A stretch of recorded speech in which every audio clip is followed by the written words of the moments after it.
Tonight's event, as always, sponsored by the Pete Suazo Utah Athletic Commission. Executive Director Scott Bowler in the house. Your judges for tonight are Rich Montanez, Dan First, Steve Farragher, and Jeff Dutcher. Your referee is going to be Tyler Tomlinson. Dr. Ali Solari sitting cage side. Covey King is your timekeeper. My name is Dave, but if we do this right, that doesn't matter. You guys aren't here to see me. You're here to see fighters, right? So I'm going to ask you one more time, how the hell are you tonight?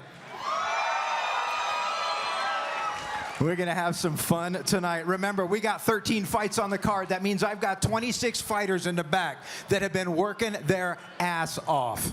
I know it's an all ages show. You're going to hear some stuff. Sorry. But I don't care if you know them or not. I want you to make noise for them. We're going to cheer them on. This is going to be a positive place. We're going to see some people out here working hard. Somebody's going to walk out winning every time, and we're going to let them know what we think. All right? You guys down with that? All right, let's get to it. Fight number one brought to you by Amanda Lynn Sports Photography. You'll see Amanda cruising around. If you check out our Facebook page, she has got some killer pictures. She'll take pictures of you, killer pictures of the fight. They are available for sale, and they are good. Fight number one brought to you by Amanda Lynn Sports Photography. We appreciate it. We got an amateur bout. This is it, and we're starting off with a good one. Scheduled for three-minute rounds. Coming out first, fighting out of the red corner, standing 5 feet 4 inches tall, weighing in last night at 124 pounds with a current record of 0-4. Doing it for Fillmore fighter. Let's make some noise for Hector Martinez. All right, ladies and gentlemen, wasting no time coming out to the cage right now. We have Hector Martinez. This young man is 20 years old, standing 5 feet 4 inches tall, weighing in 124 pounds on the dot. He has a record of 0-4-0. What do we know about this guy, Ben? He's a wrestling heavy guy. He doesn't really work with a gym, Fillmore fighter. He's just a fighter coming out of Fillmore. Okay, that makes sense. He's a bad dude. He trains with his brothers, with his family, I think. He's a wrestling heavy background, so we expect to see that. And coming out of Fillmore, those of you that aren't from Utah, Fillmore, Utah is really heavy in those type of athletics between wrestling and football and even baseball in that area. It's really popular, so I'm not surprised at all that he does have a wrestling background. Now, you and he have two things in common. One, you've both shared the cage together, right? That's right, yep. And then you've both fought against his last opponent. That's right. We both have had a fight against Chris Anderson, who came out and had a no contest in the last card. Right? Okay. Yep, and he actually got a win against Hector Martinez in his last fight as well. So that's right. So we're going to see what his opponent looks like. All right, and his opponent tonight going to be fighting out of the black corner, standing 5 feet 3 inches tall, also weighing in at 124 pounds with a matching record of 0-4. Doing it for Team Lionheart. Let's hear it for Danielle Martinez.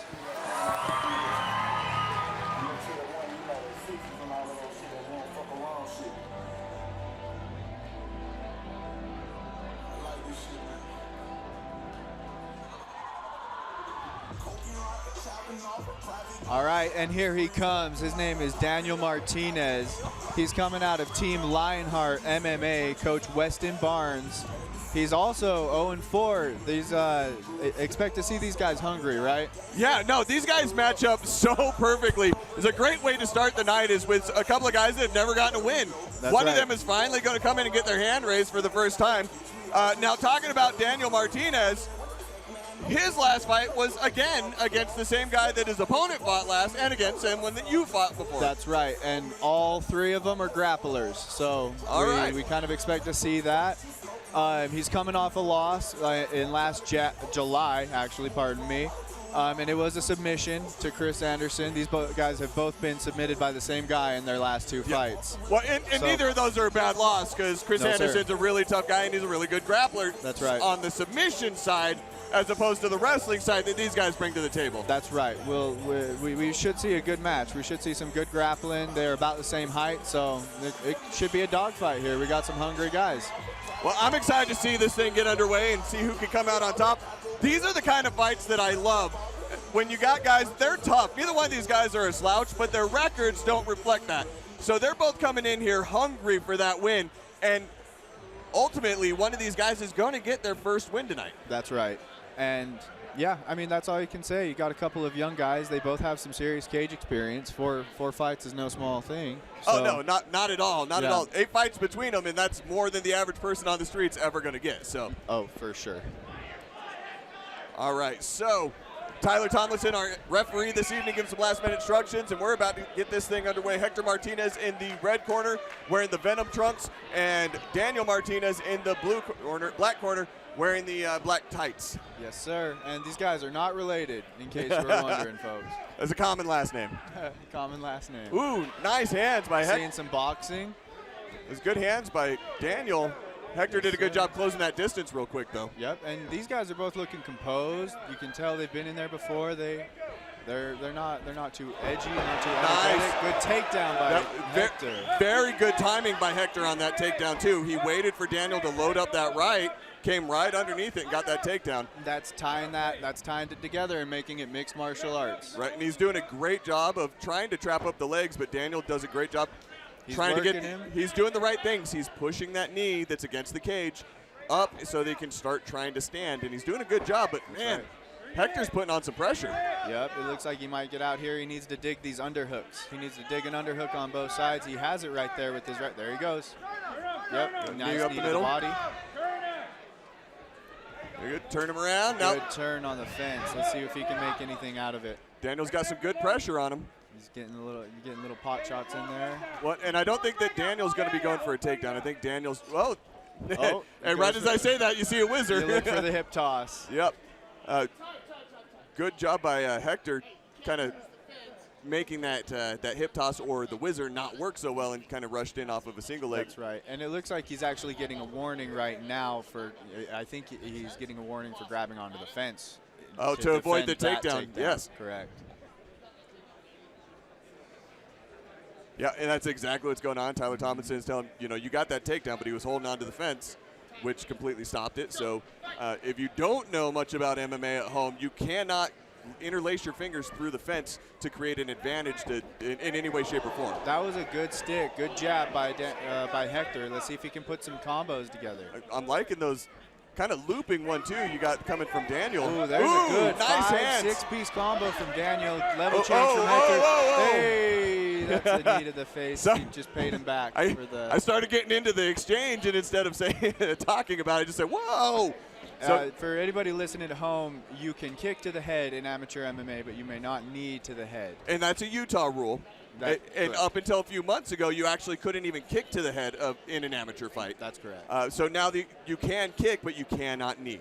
Right. So that is still, one of the tools that, honestly, Daniel's probably using at the gym that he can't use in the cage right now. Right, and it's hard not to train it in the gym.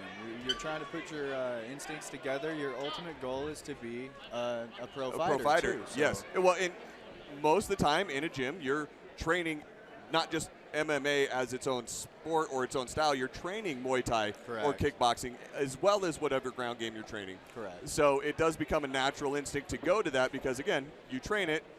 Sometimes you forget you just can't use it. And the doctor just came in a second ago and gave Hector a nice, good, clean bill of health. Made sure he's good to go, and they're going to restart this fight. All right, let's see how it affects him. I'm a little surprised we're not seeing a point, but we'll definitely get a stern warning here. Honestly, I'm kind of glad we aren't, since there was no point taken away from Hector for grabbing the cage. Correct. I think that there was no damage caused by that knee from Daniel, so I think it's a good call from Tyler. We've both been warned. Ooh, nice leg kick. A little bit, so he didn't eat the whole thing. Daniel's coming out swinging. Hector's staying composed, though. He's getting that jab. That jab right down the middle from Hector really shut down Daniel's game plan. That's right. He needs to put a 2 right behind it and put that together and make a little combo. Well, Daniel's pressure against this cage is impressive. It is. He's a strong guy. And, I think that's something that Hector's missing out on. Ooh, nice exchanges again, almost up the middle. Like a low shot, low blow. Right? Well, yeah, that knee, you got to watch it.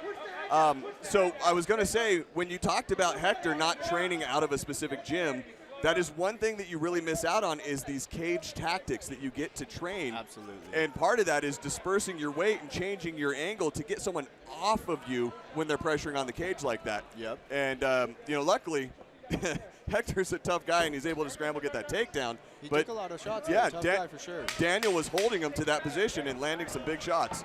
Oh, Daniel's got the back now. A good sweep and reversal. Couple shots, and we're going to see a round number 2. But great way to end the round by Daniel Martinez, coming out even after getting taken down, able to transition, take the back, and start landing some shots before the round ended. That really is going to make an impact on the judges ending that round. Yep, we're not the judges, but it does. Thank God. Yeah, no doubt. We get to watch and have fun.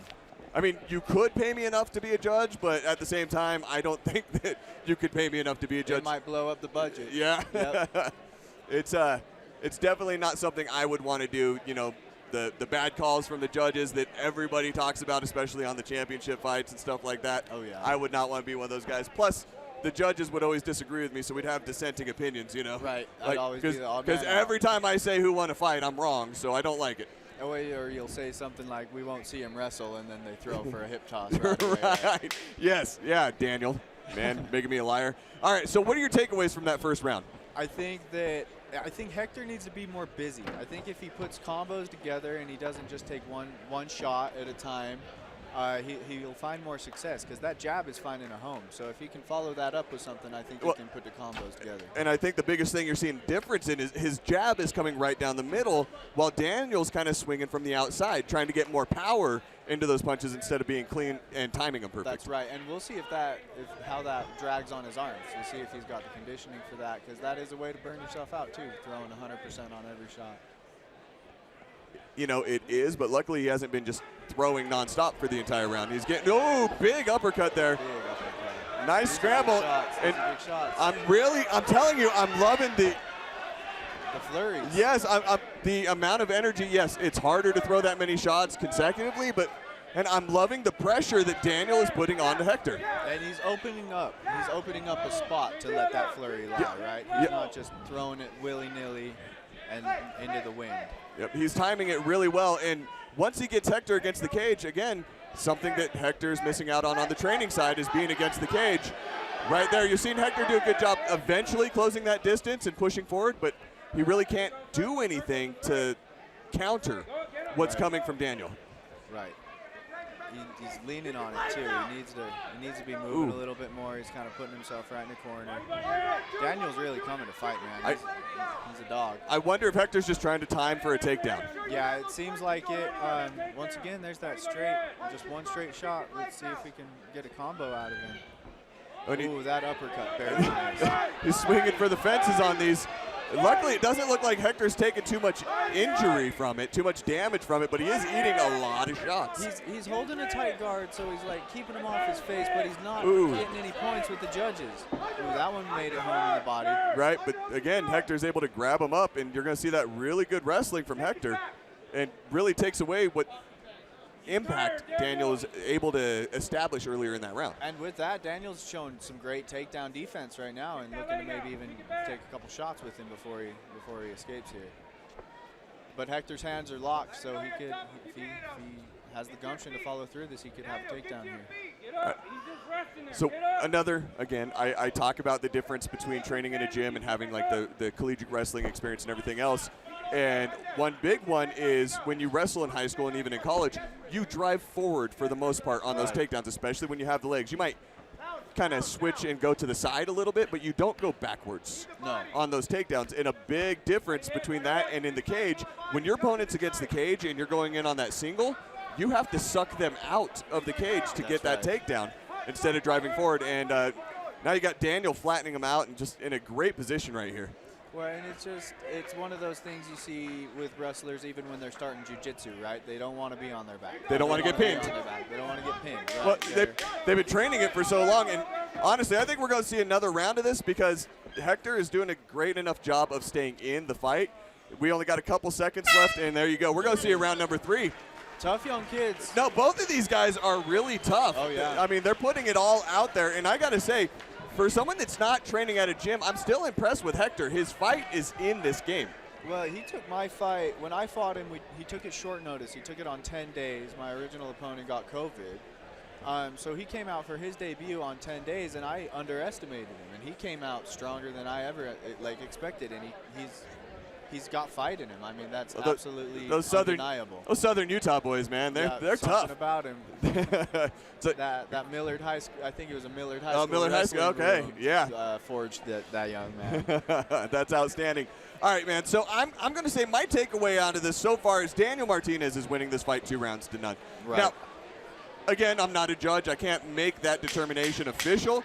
But from what I'm watching, I think that Daniel did a great job in the first round. He landed more strikes. Now, he did get taken down twice. But he did get the takedown before it got stopped because of grabbing the cage. Yep. And ending in that dominant position after taking his back and landing some shots, I think that would be enough to take that round. But I think no question about it, he won that second round. I agree. What are you telling him in his corner? Does he adjust anything? Does he fly the course? I would say keep doing what you're doing to get him against the cage and start going up the middle. Shoot for those uppercuts. Straight shots. Those uppercuts are barely missing, man. Yep. Give him a couple to the side like that so that he goes wider with his cover up like that, and then immediately come up the middle. Need to see some hands up on Hector to hide that shot a little bit. There's an old guy that used to fight in Utah a long time ago. He passed away, unfortunately, but one thing that he was amazing at is when he'd get someone in that kind of position, he would grab the back of the head with like a half tie clinch and just unload uppercuts nonstop on people, and they couldn't handle it. Couldn't handle it, and that's something I would love to see Daniel do, even something similar to that. You know, come up the middle repetitively, especially the way that Hector's covering up like that. You're really giving him an opportunity to grab the back of your head and start feeding him up the center, almost like that, like the schoolyard uppercut. I don't know if you've ever seen Soccer Rob a fight. I think it's Frank Trigg, but they just both go straight into a half tie plum, and they are just right-handing each other. Yep. It's what John McCain was talking about when he said MMA is human dogfight. Absolutely.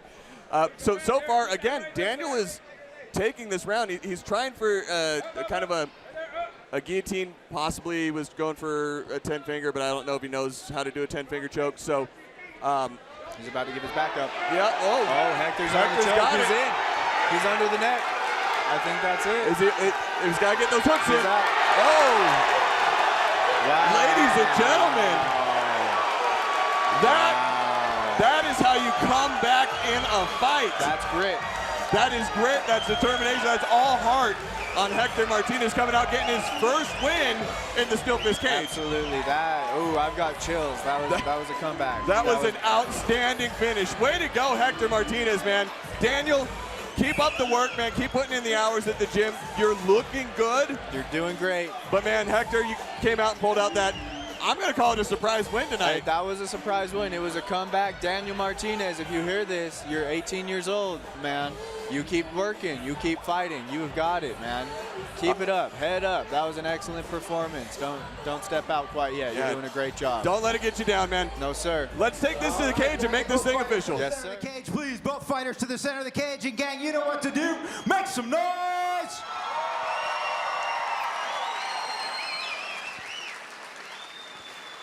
Your winner, 1 minute, 38 seconds into round number 3. Tap out due to rear naked choke. Out of the red corner, Hector Martinez.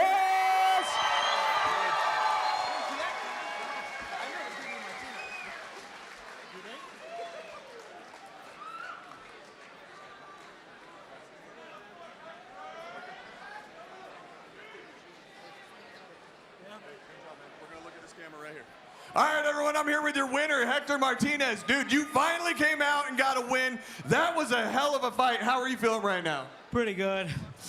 Couldn't really see out of my left eye, but it's hard. It is what it is. Did anything happen in that fight that caught you off guard? Not really, just the knee, but other than that, it's all good. All right, man, is there anyone you want to thank tonight? Taylor Swift, my 2 coaches, and the people that came and supported me, and that's pretty much it. All right, man. Are you going to come back and do this for us again? Yeah, definitely. All right. Well, we can't say, I can't even talk. We can't wait to see you come back. Everyone give it up for your winner, Hector Martinez!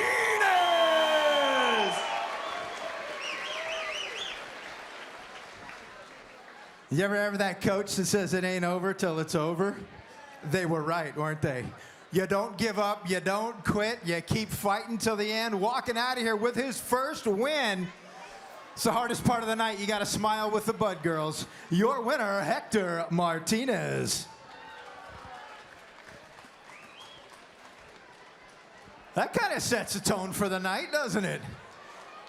I knew it was going to be Martinez. All right, fight number 2 brought to you by Jason Jones, longtime sponsor of Steel Fist Fight Night. JSS, check him out on Facebook. Jones Subwoofer Solutions, the biggest bass and the best in the audio industry. Check out JSS on Facebook. They will hook you up. Fight number 2 is going to be another amateur round. That means we got 3 3-minute rounds scheduled. Coming out first, fighting out of the red corner, standing 5 feet 11 inches tall, weighing in at 168 pounds, currently undefeated at 1-0. Let's hear it for the Dark Diamond, Hara Banu.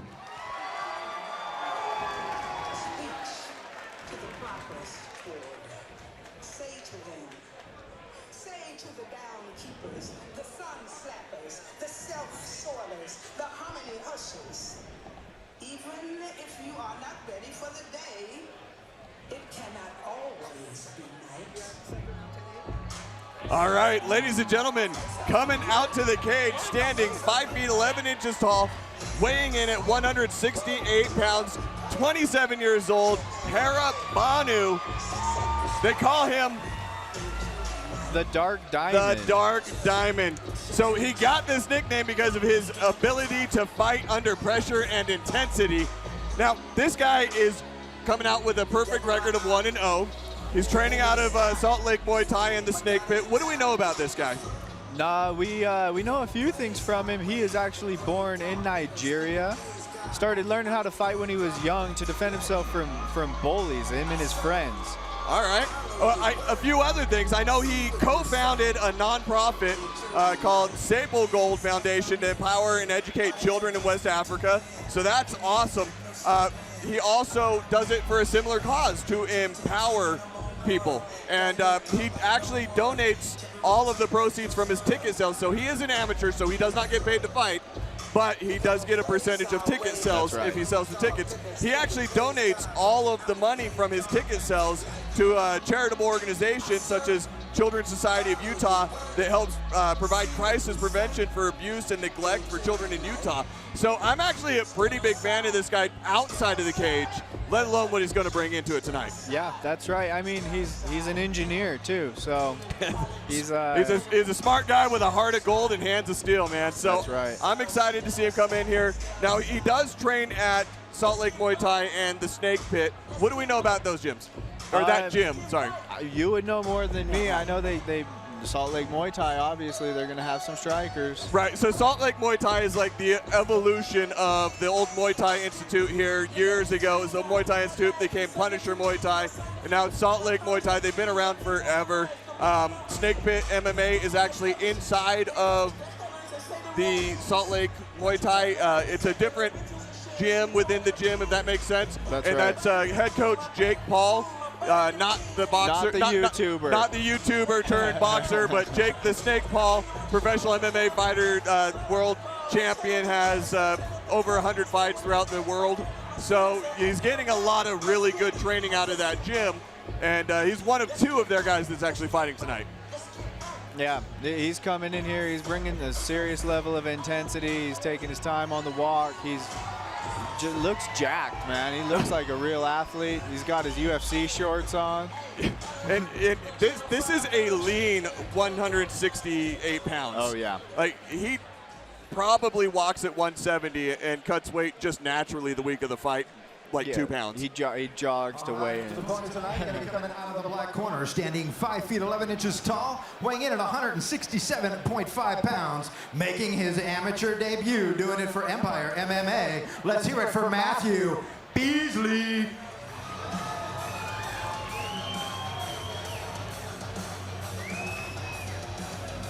All right, so now making the walk to the cage is Matthew Beasley.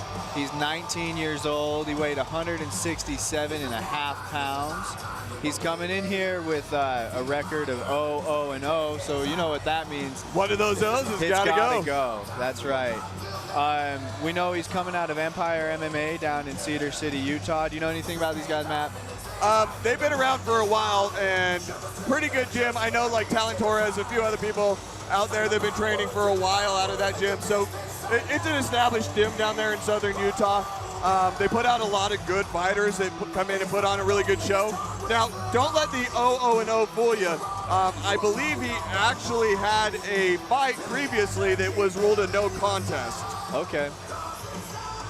So I don't have it sitting up in front of me, but you know, he is training out there with some really tough guys, getting some good training in there, and he's coming out to put on, you know, show for us, hopefully to get that first hand raised in the cage tonight. I mean, that's all you can hope for when you step out there, is that you can get a little bit of that glory and go home safe. All right, so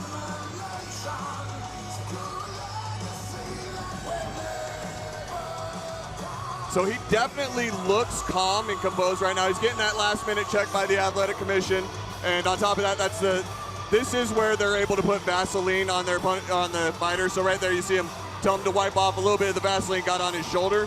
You cannot have anything slippery on your body. No lotion, no oil, nothing like that that can create an advantage so that your opponent can't grab you and is not able to utilize that wrestling aspect of the fight game. Yeah, that's right. The Vaseline, it helps blows bounce off a little bit better, but it's not, I mean, yeah, nothing going on, nothing making you all slick. Yeah, I mean, I don't know how long all of the fans here, or even yourself, have been watching or following MMA. There's a really famous fighter that used to be in UFC named Georges St. Pierre, and there was a rumor about the guy because he was so hard to control on the ground that they thought that he oiled up before the fights because he was so slippery. And when he fought BJ Penn afterwards, there was a whole thread about it on, like, you know, the Reddits and all that kind of stuff, BJPenn.com, about how slippery it was, and every single person that fought him used to talk about it. So that's kind of one of the things that they really check on and enforce. That's why you can't put Vaseline on back in the corner room. You have to do it in front of the commission at cage side. Oh, ooh, big right hand over the top right away for Beasley. Big right hand by Beasley. He's staying composed. He's not letting this energy shake him. Oh, no, that a little low. That one, that was straight. Direct hit. Yeah, that was straight on. That sunk my battleship. Yeah. Right in the mommy daddy buttons. That's right. So now when something like this happens, I don't think that Matthew Beasley was targeting. It looked like he was going just for that inside leg kick. Hara has up to 5 minutes to recover from an illegal blow. That's right. And go ahead, sorry. No, go ahead.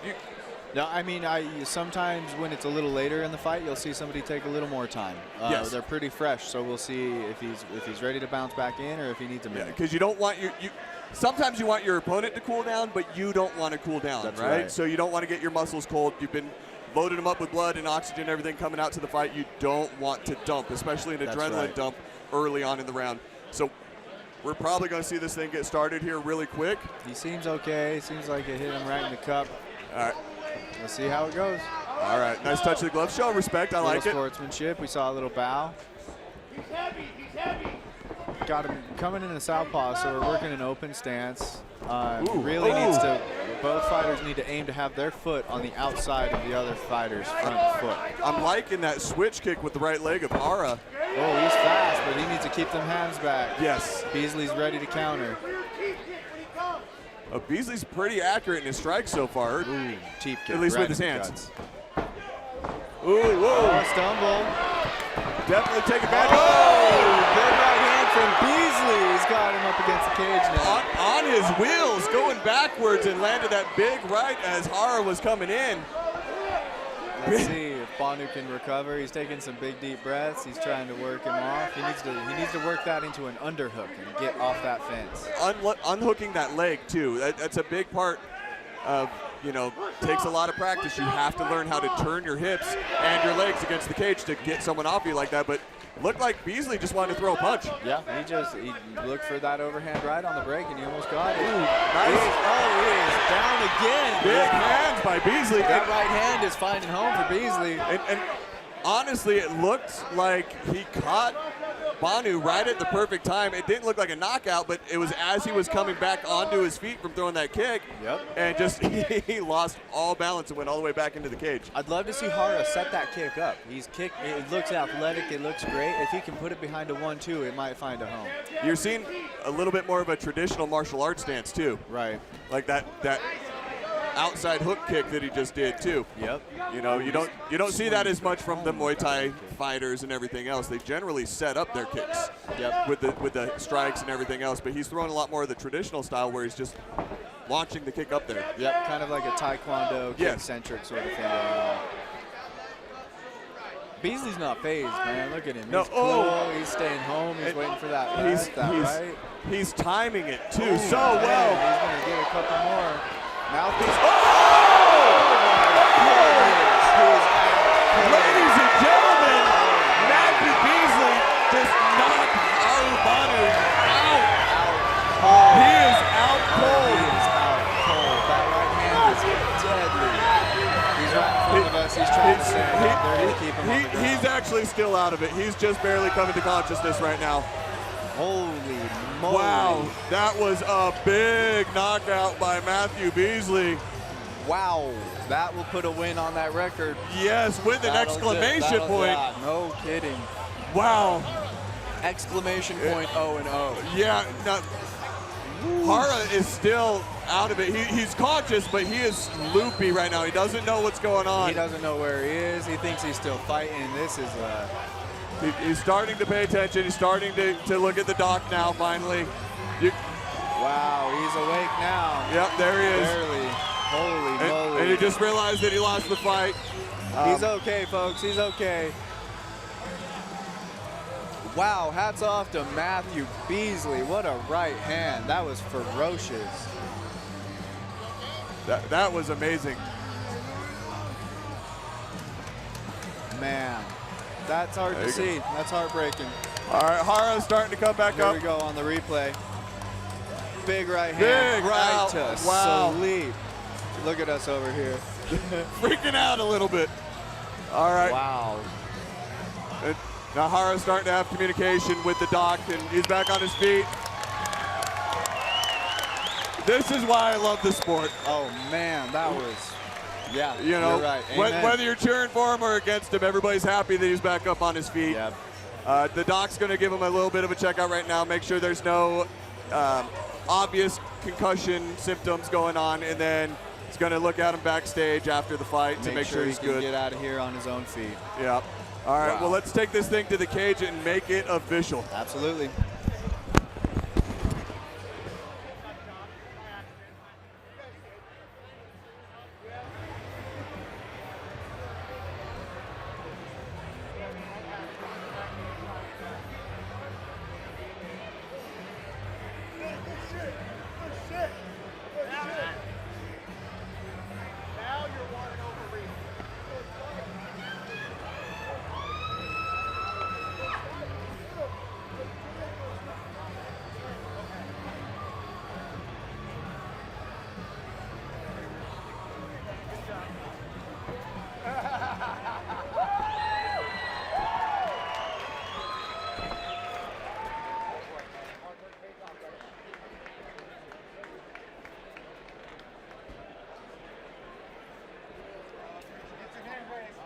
All right, gentlemen, can I get both fighters to the center of the ring, please? Both fighters to the center of the ring.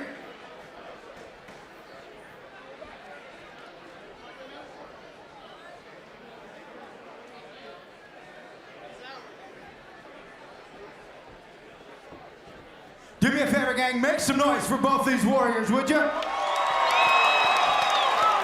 Your winner, 2 minutes, 31 seconds into round number one by knockout out of the black corner, Matthew Beasley.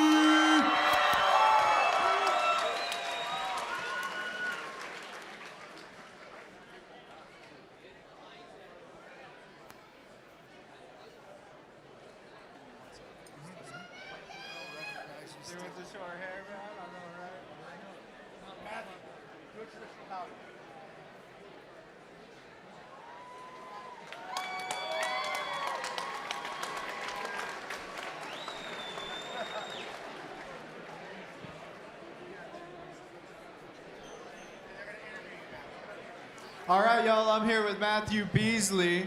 That was something, man. Oh, my word. How are you feeling? I'm feeling good. You know, as a amateur debut, I wasn't sure how I was going to go. I'm feeling really good about that performance, though. So next time we'll step it up a notch, and then we'll do even better. I mean, you got us feeling good. What did you expect coming into this? I expected a really hard fight, and he did. He put on a great show. I knew his record. I knew his last finishes. I wasn't sure what to expect, to be honest. This is my first fight out here, but I loved every second of it. Hey, we loved it too, man. That right hand was awesome. Are we going to see you back out here? 100%. You'll see me over and over again. I'll be back. All right, give it up for the knockout, Matthew Beasley.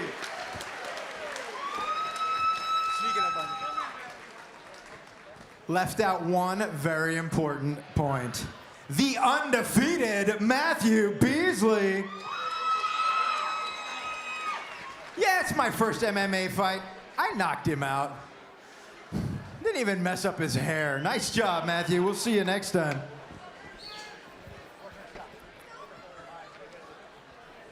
I don't know, man. You guys ready for another one? Not too bad so far. All right, let's see what fight number 3 can do. Brought to you by Legacy Roofing, Northern Utah's best commercial and residential roofing. You got any needs, you got any questions, you got one place to go. Make sure you contact Legacy Roofing for a free roof inspection. They are sponsoring another amateur bout scheduled for 3 3-minute rounds. Coming out first, going to be fighting out of the red corner, standing 5 feet 11 inches tall, weighing in at 145.5 pounds, with a current amateur record of 0-1. Doing it for Gladiator Fight Academy. Make some noise for Darian Orvin.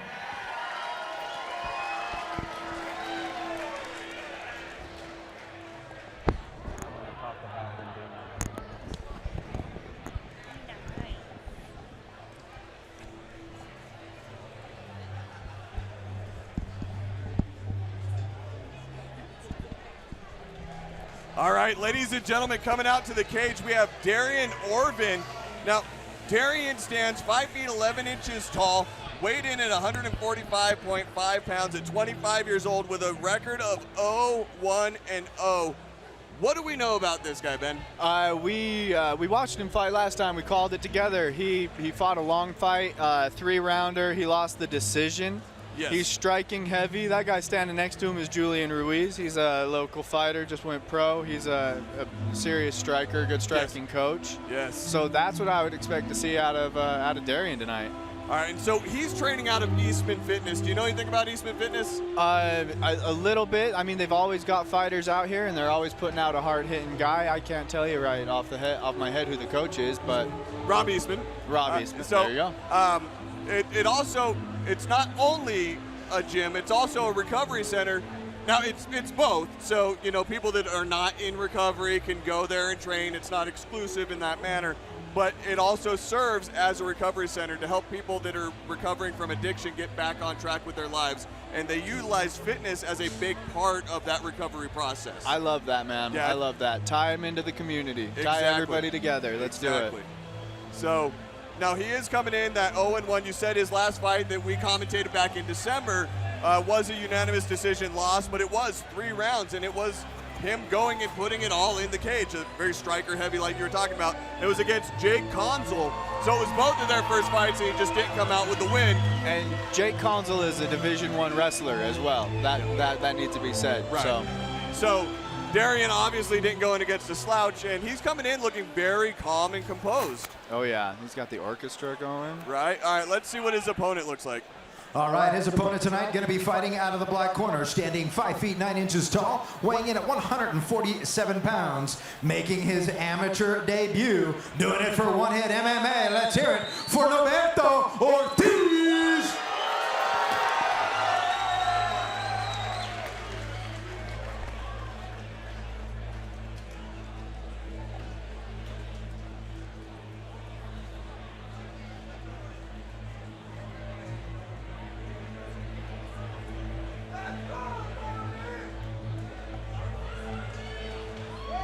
All right, and now he's coming out. We got Norberto Ortiz. He's coming out for his debut. He's 5'9", he's 25 years old, and he weighed 147 pounds. He's coming out of One Hit MMA under Aldo. What else do you know? What do you know about this guy? Well, I know that he's 0-0-0, so one of those O's has got to go. One of those O's has got to go. Now, he is training out of One Hit MMA, like you said. You've got head coach Aldo Arregia up there. And right there, I believe that's Zach Partridge. That looks like it's giving a little bit of Vaseline on the face. Now, Zach also trains up there, helps out with coaching and everything. But I know Zach had a fight that was canceled that was supposed to be tonight because his opponent actually had walking pneumonia. So at least he gets to come out and be part of the show. Now, Norberto, you know, if he's training up there, you can assume that Norberto's going to have some good hands. Okay. You're going to assume that he's got some good striking training because that is primarily what One Hit MMA is about. You know, they do. Aldo Arregia is a phenomenal striking coach. So most of the guys that come out of there are very accurate with their striking. They also partner up with a few different jiu-jitsu gyms. For a while, they were partnered up with U of G, University of Grappling. Okay. They'd send them down to Mark Brewer to get that grappling training in. I believe now they're partnered with Gustavo Rodriguez, who's also a close friend of Aldo's as well. So Gustavo Rodriguez, Brazilian Jiu-Jitsu. So they kind of trade off so that their fighters do get a little bit of both worlds instead of just striking. He's in the gym. Cole Faust, our main event, is also One Hit MMA. These guys are close sizes. I wouldn't be surprised if they see some training hours together. I would not doubt that at all. Now, one thing about One Hit MMA is they do produce a lot of fighters that come in and represent this show pretty much every fight night. So I'm excited to see what these guys got. The records, it matches up really well. 0-1 versus 0-0. One of these guys is going to come and get their hand raised tonight. So That's right. I'm excited to see it.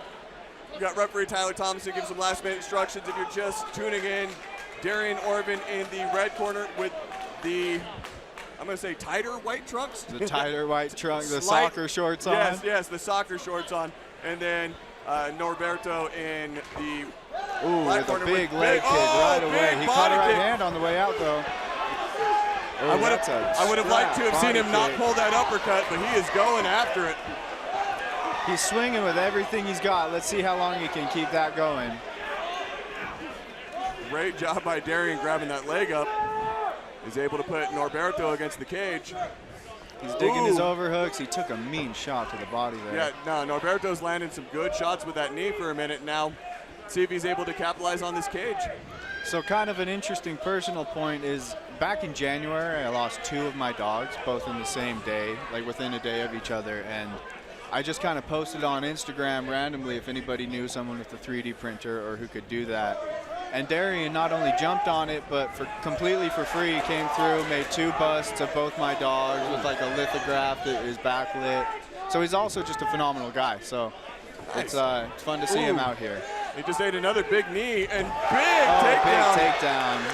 And Norberto got that takedown with pure muscle. That was not a takedown in the traditional sense. He just grabbed him and chucked him to the ground. And he's looking ripped. He's a little bit shorter than Darian, but he's looking strong. No, he's looking very strong. Putting on that pressure, able to get full mount. Now, Darian's not giving him an opportunity to capitalize on this position yet, but Norberto's doing a great job of establishing the position. Just holding that mount. Right, which, and there you go, some big strikes. That's a good overhook. That's a great sweep by Darian. Great sweep by Darian. I was going to say, you got to be careful not to get loose when you're on top of those punches because you get excited. That's and you want to throw everything into it. And then you can get sweep like, big punch from the bottom. Big shot. You know, I'm impressed with the power that Norberto's been kind of throwing with every single shot in this fight so far, even from the bottom. Yeah, even from he's looking for blood, man. He wants to fight. Darian staying cool though. He's showing that will of the fighter, kind of that warrior spirit. Right. Well, Darian's doing a great job. Yeah, Darian's doing a great job staying in control and staying dominant. Even when he was inside that guard, he had the knee up so that he wouldn't get pushed over. And then when he did get pushed over, he kept pushing forward with the hips to get back into a dominant position. Now he's in that half mount. And I'd like to see him maybe push down that right knee and start driving that leg through. There you go. Just like that. Just like that. There you go. He was listening to you. subliminal let's see if messaging. he can post up. He's still on the back. Another great sweep. Again, Exactly what you said. and that wasn't even Norberto sweeping him. That was, again, Norberto's just muscling through a lot of this stuff. Much like his takedown earlier. He just kind of turned. Ooh, nice way to end the round. A good show of respect right there. These guys are having fun. We see a smile on Orvin's face. Big deep breath coming. Yeah, Norberto sucking wind right now, if you see in his corner, whereas what we just saw a second ago out of Darian Orvin is nice, controlled breathing. He's breathing in at a nice pace, even able to kind of talk, say, give me a little water. If you look over at Norberto's corner, you're going to see the opposite of that, labored breathing, sucking in the breath. He needs to get that mouthpiece out, catch his breath. Yes, take advantage of it. I'd like to see his hands up over his head, open up the lungs a little bit, maybe even standing. Oh, yeah. That can help out. But at the same time, you put a whole round of everything you got, you're going to want to sit down. And he was swinging for the fences, man. Let's see if he can keep up that pace. What are you telling him if you're in his corner right now? Keep the pressure on. And then, honestly, that's the biggest one, is keep that pressure on. And then don't go to the ground again. Yeah. Honestly, he did great from the feet. He's not in danger. Well, let me phrase that. What we've seen is him not being in danger on his feet. Right. Just on the ground, where there were some submission attempts against him. Right, and if and that goes, look at the ribs on Darian. Nice. I love that uppercut combo. He's throwing, he's leaving his head up though. Darian staying composed, he's staying home. Now he's gonna put some combos together. I think that the hands are a little bit cleaner and a little bit crisper coming out of Norberto than they are out of Darian though. Yeah, he's nice he combos. Swinging. I'm loving the combos. He's not just 1-2ing it. And he landed a right hand. Darian finally lands a right down the middle. That'll slow him down a little bit. Make him think again, but not much though. Right. No, Norberto's all full of energy, and I'm loving those combos, man. Ooh, he is destroying these legs, man. Oh, 1-2, another right on the chin. Oh, another 2, both guys. I like that body hook to a left hook to the face out of Norberto a second ago. He's got some creative combos coming. No, he really does. Darian putting a few together. Well, and Darian's coming down with some traditional 1-2s down the middle and landing them effectively, just like that one. And then down low to the body. Right, and then you've got change up. Norberto. 1-3. 1-3, uppercut, all those different combos he's doing. Leg kick to an uppercut to a left hook. You know, he's throwing some very unorthodox combos. Yes, he is. And you know what, though? He's finally slowing down. Yeah, he is, but... Ooh, and he's eating a left. He's slowing down, but is anything coming off of his impact? No, he is still swinging. He's still got a lot of impact on those. He just doesn't have as much succession in it. But I am liking what Darian's putting together with, he's staying calm. He's sticking to his game plan, right? He's throwing shots. You know, after my comments in between the round, where I said I don't think that Darian is as much of a threat on his feet, I take that back 100%. Back to the ground. Yeah. No, nice big left. And that right hand coming over the top is really starting to find a home for Darian. Darian is almost landing every shot that he throws. And he's only throwing them with 30-40%, which is it's kind of a level change you see, you know? Well, and what you're seeing is it's keeping Norberto against the cage. It's keeping right. It's change of plans. Yep, let's get to the ground. Wow, smart move by Norberto. He's losing energy. You know, the guillotine. He's got the arm in. He's fine. Nope, he's going around. Wow, way to get around. Great transition. Wow, Darian is looking good in this second round. He weathered the storm of that first round. He's staying calm and composed. There he He's got the back. He got the hooks in 10 seconds. He's under his. Is he going to get it? He's got it on. The bell? He's got it on, but can he cinch it? And I think that he's going to get saved by the bell. We're going to see a round number 3. Wow, ladies and gentlemen, that was a hell of a round. That was a hell of a round. Look at this. He's bleeding all over. Outstanding. So I am going to eat every word I said. Darian is controlling the standing game and the ground game right now in this fight. Yeah. He really stayed composed and came back in that second round. Yeah, no, I was really impressed because Norberto put on a lot of pressure at the beginning of the round and was doing what he did in the first round. He was looking in control and looking dominant. And then as soon as Darian threw that first right that connected, it didn't have a whole lot of heat to it, but it was enough to change Norberto's game plan. Yep, and get in his head just that much. And then every single shot damn near that Darian threw landed.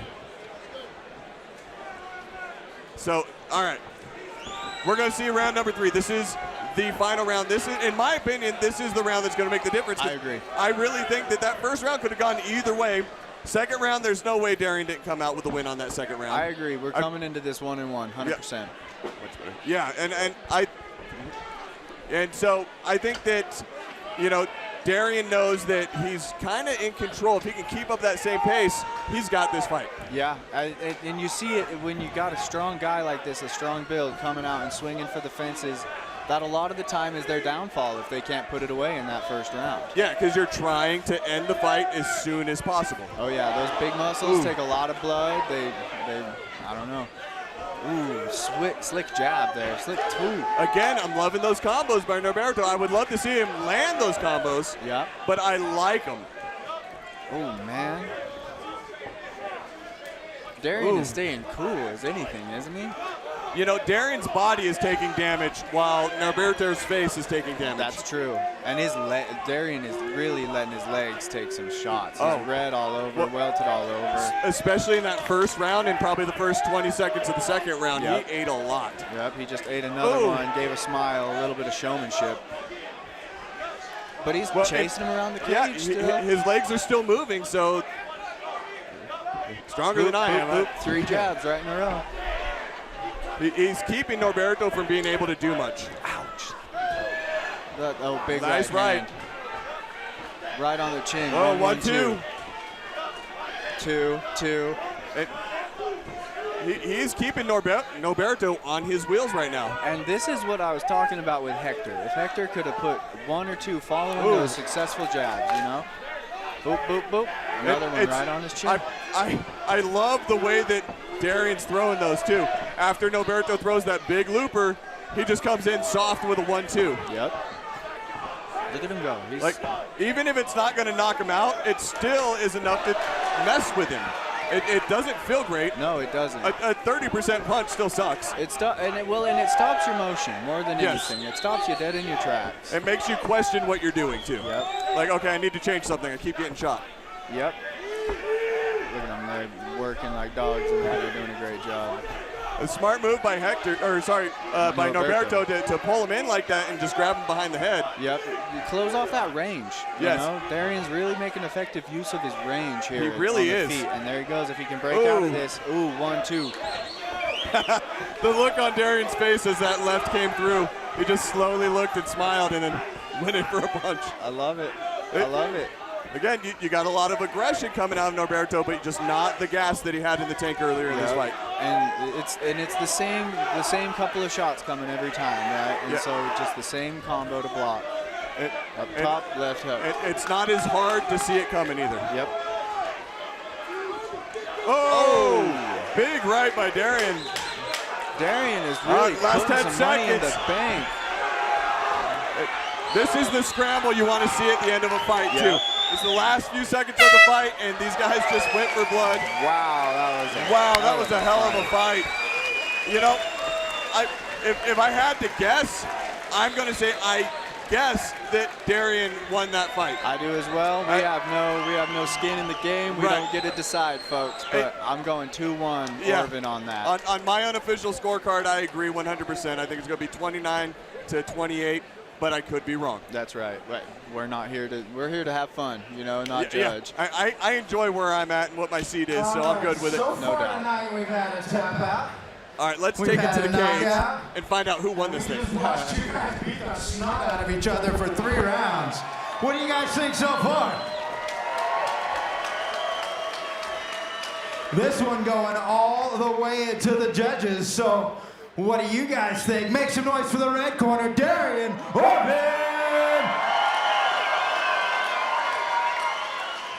Make some noise for the black corner, Norberto Ortiz! Do me a favor, make some noise for the kid that's got to clean up the blood. And we got math going on over here, so figure it out. Who do you think got it? Make your wagers official before I get the scorecard.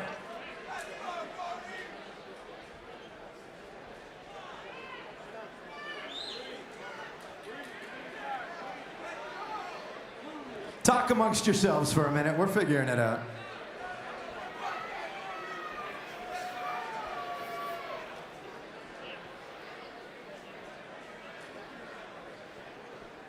It's bad enough doing math. Try it with everybody watching you do math.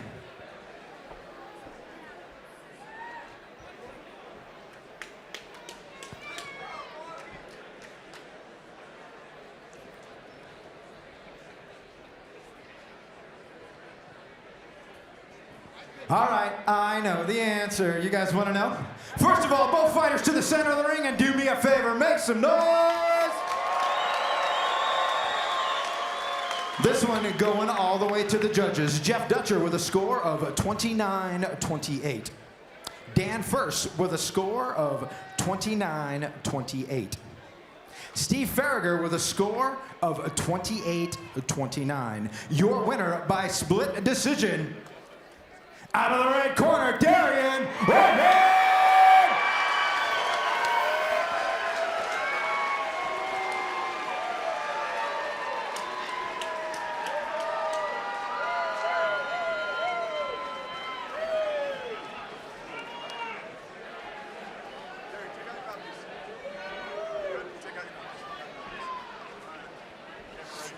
All right, I'm here with your winner, Darian Orban. Dude, that was a hell of a 3 rounds, man. How are you feeling right now? Well, I can't think very straight, but I think I'm all right. Did anything happen in that fight that caught you off guard? I've been saying for the past few months, it's gonna be the easiest fight of my life. It's not, so pretty much everything that happened for the entire 9 minutes. Oh, dude, he was coming at you with everything he had, man. So that definitely wasn't an easy fight. Yeah, I'll be throwing up blood after this probably. That's better than peeing blood, so. All right, is there anyone you want to thank tonight? Yes, so my wife, my coaches, Trevor Bradshaw, Julian Ruiz, Sean Cross, Rob Eastman, the kids at Mill Creek Junior High Wrestling Team, the kids that I coach at Eastman Fitness. I think I said my wife, I'm not sure. Single ladies, hit me up on Instagram. You got my spelling there. I think that's it. All right, are you going to come back and do this for us again? Yeah, if anybody wants to fight again tonight, I'm ready. All right, man. Well, congratulations. Can't wait to see you come back. Everyone give it up for your winner, Darian Orban.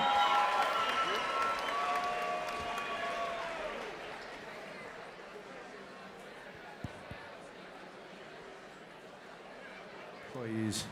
You guys ready for fight number 4? What do you think so far? Don't be getting tired on me now. We got 13 fights, and so far, they are all rolling. Let's get moving on to fight number 4. Brought to you by my friend Wayne Brown, Extreme Fire Protection. You only want the best. You want to talk to my buddy Wayne Brown, Extreme Fire Protection, here with his brothers. Paulie Riders in the house. Big shout out. Support your local, and please watch out for motorcycle riders. Mr. Brown is sponsoring an amateur bout scheduled for 3 3-minute rounds. Coming out first, going to be fighting out of the red corner, standing 5 feet 11 inches tall, weighing in at 132 pounds with a current record of 1-1. He's doing it for Team Lionheart. Let's hear it for John Smith. All right. All right, ladies and gentlemen, coming out to the cage, we have John Smith. This guy, 5'11". He is 28 years old, weighing in at 132 pounds with a record of 1-1-0, representing Team Lionheart. Ben, what do we know about this guy? I mean, he came out, his last fight was last month, I think, just recently, and I think he picked up a win by decision. He's coming out of Idaho, Team Lionheart. He's team Coach Weston Barnes on that same team with Daniel Martinez, who fought earlier. Right. We don't know much about him. I mean, I don't know much about him, I should say. 1-1. Tall guy. He's 5'11", 135. I'd expect to see him come out and try to strike. Well, and he definitely looks fit. And again, you know, coming out of Idaho, I kind of expect the same thing that we talked about earlier with like some of the Southern Utah guys. You get a lot of really good wrestlers coming out of there, and even their good strikers have that same, lack of a better word, asses and elbows mentality about putting it all in there, even if the strikers. That's right. So the work ethic that you get out of those guys up there is phenomenal. So I'm excited to see what he brings to the cage tonight. Yep, absolutely. Should be a good fight. All right, his opponent tonight going to be fighting out of the black corner, standing 5 feet 9 inches tall, weighing in at 135 pounds, making his amateur debut, doing it for SL Muay Thai and Snake Pit MMA. Let's hear it for Jacob Banuelos.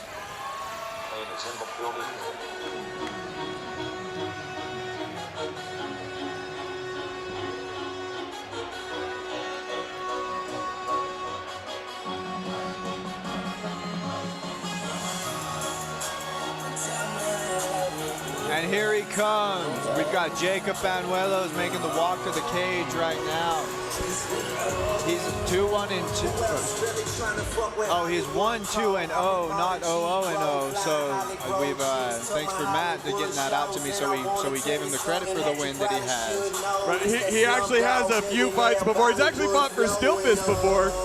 He fought Jackson DeGray back in, I want to say, February, just at our last show, and got a loss by guillotine choke. So he's been here before, so we've seen him in the cage. You know, don't let that loss fool you, because he's also gotten a win by knockout, 2 years before 2019. So right, and he's coming out of SL Muay Thai and Snake Pit with Jake the Snake. So there you go. That knockout makes some sense, doesn't it? Yes, it does. Now, so he actually used to fight out in California. He trained out in California. That's where it's funny, because he trains with Jake the Snake Paul out at the Snake Pit, but he also goes by Jake the Snakes.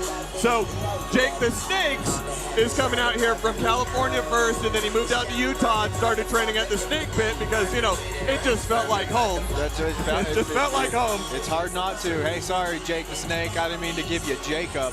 No. I'll get Jake the Snake for it from here I don't think he minds one bit. So one thing about Jake is he just wants to come in and bang.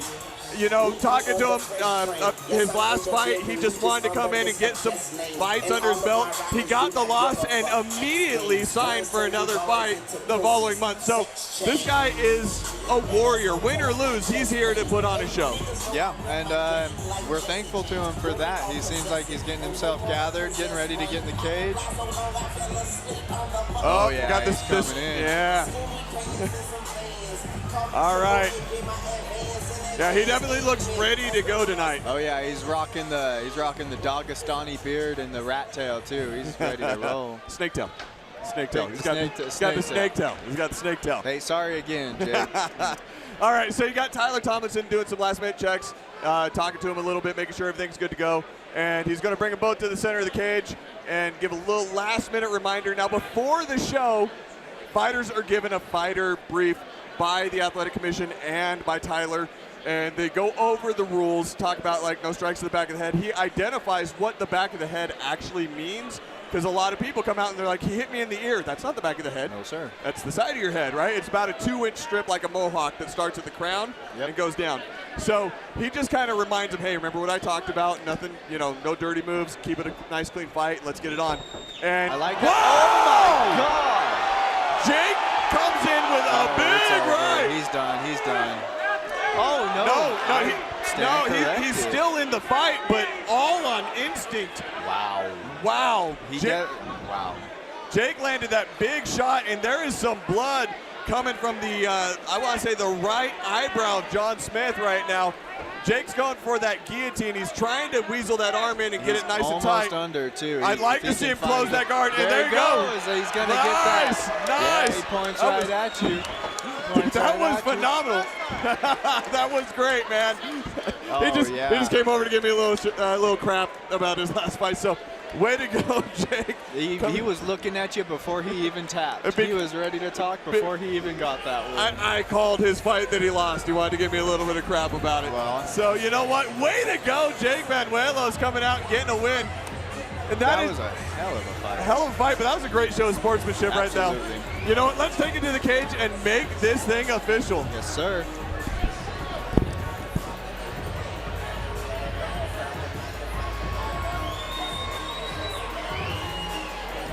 All right, can I get both fighters to the center of the cage, please? Both fighters to the center of the cage. You know what to do, gang. Make some noise!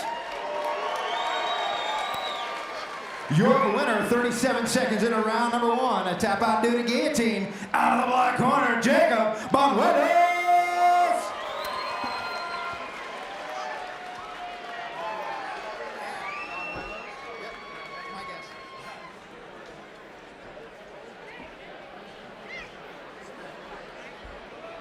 Hey, right over here, Jake.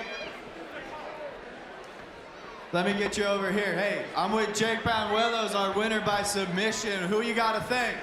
Hey, yo, I like your shirt. You got real good style, brother.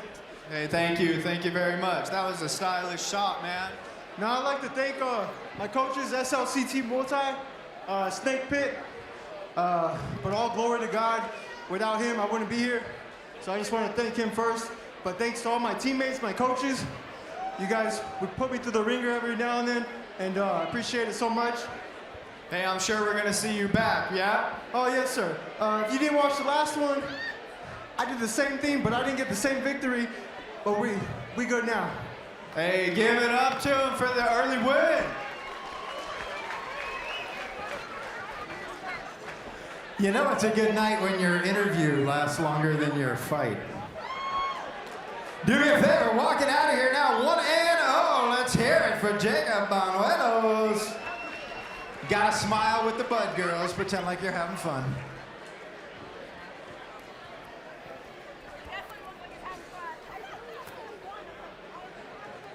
All right, we're moving right along. Fight number 5 coming up next. Another amateur bout scheduled for 3 3-minute rounds, brought to you by X-Card. Experience true purchasing freedom. Make sure you check out X-Card and download their app. Here we go, fight number 5, coming out first, fighting out of the red corner, standing 5 feet 10 inches tall, weighing in at 160 pounds, currently undefeated at 1-0, doing it for Extreme Couture. Let's hear it for Alessandro Rodriguez!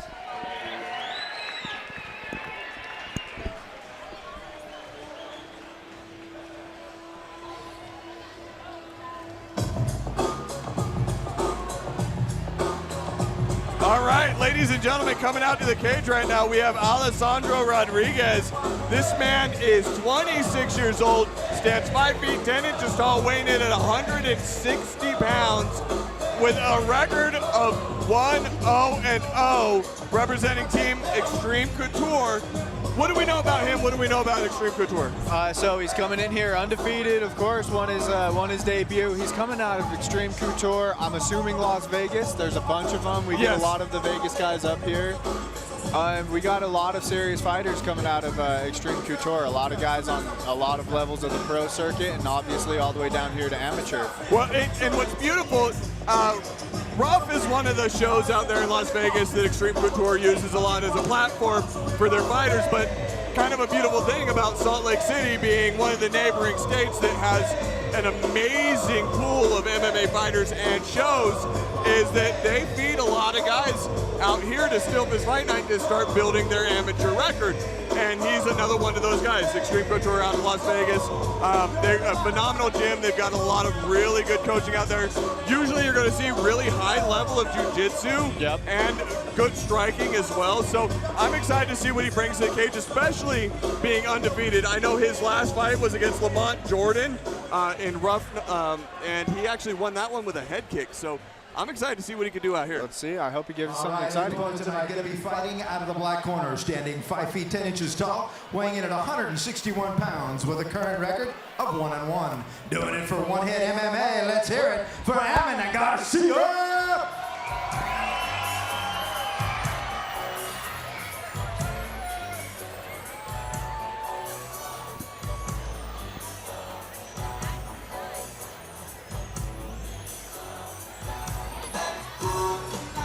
Here he comes, Amin Garcia grooving down to the cage. He's having a good time. He's 22 years old. He's 1-1-0, and he's coming out of Team One Hit MMA. What do you know about Amin? Well, I know, like you said, he's coming out of One Hit MMA with head coach Aldo Arregio right there. He's putting on some Vaseline real quick.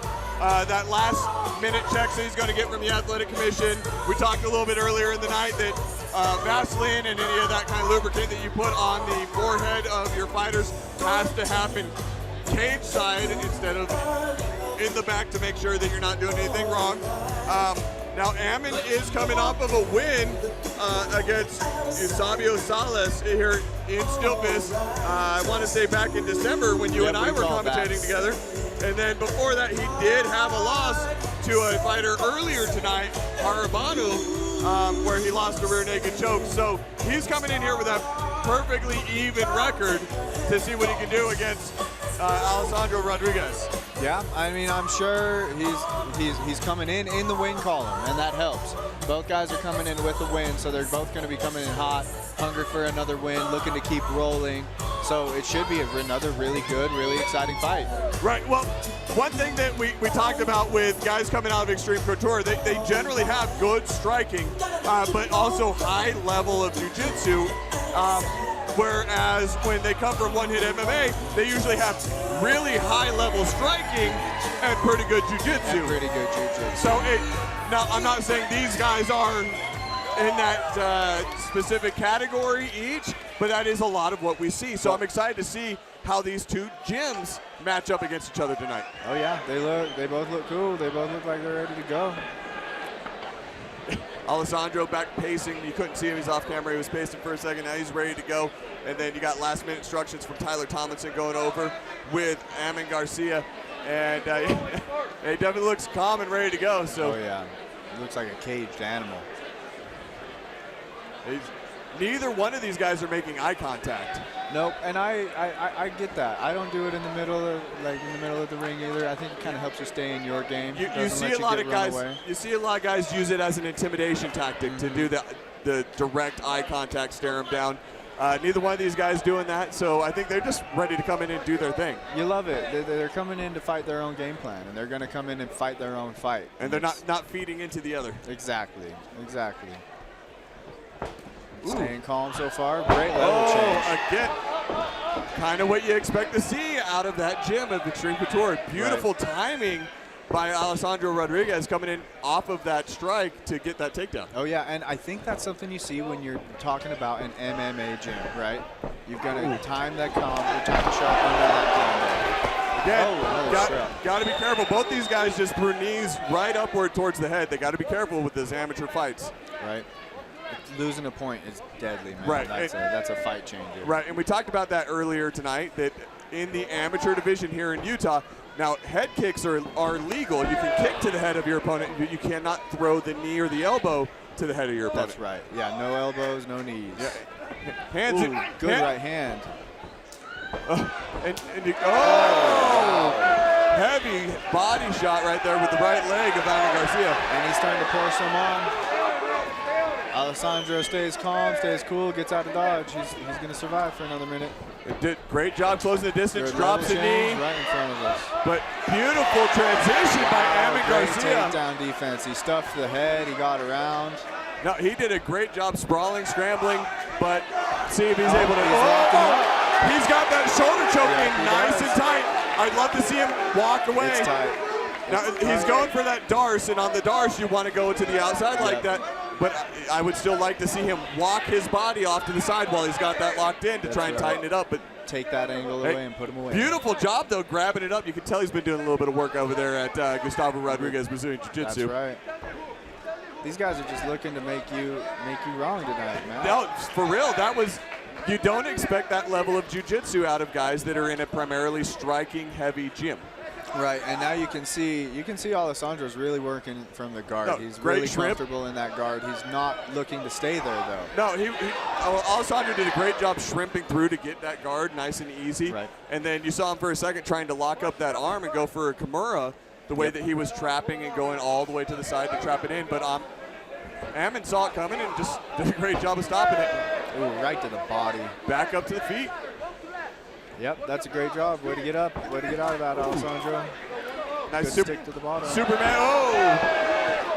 See, he ate an uppercut on the way into that, but it doesn't seem like it hurt him much. Oh, another nice big uppercut by Amin Garcia. Wow. Watch Amin to throw Superman punch. There you go. There's another one. That's 3 so far that he's thrown to close that distance. Right. And Alessandro answered that one with a good 2-3. Great job so far in this fight by Alessandro trying to stop the stand-up. Yep. But really impressed right now with Amin Garcia. I did not expect that level of ground game coming from him. He came and he did good control. Yeah, he did everything I expected out of that gym for his stand-up game. Yep. Honestly, 100%. His stand-up looked phenomenal, but I was very impressed with his ground game. And that's not to say Alessandro did not look good either, but I did not expect to see Amin Garcia go for a Darce choke, of all things, right off the shoot. Right. And then, Alessandro Rodriguez doing a great job of every time that he looked like he was in danger or anytime he had the opportunity, he really closed that distance and tied up the body. Yes, he did. And that's, we got a little cut off by the excitement of the fight, but that's what you see out of an MMA gym is somebody who knows that it's mixed martial arts. Right. Yes. Like, it's not a Muay Thai fight. That's right. You see a lot of guys just kind of shell up or kind of start running away, but the level change is as good of a defense as you have as anything in mixed martial arts. Honestly, I've been calling fights for over 6 years. I've been competing in MMA for a few years before I stopped because I'm old and I sucked. But honestly, in my opinion, the best defense to good stand-up is a level change and a takedown. Absolutely. I mean, look at what it did for Hector Martinez first fight today. Yeah. All right, so I'm excited to see what the second round looks like. Nice leg kick there by Alessandro. And got out of the way of the return, too. A little bit more crispness off of the kick coming from Amin Garcia. Ooh, but again. he's got the Muay Thai shorts on and everything, so you need to see that. Oh, wow. Ooh, nice hand, nice legs. Low, high. Low, high. 3 kicks to the head, and he's landing some shots. He's in trouble now. Amin Garcia is kind of owning the beginning of the second round. And that's kind of like the beat you up because you owe your money move. The body kick on the ground, you know, nobody wants that. Legal strike, but payout. Ouch. Alessandro back to his feet. Great job. Again. Great job by Alessandro getting back up and avoiding some serious damage there. Absolutely. But he is bleeding pretty good. Looks like it's coming from his nose, I think. Is it his nose or just under the eye on his right side? That's not going to help. No. Yeah, I think it's coming out of his mouth and his nose, and it's splattered on his face. But honestly, the fighting spirit that Alessandro Rodriguez is showing right now, he's staying on his feet. He's not shooting for a takedown. He's not changing levels right now. He's eating some punches, but he's throwing shots back, just like that one. Yeah. He came a long way. He had a long drive to get here. You take advantage of the drive for the weight cut. Yeah, no kidding, right? Blast the heater in your sauna suit. Right. Sucking on Jolly Ranchers and spitting it in a cup, right? No doubt. Honestly, I like this kind of slow pace that you're seeing by both of these guys. It's a good show of respect. Absolutely. They're not jumping into anything blindly. No, and I mean, speaking of blindly, if you get a chance to take a look at that left eye that Alessandro's got, it's looking pretty bad. Goosing up pretty good? Goosing up pretty bad. It looks like it's out of focus. He might be having a hard time seeing out of that thing.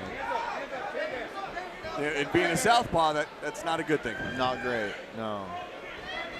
Not what you want. Ooh, nice left by Amin Garcia there.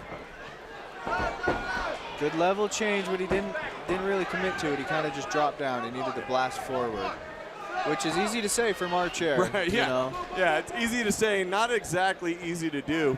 I did like that I saw him kind of change levels and change the angle and kind of drop to the right, but he didn't have the leg secured enough for that to really be an issue. Right. Or sometimes you want that head to be on the outside of the hip so that when you drop to the side there, you're able to pull their hips down and get that takedown. Get them hands locked behind you and take control of the hips. Exactly.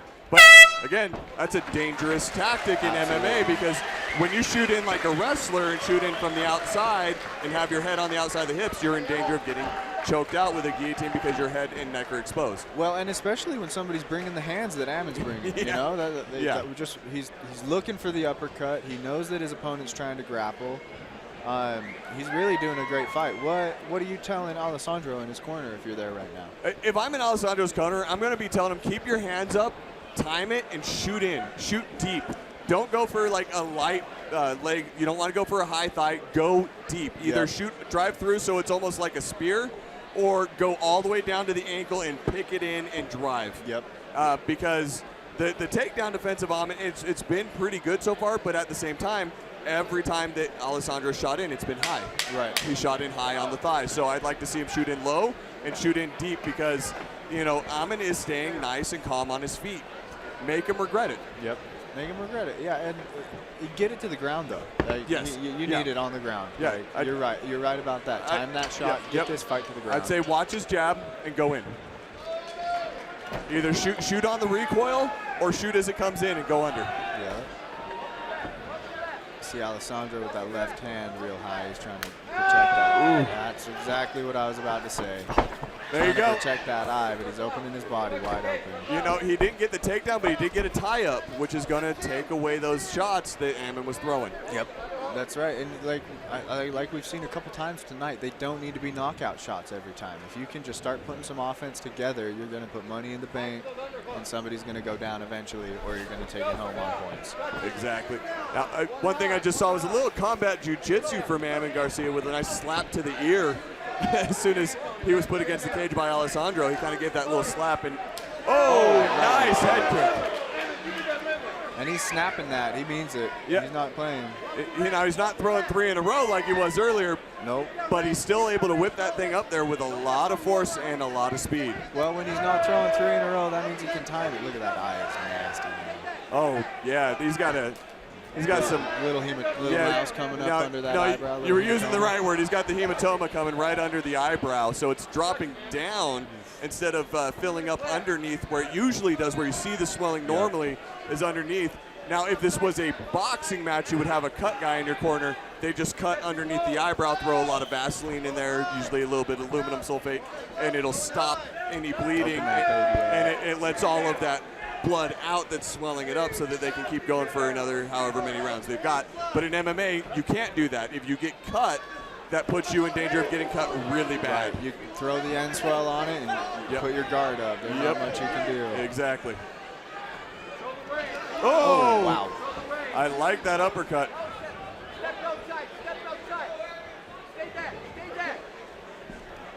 Alessandro's definitely trying to keep Ammon at a distance there with that lead hand with his right. Yeah, he does not want that right hand on his head again. You can tell. And generally, it's really hard for a traditional style fighter, a right-handed fighter, to really figure out the distance on a southpaw. Right. Because you don't have a lot of southpaws to train against. You usually train against righties because we account for the majority of the world, right?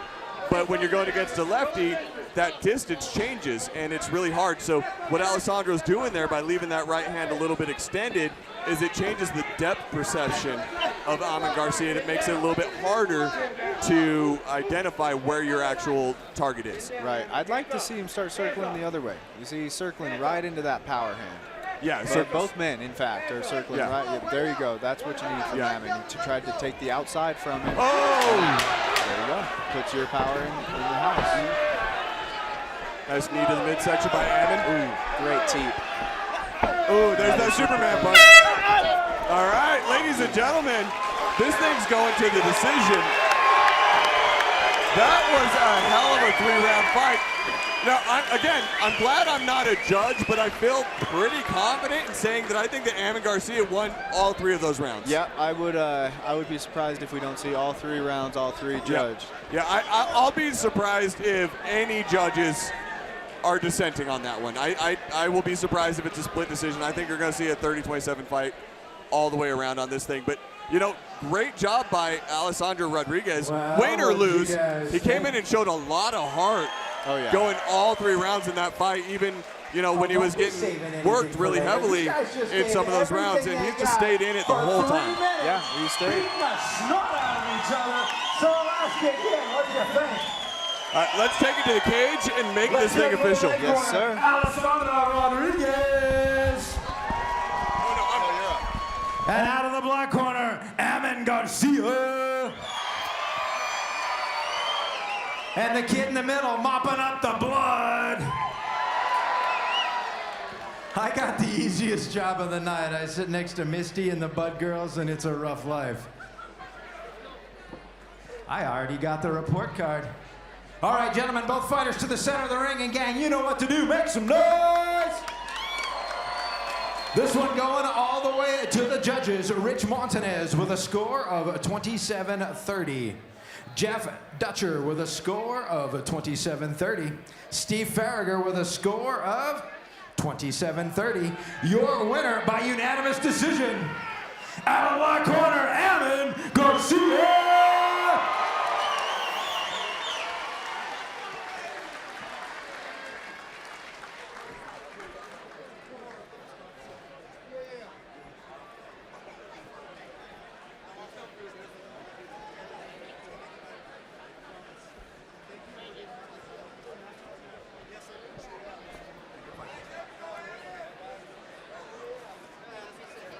All right, I'm here with your winner, Amin Garcia. Dude, that was a hell of a 3 rounds. How are you feeling? I could probably go 2 more. I couldn't. I got tired just watching that thing. Did anything happen that caught you off guard? Well, I didn't finish him. That's new for me. So. But you look phenomenal, man. Is there anyone you want to thank? Yeah. One Hit MMA, Assassin Muay Thai, Gustavo Rodriguez Jiu-Jitsu, training partners, family. You guys know who you are. Now it's time for me to kick back, and I'm not hurt, so maybe I should fight in May. What does everybody think? We'd love to see you, man. So you just said thank you to Gustavo Rodriguez. One of the things we were talking about was that Darce choke attempt. We generally see amazing striking out of one hit. So we were guessing a little bit that you were working with Gustavo. How long have you been working with Gustavo? Oh, ever since I started. Yeah, he's my coach. Him and only him, so. Outstanding, man. You're going to come back and do this for us again? Yeah. In May, hopefully? If they let me. Outstanding, man. Well, congratulations. Everyone give it up for your winner, Amin Garcia!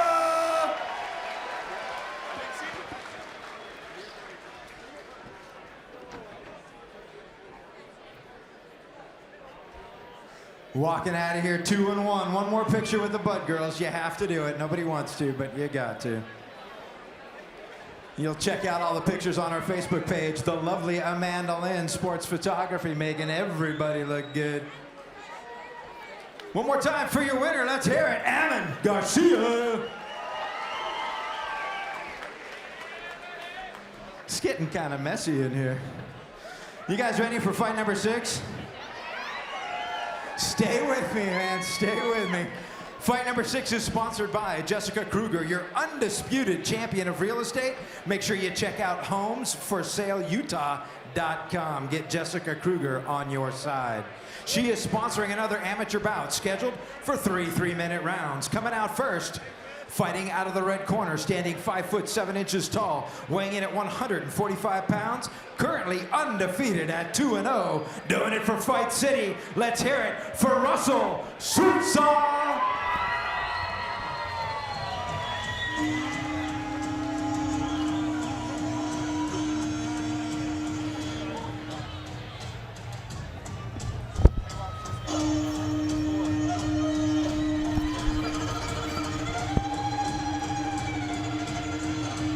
All right, ladies and gentlemen, coming out to the cage, we have Russell Sousa. This guy is 26 years old, standing 5'7" tall, weighing in at 145 pounds, with a perfect record of 2-0, representing Team Fight City. Ben, what do we know about this guy and his gym? We know that he's been here out in Steel Fist twice, picked up 2 wins. I think both have been by one by decision and then the other by a first-round TKO. So watch him become box. He throws hands. He keeps kind of a boxing style, and it'll be largely on the feet if he has his way. All right, do we know anything about his gym out here in the Utah? I believe it's in Murray, yeah. Utah. He's from he's fighting out of Fight City. We see a lot of fighters coming from here. They've got boxing, kickboxing, Muay Thai, Jiu-Jitsu, MMA. So, I mean, well-rounded guys. I can't think of off the top of my head who the coach is, but... Well, and I know a lot of guys that go out to Fight City since they started up. They're a relatively new gym, and when I say that, I don't mean they just started up. I mean, they're within the last 5 years. But a lot of established fighters have been training out of there on and off, kind of jumping around gyms. So they've been established for a while, and they have a high pedigree of fighters that come out of there. Oh, yeah, we see good fights from All right, and his opponent tonight, fighting out of the black corner, standing 5 feet 9 inches tall, weighing in at 142.5 pounds, also currently undefeated at 2-0. Doing it for Horns Elite Performance. Let's hear it for Spencer Hansa. All right, here coming to the cage is Spencer Hansa, undefeated fighter. He's 26 years old. He's fighting out of Team Horn Elite with Jeremy Horn, one of the more decorated coaches in the area. What do you know about this guy, Matt? Well, I know that he's training out of Elite Fight with Elite Performance with Jeremy Horn, who, Jeremy Horn, if you have never been around the fight game or you've never watched any MMA in the last 20 years, the guy is amazing. At one point in time, he was the most active fighter in the world. He's got over 100 fights. He's beaten people like Chuck Liddell, the Iceman, choked him unconscious in his first fight against him. He's made UFC fighters, not just through his gym, but, you know, there was a point in time that it was a joke, kind of a running joke, that if you lost to Jeremy Horn, you were going to the UFC.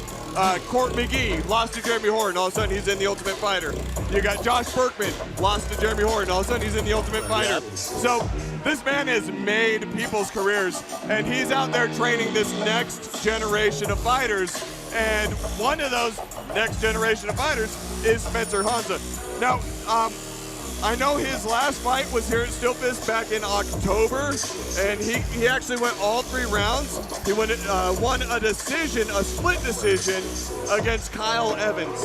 Kyle Evans. So he's also another one of those guys. He is a warrior. He's going to come in, he's going to put everything in it, and he's got the ability to go all 3 rounds in this fight. Yep, he looks calm. He looks like he's got some ice in his veins. He's ready to fight. Ice in his veins. I like it. Last minute checks by Tyler Tomlinson. He's double checking, making sure everything's good to go. And he's going to bring him, again, just like earlier, he's going to bring him to the center cage, remind him of those instructions he gave him back before the fight started. Yep. And we're going to see some action. If you are just tuning in, we've got Russell Sousa in the red corner with the black and gray trunks that Tyler's touching at the moment. And Spencer Hansa out of the black corner with the I'd say the black and colorful on the other side trunks. I like that. Looks like sprinkles. Reminds me sprinkles you put on ice cream. Now I'm old. It reminds me of In Living Color, but you probably didn't grow up around that show. And no, sure. Aged yourself past me right there. Yeah. Oh, we coming are out swinging. Yeah, we're not seeing a lull in action right here. These guys are coming out. Nope, they want it. Russell kind of coming in with those jabs from the outside. Nice angle change, but Spencer Hansa capitalized on that and landed a few of his own. Yep, both guys could benefit from taking a deep breath, standing still, getting their shots put together, because they're kind of just swinging wild. But you know what? They might be swinging wild, but they're landing too. Oh yeah. Nice exchange right here. I almost wanted to say that it looked like Spencer Hansa got the best of that, or landed the best of that exchange, but it didn't slow Russell Sousa at all. No, look at him go. No, he's coming straight forward. Not many things seem like they would slow him down. Well, you kind of expect that training with someone like Eric Wallin too, who's you know, a boxer that moves forward, and you know, he's fought in some other big MMA shows around, you know, Bellator, other stuff like that. But he's also a really good boxer, and that's the kind of thing that he does when he fights, is he pushes forward with a lot of pressure. So I'm not surprised to see that out of Russell Sousa. Yeah, no, not at all. Sorry, Eric, didn't get you off the top of my head, man. Much love, much respect. Ooh, nice exchange. Both guys just content to strike so far. Nice. Not any chases on takedowns. I don't know. That was a nice right across the top for Spencer Hansa. Use that range. He's using that range, but on top of that, the kind of awkward body movement that Russell Sousa is moving with when he throws those strikes, he's moving a lot with his arms. It's not just the arms, it's his whole body, and not the hips. like you generally see from a traditional striker. And Spencer's taking advantage of that. Yeah, he's taking those angles from him. He's making them count. Ooh, a couple beautiful big shots. uppercut right through for Spencer. And we've seen Russell Sosa fight like this before, really just take a beating and keep coming. In his debut, I actually watched from the crowd, and like back and forth the whole time. It was a great fight. So this guy's a dog. Nice knee to the solar plexus from Spencer. Ouch. Oh. Looked for another one. Right hand over the top. Just all fists from Russell Sosa. Ooh, cheap right in his guts. Ouch. Spencer's looking really good. Oh, yeah. I say that, you know, as Russell's landing some shots and everything. I don't want to take away from Russell. Russell's putting a lot of pressure on, and where I think I'm impressed with Spencer is the amount of pressure that Russell's putting on and the constant, I wouldn't say barrage of punches, but the constant flow of strikes coming from Russell Sosa has really impressed me with the fact that Spencer Hans has been able to kind of keep it going back. Yeah, he's and he needs to, right? He needs to utilize that range. He's taller, he's longer. Right. Which means that Russell Sosa is going to be coming in packing a wallop, right? So you got to keep your range. You don't want him putting them hands on your face. No, and the way that Russell's throwing his body with those punches, right? He's throwing that right hook and dipping his upper body down to the left as he's throwing it. Same with his lefts. He's not coming in and just turning his trunk. What that does is it does throw a lot more energy into those punches because you're adding your weight to it instead of just the body mechanics of movement. So it can have a lot more impact, but unfortunately, it also makes him a little bit less accurate, and it gives Spencer a chance to capitalize, like right there. Right there, yep. And and we haven't seen it yet, but when you're ducking off to each side like that, you're really opening yourself up to that head kick. Yes. And Spencer's a big, long guy, and that could very well come. Yeah, and I'd love to see it in the next round. You know, that would be great, especially since you just talked about it.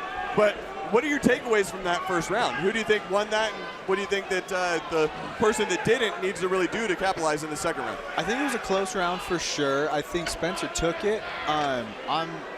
Like I said, I guess like you said, Russell, if he can stay home and if he can stay in his combos and keep his hips underneath him, then he can really start to put some success behind these shots. No, and he's throwing that one with a lot of success. Oh, yeah, and a lot of anger. Yeah, but the way that he was throwing it, he missed a few, then all of a sudden he lands it. Then he misses a few, then he lands it. Oh, he's staying busy. He's looking for the uppercuts. But he's all fists. Oh, yeah, all fists. That's like I was saying, he's coming into box. You know, he's grabbing for a leg. He might try and take it to the ground, but I don't think he's going to try and take it to the ground for a submission. He's going to take it to the ground so he can punch. And he went to the ground, and great defense by Spencer. He stayed up. Good job. Still chasing. That's good dedication to that shot. He still got his hands locked. He could still finish it. Well, and the fact that he turned in after Spencer kind of stuffed the takedown, and then Russell just changed his angle and kept being able to drive forward. Right. A lot of people end up on their back like that with a failed sacrifice type takedown, and they're in a bad position. Right. Russell did not end up in a bad position. No, it showed some wrestling background probably, that scramble ability to get around. Ooh, nice uppercut. Both of these guys bleeding from the nose, and that kind of to be expected because both of these guys have landed a lot of strikes in this fight so far. A lot of uppercuts. Save that drink from a blood spill. Ooh, look at him come. Yeah, these guys are dogs, man. They're at it. Underneath the right eye of Spencer Hans, it's starting to get black and starting to swell up a little bit too. You saw him do a kind of a wipe under the eye. It's not going to make you see any better at this point. No, it is not, and there's nothing there anyway to wipe away. It's just swollen. Yeah, it's not blood. That's swelling. Yeah. Yep. I like the knee. I'm loving this fight so far. This is the kind of fight that you kind of get excited watching because they don't stop striking the whole freaking fight. Right. I mean, we're about through the second round, and they're still just swinging. Just for the fences. There's been no lull in action in 2 rounds so far. And thanks to both of these guys, right? You did your work. You did your conditioning. Like, you're giving us a show. This is fantastic. It's what the people came to see. It's what your friends are out here to watch you do. Great takedown defense by Spencer. Great balance, yeah. We're seeing more takedowns out of Russell, or takedown attempts, I should say, out of Russell. I wonder if he's starting to feel a little less comfortable, or if he's looking for maybe a little bit of respite from this. I don't think he's got the energy to drive forward on those takedown attempts. Right.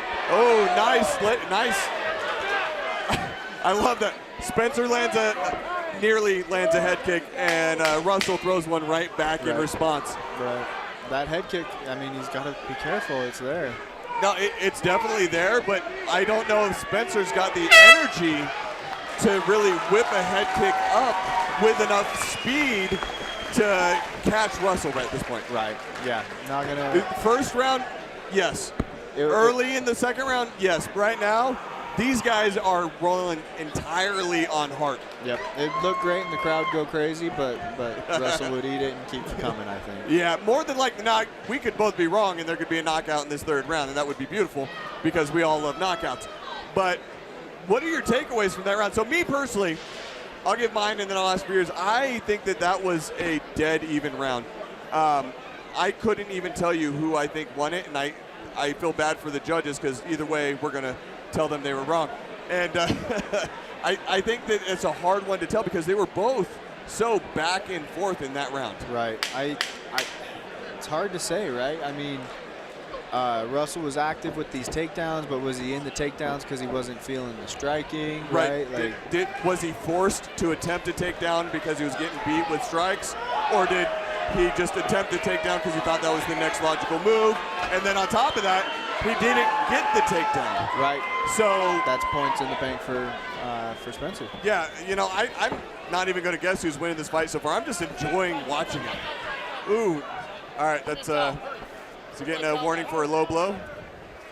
Oh, blood. All right, I was worried about. I didn't see a groin shot right there, so I was a little confused. He seemed confused too. Yeah. Spencer's starting to get blood right down the path of that eye. We'll see if Russell. You know, I'm very impressed by the energy of both of these guys coming out in the third round and still being able to throw with the same, if not more, energy than they did in the second round. Yeah, they know it's a close fight, right? And they're digging deep and they're trying to get. Like you have to win this. You have to win this. Yep. You don't want this to go to the judges because it's way too close to call. No, and it's so close that whoever wins, or whoever loses, rather, that's so much to put in to not take that win home. I'm telling you, if I was a judge in this fight, it would literally be a coin toss. Yeah, just I wouldn't be able to tell you who won. I'd be tossing a coin to the Witcher and finding out who won that thing. Yeah, especially that second round, right? I mean, shoot. Second round, third round, like this is not any different, except the only difference between this round and the second round is they almost look like they have more energy. I know, yeah, they both are hungry. Your coin would have landed on standing on end. Right. This has been a fun fight to watch. Yeah, for sure. Honestly, this is a treat. Aside from it's right on the jaw. It's trouble. And that is what you need to establish dominance in this round. Yep. Great job. That was a beautiful shot by Russell and doing a great job following up. See if Spencer's able to do anything. Oh! From the X guard. Oh. X guard takedown to mount. Full mount. Let's see if Spencer's able to capitalize. There's just under a minute left of this round. And Spencer's got his arm under. And just when we thought this would be an easier round to judge. Right, and Russell fights through, and he's able to go to the guard. Wow, this is one hell of a fight. I am loving every second of it. I would love to see triangle attempt by Spencer. And he's got it. If he can drag that arm across and finish this choke, he's got it. He's got it. He's locked in. He needs to drag the arm across his body instead of leaving it on the outside. Yep. Pull that head down, drag that arm. Leaving it on the outside is creating a little bit of space, and that's not what you want. You want to shove that thing across the neck and get it in the quad. Either that or switch up for an armbar. Yep, looks right. There you go. He's got him across. He's got it across. He needs to grab the back of that head, pull down, and hip up. And even if he doesn't win, this might be enough. This might be enough to secure the fight for him. He's looking to transition to armbar. Lost it. But he's got 10 seconds left. Wow. Wow, this fight has been amazing. What a warrior. Wow, ladies and gentlemen, all 3 rounds, nothing but combat. That was, exactly, nothing but combat. Nothing but combat. 9 minutes of grueling fight. That was fantastic. Literally. They're wearing the story on their faces. Look at them. Not a single one of these gentlemen can walk out of this cage with their head hung down low, whether they win or lose, because they put on a war here tonight. Right. Yeah, that was absolute warriorship stuff from both sides. Oh no, that was beautiful, man. Beautiful. Yeah. Wow, and you know what? That's not even the halfway point for the night. I know, right? That is awesome. Fantastic. You know what? I'm going to quit talking about it. We're going to find out what the judges thought. Let's see. Poor judges. Poor judges. Let's take it to the cage and find out who won this thing. And let's hear it from the black corner, Spencer Hansa.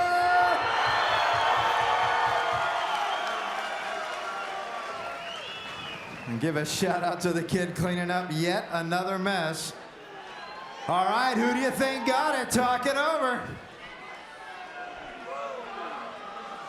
I don't know, I'm kind of biased because I think we are Utah's premier MMA event, but tonight has been on fire.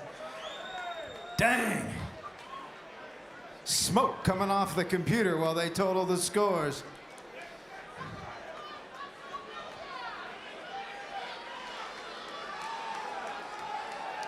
I can't believe they're both standing up right now. I'm tired.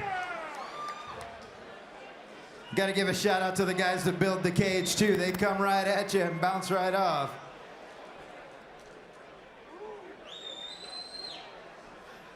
Double checking the numbers. Got to make sure this is right.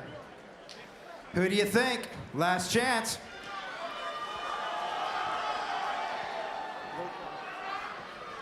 All right. This is it. One more time. I got both fighters in the center of the cage. Make some noise! Rich Montanez with a score of 28-29. Jeff Dutcher with a score of 29-28. Stephen Farragher with a score of 27-30. Your winner by split decision out of the black corner, Spencer Hunter!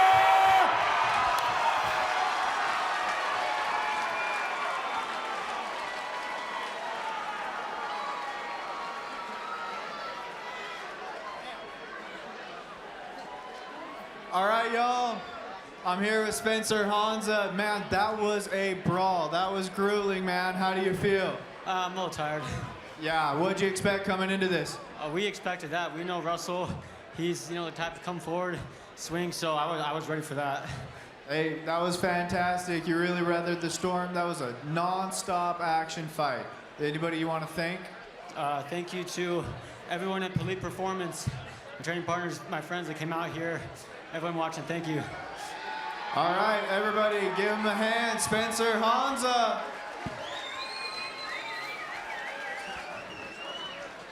All that's left is picture, Spence. You're almost done. Walking out of here, still undefeated. 3-0. Horns Elite Performance, Spencer Hansa.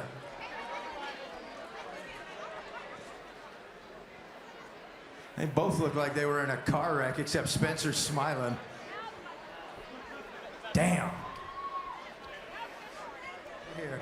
Fight number 7, I could be talking about you right now. You could be throwing t-shirts out. We could have your name up here. And everybody think you were really cool. If you want to sponsor us, make sure you hook up with us on Facebook. Kevin at steelfistfight.com is the man to talk to.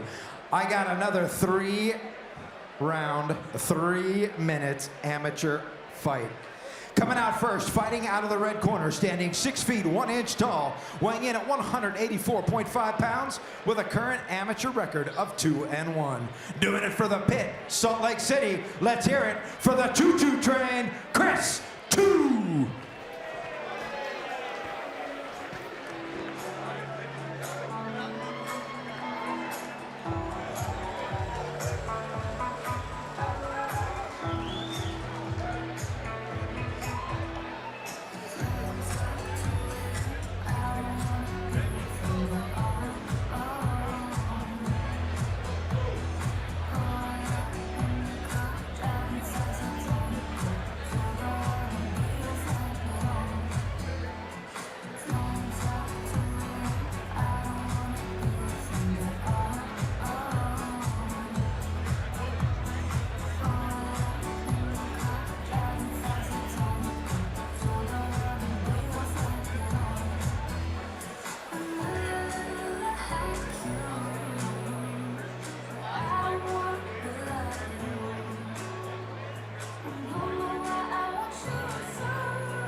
grapple hard, trying to be a winner. All right, let's see what his opponent looks like. All right, his opponent tonight going to be fighting out of the black corner, standing 6 feet 2 inches tall, weighing in last night at 183 pounds with a current record of 1-1. Doing it for Team Agima. Let's hear it for Tyler Call.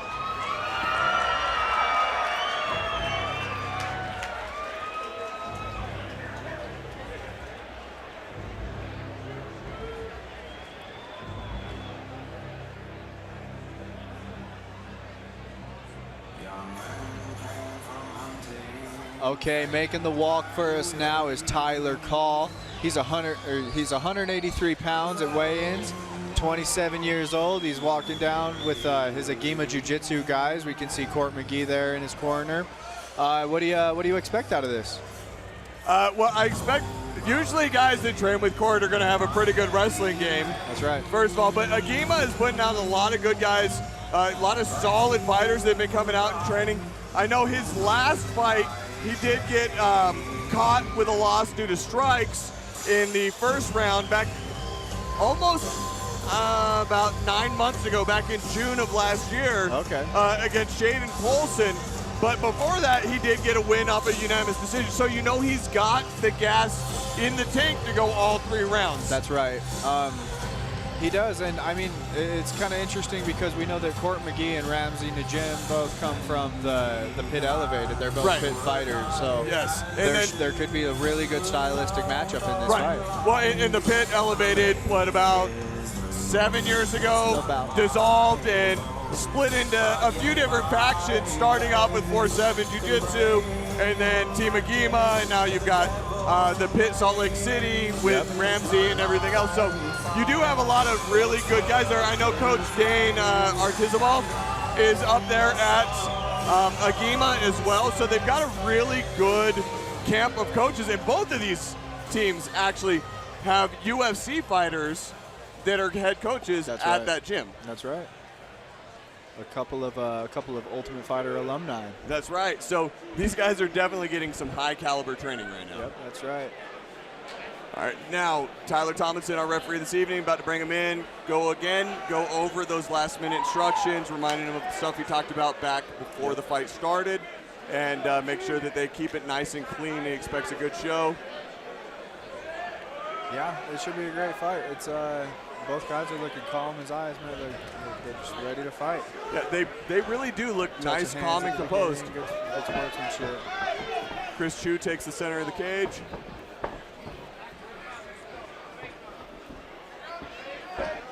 He's in a lot more striking of a stance than you normally see. Looking a little more willing to throw them hands than he normally is. Yeah, kind of expect him to close that gap. Yeah, especially coming in as a jiu-jitsu heavy fighter. Yeah, oh, absolutely, and a really strong one too. He's a confident jiu-jitsu artist. Ooh, nice. You know, one thing that I enjoy with a lot of jiu-jitsu guys is they want to show off their hands. Yeah, any chance they can get, because it's like, I get known for being a jiu-jitsu guy, look at them uppercuts. but I can throw hands, and he just did that again with that one we talked about where you grab the back of the head, almost that half tie plunge. Yep, and then just start throwing those uppercuts down the middle. But Tyler Call did a great job of closing it up, getting that hook in, and stopping that action from happening. Yep, and I want to say that Chris is probably pretty comfortable right here. We do a lot of this in the pit. We're always tied up on the wall. We're always fighting, getting gritty rounds in. Yeah, and you know, that's something that's very important, is getting that cage practice, that cage control. Yep. Whether it's against a wall or an actual cage, you have to work on establishing that control. And what I'm liking about Chris is the angle that he's throwing his body at to put Tyler Call against the cage. Yep. And changing the angle right there to trap up the leg. If he reaches down with that left hand instead of wrapping around the waist, he might be able to even get that takedown. Interesting. He's going to thread through, try to hit the next guard. Yep, and then go through for the back. The side. There he goes. Great scramble by Chris. Not able to finish it, but great scramble nonetheless. Right. He's right there in his corner, too. You can see Ramsey just chewing his ear. Got to be careful with those, though, because when you sacrifice that way, a lot of times you can end up in a very bad position. That's right. In jiu-jitsu, that might be okay, but when you can get punched and elbowed in the face from it, you don't want that to happen. You need to, save the moneymaker, right? Wild Exactly. shots. little bit of blood coming from the forehead of Tyler Call from earlier exchanges. Yeah, I mean, you don't see a lot of blood come from right dead center in the forehead. It's No. kind of an interesting shot. I wonder if a clash of heads got him or something. Either that or he just happened to land that leather right on the crease of the forehead. Yeah, can't say enough good things about the guys over at the pit, though. I mean, we really like to be a team, and we really have some solid coaching and some solid training partners. Nice exchange. Tyler Call looked like he got the better of that one as far as for sure. coming in deep and was able to secure. Now he's got Chris Chu against the cage. Right. A little bit of a turnaround from what we saw earlier in the round. We got 10 seconds left. I think we're going to see round number 2. Yep, I think so as well. Staying busy. Staying Chu busy. is. Throwing strikes. Even though he's not in a dominant position, he was still landing shots. He's calling for a late strike, but I didn't really watch, so I don't know. You know, it's kind of hard when that body is in motion, when you're already throwing that strike as the buzzer rings. It's kind of hard to pull it back. Sometimes you just let it go. Yeah. You're like, if I get yelled at, I get yelled at, and if I don't, cool. It's like a buzzer beater in basketball, right? You just kind of throw it off, and if it's off before the buzzer, then you're good, right? Yeah. And Tyler's over in the corner checking. I don't know if he's going to give a warning right now to Tyler Call. All right, yeah. So I just saw Tyler Tomlinson, our referee, just gave a little bit of a warning. He's not taking any points or anything away. It wasn't a blatant late call, but he did warn Tyler Call that, hey, watch that shot when it's at the buzzer. Watch that shot when it's at the buzzer. So that's right. What are you telling Tyler Call coming into this second round? You know, honestly, it's a little difficult because he didn't really do anything bad, and you don't want to tell him to get to the ground on someone that's training out there with Ramsey Najim. That's right. So I'm telling him to keep his hands up and try and strike through the center. Maybe throw some leg kicks. Yeah, that's just kind of keep your ground. Yeah, keep the fight on your terms. Yep, push forward. I love what he's doing right there. Driving forward, but got through there. Chris did a great job transitioning. As soon as that over-under was established, he turned off the cage and changed it 100%, and now he's got Tyler stuck against that cage. Yes, he does. Go ahead. Sorry. No, you're good. You're good. I was just saying I was expecting him to grab the ankle, but what were you saying? I was just going to say there's a lot of big, strong guys up and coming in the fight game in the pit, too. Like, we have a lot of guys heavier, the 185 and heavier. We've got Kent Mafileo and we've got Ray Soto, and these are all some guys that he's training with, and they're just absolutely animals out there, and we're all just trying to fight, and it's not really. I don't know. I think there's a really fighting culture there. Okay. So it's fun to see. Fun to see the team get out. You know, and at the same time, that's what I expect out of a place like Ajima with, you know, Ramsey Najim out there and Dane Artizabal out there. I expect to see that same kind of fight mentality. Yeah, for sure. And what I'm seriously impressed with, though, is Chris Chu's cage control. You don't see a lot of people that really work on that dominant cage control, especially at the gym.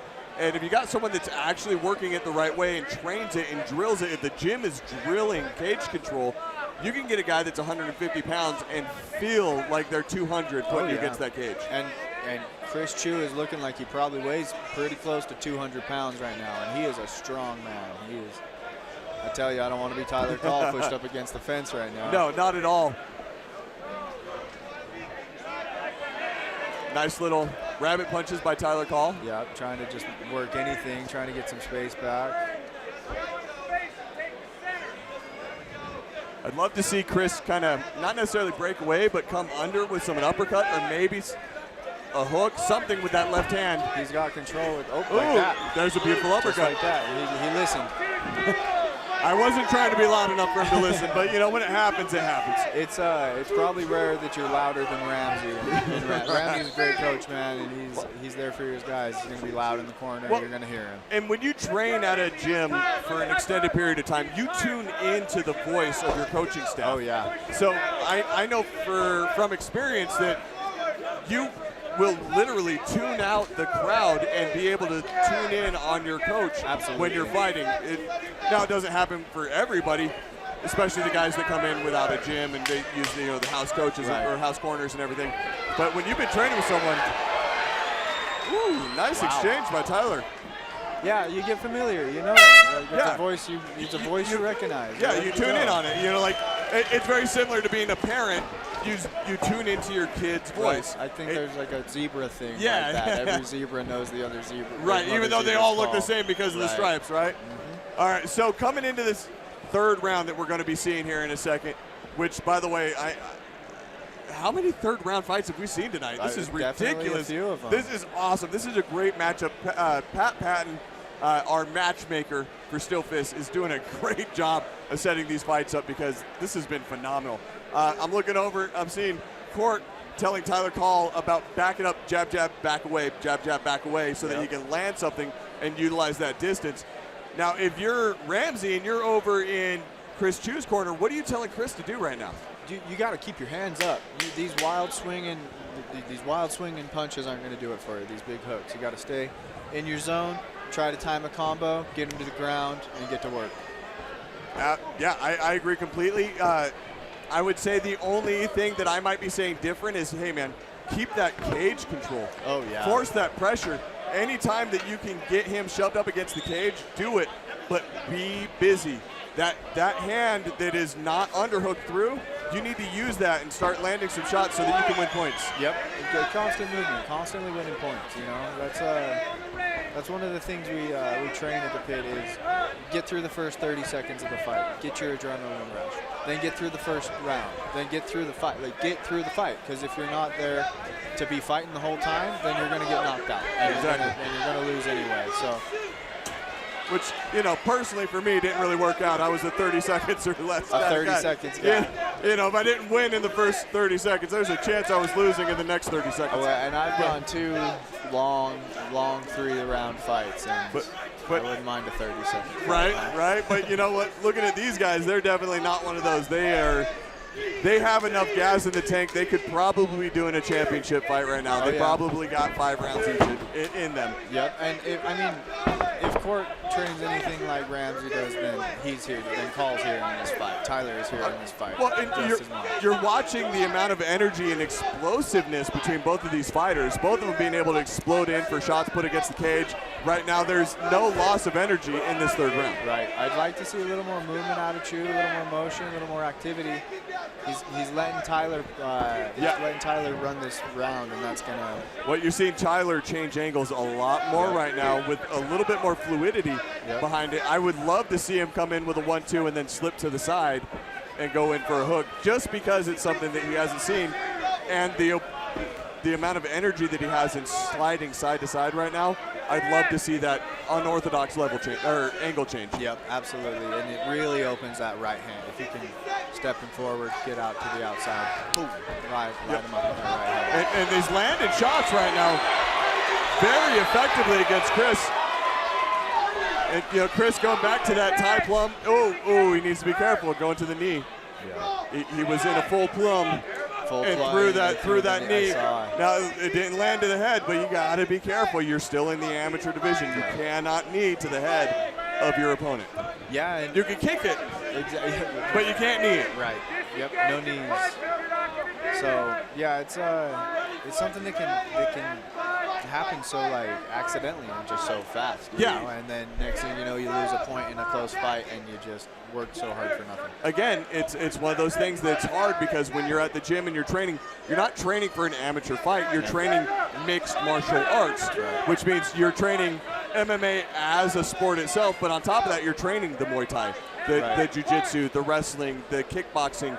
So that's a tool that you use in training. Oh, I love that drag, that snap. That was a good snap down. I would have loved to see him transition off of it. Right. Maybe scramble around to the back. Being able to drop him on all fours like that, and even just getting to a side angle shows a little bit more activity. But still, this is another one of those fights where I would not want to be a judge tonight. No, absolutely not. You know, y'all keep your job. Yeah, for real. With the amount of fights that have gone all 3 rounds, I am very impressed with the matchmaking tonight by Pat Patton, because these things going all 3 rounds is a testament not just to the matchmaking, but also to the skill of both of these fighters, that they're able to stop the other fighter from being able to do anything that's going to really put them in danger of ending the fight. So I don't even know how I would call this thing. Yeah, neither do I. You did a good job, Pat. Do a good job now, judges. Right? All right, let's take it to the cage and find out what these horrible judges that get paid by someone that's not in the show decided this fight went. Well, they can earn their money tonight. Making the judges earn their good seats tonight. It's a good thing we got 4 of them. Cards coming in, scores being tallied. Last chance, make your wager with your neighbor. Who was it? Was it Chew? Was it Call? I'm still voting for the kid that's got to clean up. Thank you.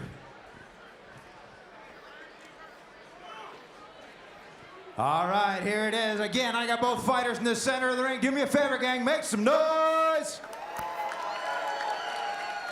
All the way to the judges, Rich Montanez with a score of 29-28.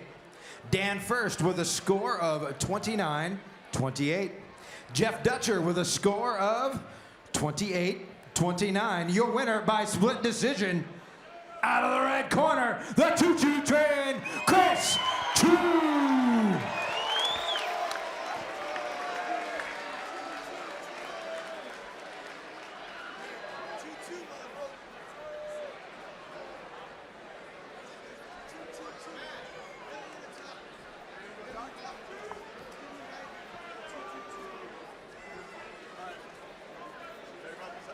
All right, I'm here with your winner, Chris Chew. Dude, that was a hell of a fight, man. How are you feeling right now? I'm tired. You should be, man. All 3 rounds. Dude, all I got to say is what I was talking about earlier in the fight while you weren't listening. Cage control pays off. You did a great job in dominating the cage in that fight. Did anything catch you off guard tonight? No, not really. Not really? Okay, is there anyone you want to thank tonight? The pit, teammates and coaches. That's about it. All right, man. Are you going to come back and do this for us again? Yeah. All right, well, we can't wait to see you come back. Go catch your breath, man. Everyone give it up for your winner, the choo-choo train, Chris Chew! Chris walking out of here 3-1. The train keeps on rolling. Got to get the pictures. Make some noise for your winner, Chris Chew. One more. You got to take it with the Bud girls. It's in the contract. You have to.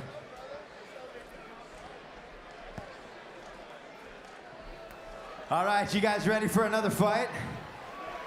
Don't tap out yet, man. We got a long haul left to go. We're up to fight number 8 of 13, brought to you by my new friends at Legacy Roofing. They know how to throw a t-shirt at a cameraman, pick the guy off. The best in commercial and residential. Make sure you hook up with a Legacy Roofing, get a free roof inspection. They are sponsoring an amateur bout scheduled for 3 3-minute rounds. Coming out first, fighting out of the red corner, standing 5 feet 4 inches tall, weighing in at 121.5 pounds with a current record of 3-6. Make some noise for Brandon Lights Out Lemmings.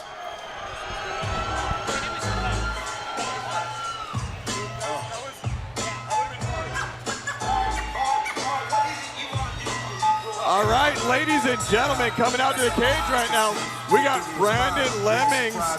This man is 24 years old, standing in at 5 feet 4 inches tall, weighing at 121.5 pounds, with a record of 3-6-0, training out of Westside Jiu-Jitsu and the OG Den up in Ogden. I love that. What do we know about Brandon Lemmings, and what do we know about Westside Jiu-Jitsu? I know he's a character. We know he's coming out here. He's looking for a first-round fight. But if he doesn't get it, he's going to be there, and he's going to stick around, and he's going to be hard or impossible to get rid of, man. He's here to fight. You know, I like seeing that he's actually training out of someplace like Westside Jiu-Jitsu. When Brandon first started fighting, he was just that guy that used to go bang at the barbecue. Right. You know, and he comes into the cage to test himself. He used to joke around like he was all hard after the first round, right? Oh, yeah. So he would talk and joke about, man, I need to quit smoking and go get some training in. And I like the fact that he's in there getting some real training in. Yeah, oh yeah, absolutely. And it's just, it's really one of those cool things about the MMA, the sport of MMA, is that it is developed into this sport. And it's not just dudes brawling around anymore. Right. And now there's a whole thing to it, Well, you know? And on top of that, I love the aspect that you've got the average, you know, Joe Couch Potato watching the show saying, oh, I could do that. They come in and they're like, oh, I can't do that. And they start training because they realize that I need to learn the stuff that I don't know, because you don't know what you don't know. No, you don't know. And even when you do train, once you step in, it's, oh my God, what I didn't know. Right? All right, let's see what his opponent looks like. All right, and his opponent tonight, fighting out of the black corner, standing 5 feet 6 inches tall, weighing in at 125 pounds with a current amateur record of 2-4. Doing it for Team Lionheart, let's hear it for Aaron Jennings.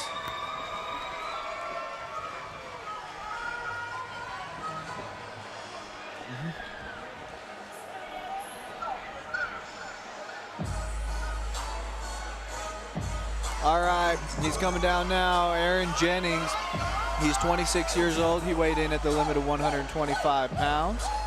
He's 2-4, and he's coming out of Team Lionheart out of Idaho. What do you know here? What do you expect here?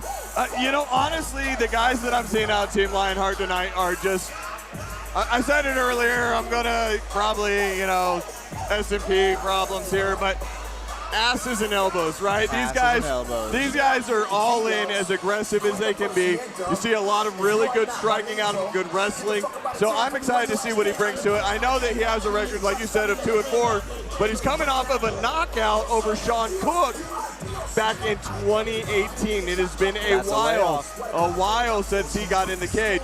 I know this fight was actually supposed to happen back in December, the last time that you and I were co-commentating together, but it was postponed to tonight. So both of these guys, they're very hungry. This should be an exciting one. Yeah, and I mean, he looks cool. He looks like he's ready to fight.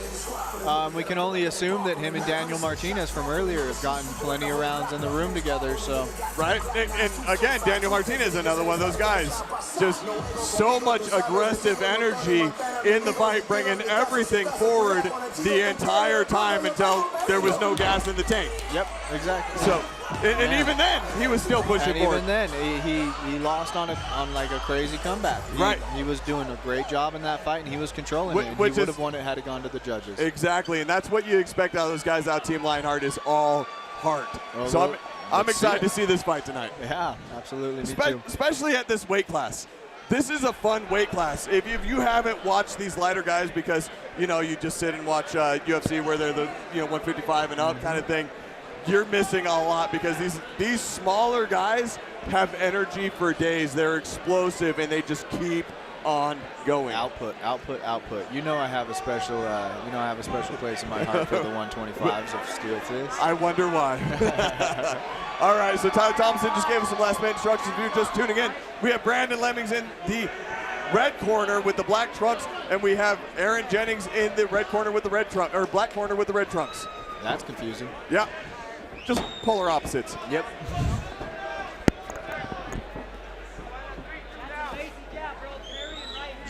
Nice job on these guys, both coming in and establishing their range. Yep, feeling each other out. Ooh, there's aggressive energy, but not chaotic energy. Right. Yep. And I like that right now. Yeah, that leg kick's right in the perfect place, right on that fibular nerve. Yeah, that one's kind of toes. He's got to be careful. Right in the T-strap on the that part in between the outer thigh and the hamstring there. Yep, the off button. Yeah. The dead leg. The dead leg, that's right. And I would say take it till he checks one, right? Like, nice counter punch by Brandon Lemmings. I mean, neither one of them landed it, but I like that he threw it immediately off the recoil of Aaron Jennings. Yeah, he's looking for it. Oh, he's going to throw a leg kick of his own.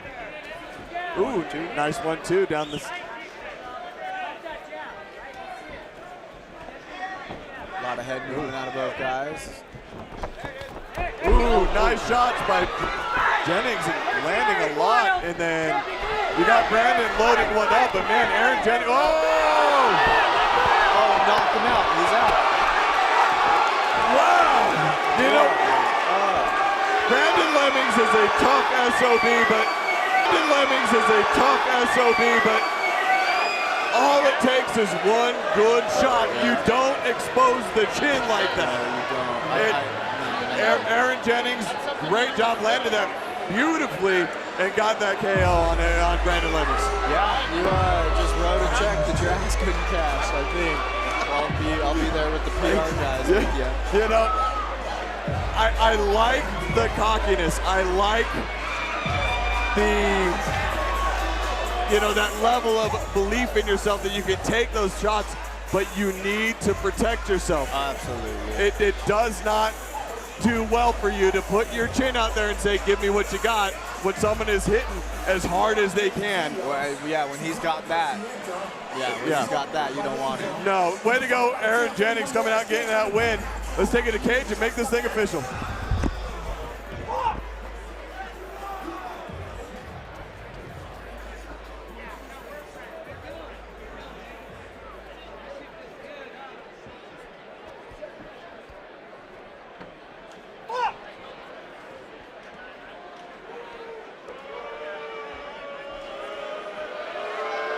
All right, do me a favor, make some noise for the one in the cage, if you would. Your winner, 1 minute, 25 seconds into round number 1.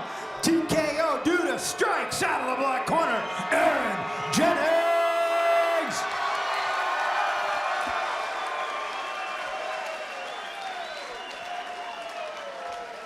I'm here with your winner, man. Don't worry, they're not booing you. How you feeling? Shin's a little fucked up, but I'm good. Anything? So that was a crazy fight, man. He dropped his hands, you got him. What'd you expect out of that? Let everybody know not to do that with me. Yeah, no doubt. They know now. Is there anybody you want to thank? Any shout outs you want to give?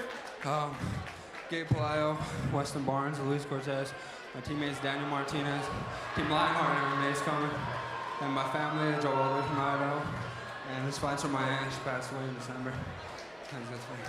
Hey, may you rest in peace, man. That was a great fight. We gonna see you back out here? Oh, yeah. All right, give it up to him.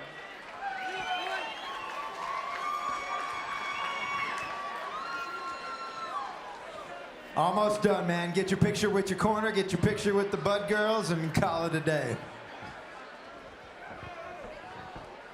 Walking out of here 3 and 4, your winner, Aaron Jennings. All right, we are cruising right along. We are up to fight number 9, brought to you by Wayne Brown, my buddy. Coach Wayne, Extreme Fire Protection. You want the best, there's only one place to go. Call Wayne Brown, Extreme Fire Protection. Shout out, Paulie Ryder's MC at the table, his brother's with him. He is bringing you fight number 9, another amateur bout scheduled for 3 3-minute rounds. Coming out first, fighting out of the red corner, standing 5 feet 10 inches tall, weighing in at 145.5 pounds, with a current record of 3 and 5. Doing it for Be Fit. Make some noise for Obi-Wan Alcantara.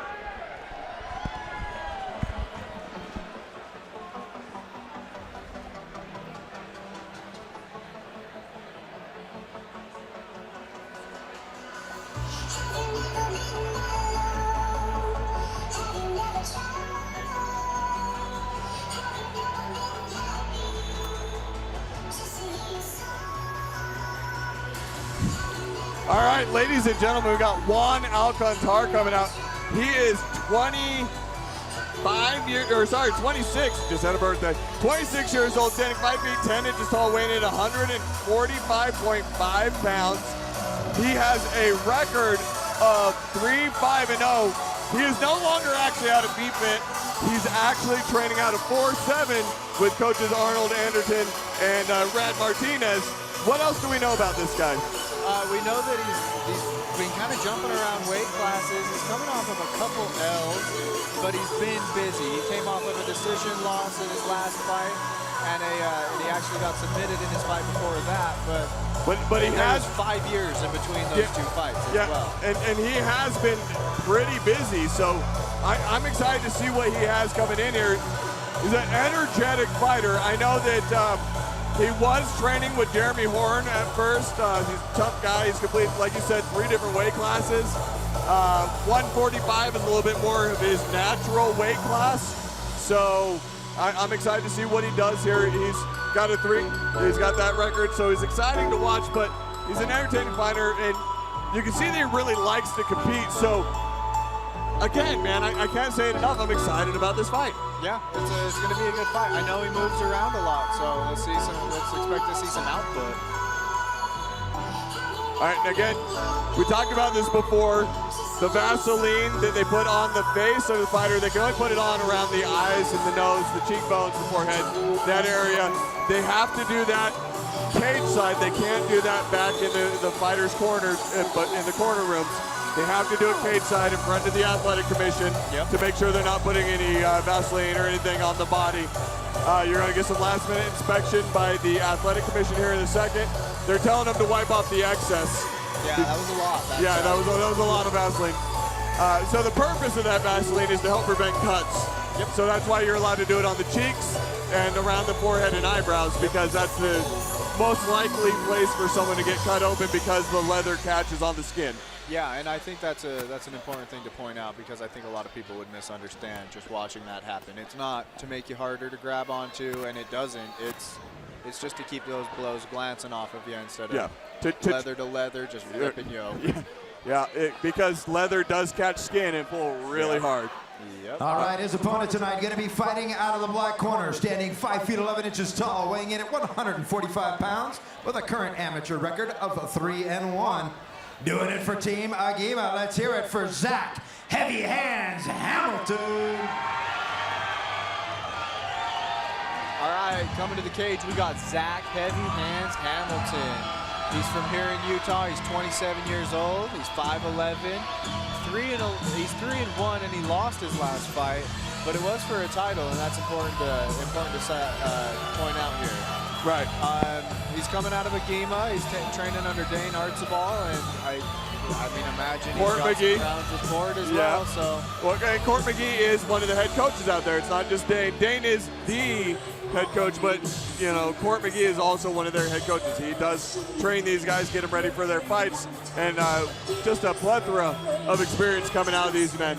Oh, yeah. So, you know, one thing I do know, he's coming in off of a loss against David Maggio by armbar in his last fight back in September. But he's been a pretty active fighter for us since he started. I know all of his previous fights have been here at Still Fist. He's got 2 wins via submission, 1 win via strikes. So he does have a little bit more in the tool bag than just somebody that wrestles only or striker only.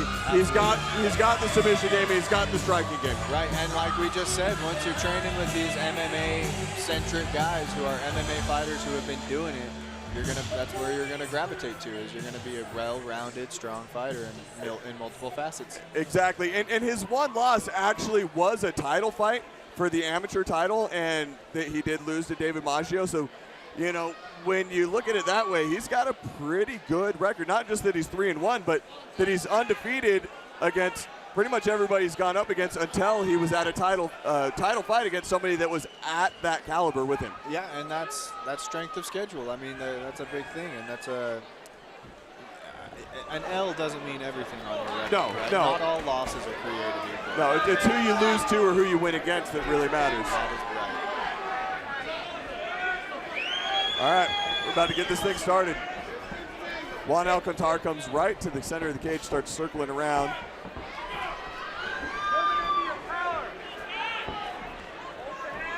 Hamilton looking long at first, long 2 there. You know, he kind of looks, I don't want to call him jittery, but his hand movement almost looks jittery. Up and down, up yes. and down. Yep. And then he throws a nice straight jab, so it's not like it's hurting him, but it is something that, from the outside perspective, it almost looks like nerves. Yeah, absolutely, and it might be. And it can be detrimental to that cross. Absolutely. The jab, not so much, but the cross, definitely. Yeah, you can see him overextending on the cross and putting himself at risk. We'll see if he can tighten it up. And that's generally going to come a lot of times with the guys that are a little bit more busy like this with that arm movement. You see it a little bit more in the second and third round where they really calm down and they find their groove. Yep. But let's see if he's going to be able to do that against someone like Juan Alcantara.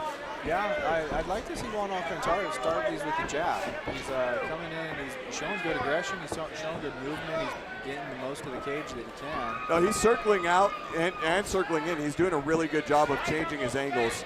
I'd love to see him when he changes those angles strike off of it instead of just circling around for safety. And he ate a jab, kind of a jab, almost across. Yep. Nice head kick, though. No doubt. Way to bounce back up, too. Good technical stand-up. Nice jab in by Juan. Yeah, Juan's doing a really good job controlling the cage, but then, I mean, just as I say, Zach Hamilton comes in with the flurry and backs him up. Well, you're seeing really good jab in. Occasionally throws that that hook instead of the cross. But Juan's doing a really good job of controlling his shots. Yeah, absolutely. He's not throwing them blind and wild. Well, and he's being more composed than we normally see out of him. He's normally kind of bouncing around and throwing a lot more wild stuff. He's really staying in his lane, keeping his game plan on, putting together a good first round so far. Nice. No.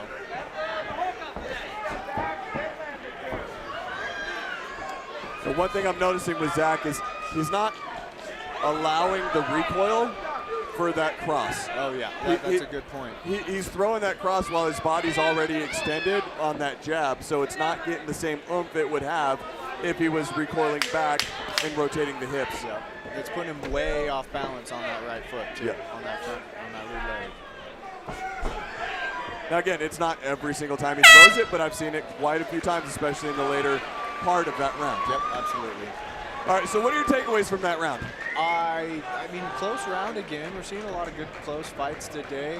I like the activity out of Hamilton, and I like the composure out of Alcantara. I think if Zach can keep his striking a little tighter and keep his center and keep in his lane, he can find a little bit more success with those strikes. Right. Well, and I was just watching one of his coaches talk to him. Court McGee was kind of showing him that jab and then circle and cross. Yep. Take that angle from him. Yeah. Change the angle and come in. And now, if you're over in Juan's corner, what are you telling Juan to do? I'm telling Juan to get busy. I mean, which is surprising because that's something that you and I are both probably impressed by with Juan is his control and pacing in this fight compared to previous fights. Yeah, I would tell him you're controlling the pace, you're controlling the octagon. Go in there and take advantage of that control. Put some right hands on him. Put some jab, 1-1-2s out there. Especially when you're pushing him back like that, when he was throwing in those 3 jabs in a row to push him against the back, pushes back against the cage. I'd love to see him unload with a combo real quick, even if it's just a 3-punch combo with a jab cross hook and then break away. I'd love to see him try and capitalize on that a little bit more. I'd also tell him to watch for that overextension. Put a shin to that guy's chin next time he's overbalanced on his right foot like that. Maybe paw the jab and come over with the left hook. That'd be great.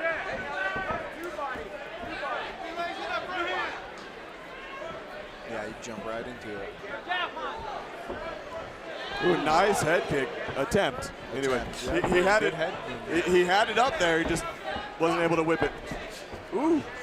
That's a strong combo. His feet need to stay underneath him too. He's letting his feet get ahead of him, I think.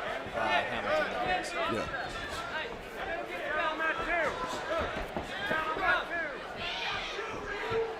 Well, and part of that goes with not catching the rotation off of the jab cross combo. Yep.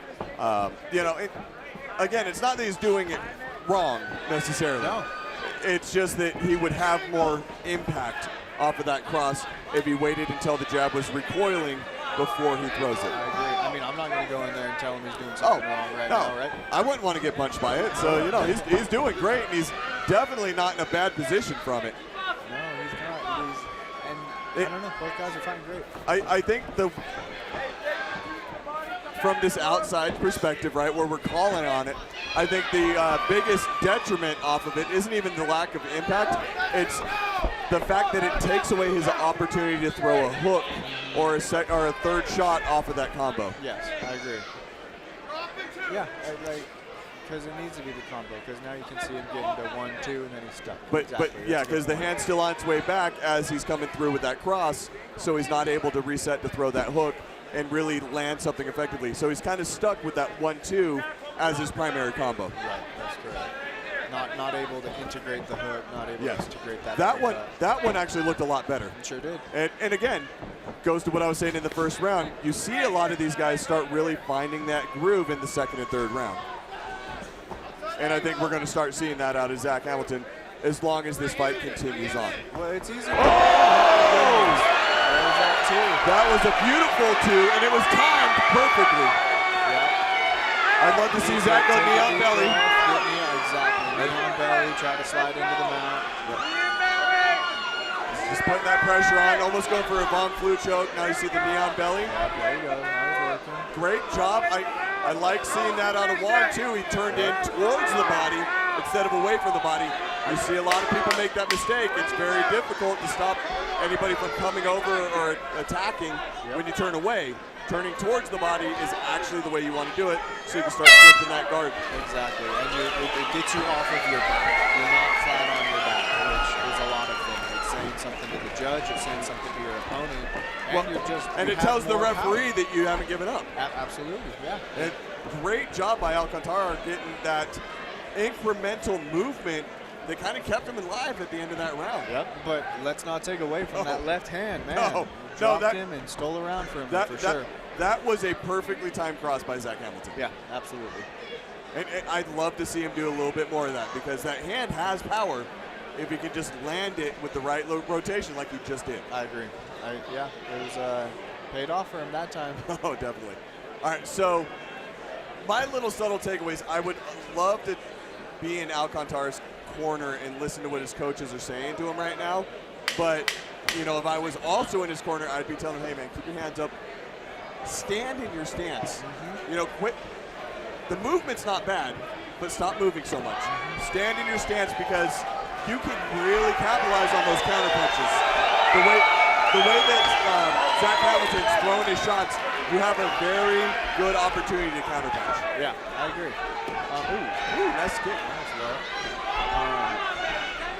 Yeah, I agree. I think that's a really good point. He's kind of not ready to fight because he's not in that. You know what, though? I'm talking about the opportunity to counterpunch, and Zach Hamilton's combo right there, piping in, looked absolutely perfect. So he's looking a lot more composed and a lot more well-timed on his rotation. And that's a mark of a fighter who has a future, right? Is be able to make those adjustments. Yes. Listen to your coach. Be coachable. Get better every single round, every single minute. Get more comfortable as it goes on. Absolutely. And he definitely looks like he's been getting more comfortable. Yep, he was playing on the crowd a little bit. He was trying to get him loud. Well, both of them were. They're both in their corner, just piping up the crowd, arms in the air. I love it. I mean, we're here to have fun too, right? It's not supposed to. I mean, it's not that fun when you're doing it, but it's the whole event. It's right? No. It's a blast when you're doing it. So I want to talk about Zach Hamilton real quick. So when he pipes in, and when I say pipe, I mean he's throwing the right and he's throwing the left as his alternating foot is stepping forward. So he's going with forward motion instead of with a traditional boxing in tight. He's not with a 1 foot in the wheel kind of a boxing mentality. He's piping forward and just walking the pipe. And when he does that, his punches are as crisp and clean as I've seen all night. And I guess maybe that's where he trains, and that's why it looks better when he is piping them, and he's not just frozen up. Yeah, absolutely. Yeah, super impressed out of both these guys. They're both having a good fight. Hamilton, I think, is I think he's up. And well, I think he's landing enough more to get the rounds so far, but at the same time, Juan's totally in this fight so far. Oh, absolutely. He's not out of this fight yet. Yep, anybody's fight still.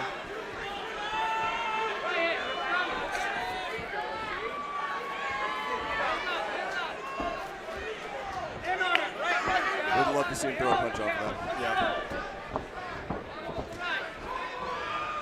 He's got his hands down every time he kicks. Yep. But, you know, talking about the rotation that we were speaking about earlier in the fight on Zach's punches, you don't have the rotation on the kicks from Juan Alcantara that you do on the kicks from Zach Hamilton. Right, and it's not going to come with that pattern. Yeah, so you got Zach Hamilton and they're throwing the kicks, whipping back, and you've got Juan kind of stepping through on the kicks and not coming back to a reset as quick. Almost like he's trying to throw through instead of throw off. Right. Ooh, nice. There he goes. And then he throws a beautiful body He kick. throws a great kick right to the body. Yeah, I think Juan needs a finish here. So I think if Zach can stay on his bike and keep, and I don't think we're not going to see a finish, but we are going to see a throwing, and this is how you want to end a fight. Again, these guys did a great job, entertaining fight. I think this is the third fight in a row that's gone all 3 rounds. This is getting ridiculous, Pat. We got to have a talk about this, man. You got to quit putting on such good fights. Pat, love it, these Pat. matchups are just way too even tonight, and I don't like it. We love it, Pat. We're not judging, man. No, we love it. No, I absolutely love it. This has been great. Both of these guys came out, put on a war. Let's find out what the judges think. Yes, sir. Well, we got another one going all the way to the end. What'd you think? Out of the red corner, Juan Alcantara. And out of the black corner, Zach Hamilton.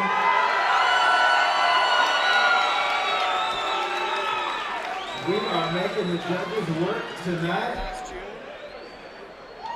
Talk to your neighbors, figure it out, because I got bad news. George came and got his wallet. So you're on your own for the next round?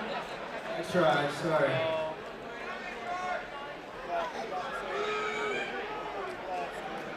Don't forget, we're taking April off, so get your tickets. Make sure you come back. Our next show is scheduled for Friday, May 6th. We'll be doing it again.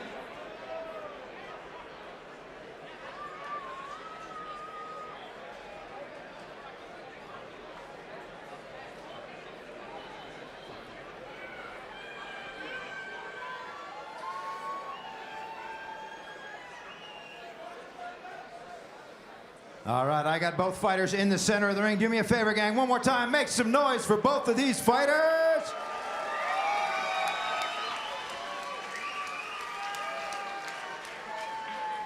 Another one going to the scorecard. Rich Montanez with a score of 28-29. Jeff Dutcher with a score of 27-30. Steve Farragher with a score of 28-29. Your winner by unanimous decision, out of the black corner, Zach Hamilton!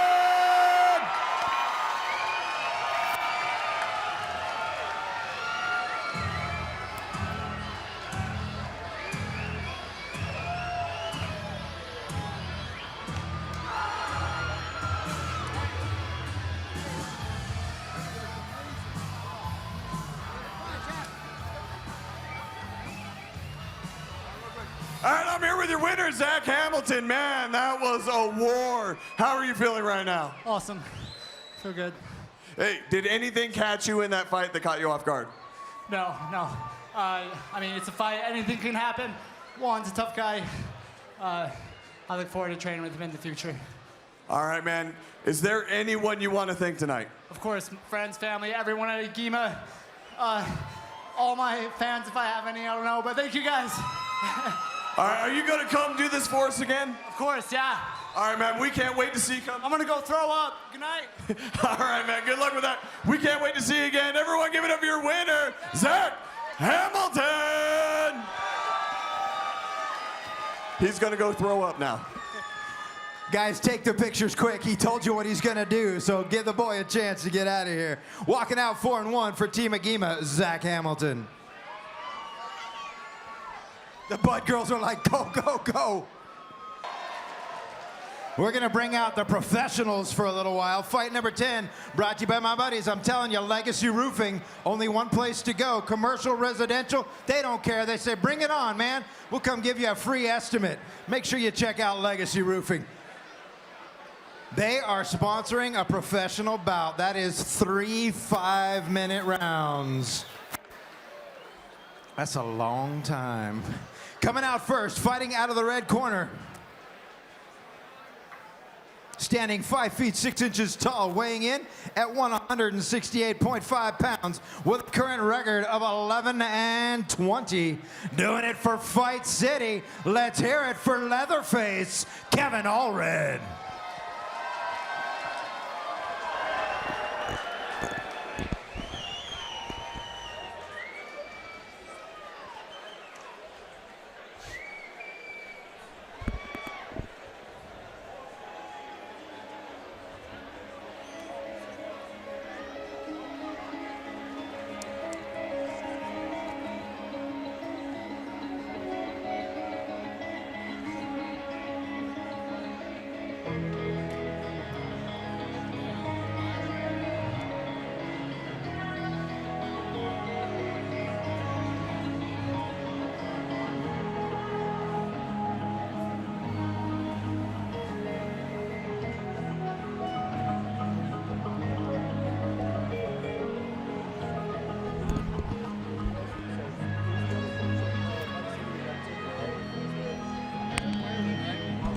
Wally.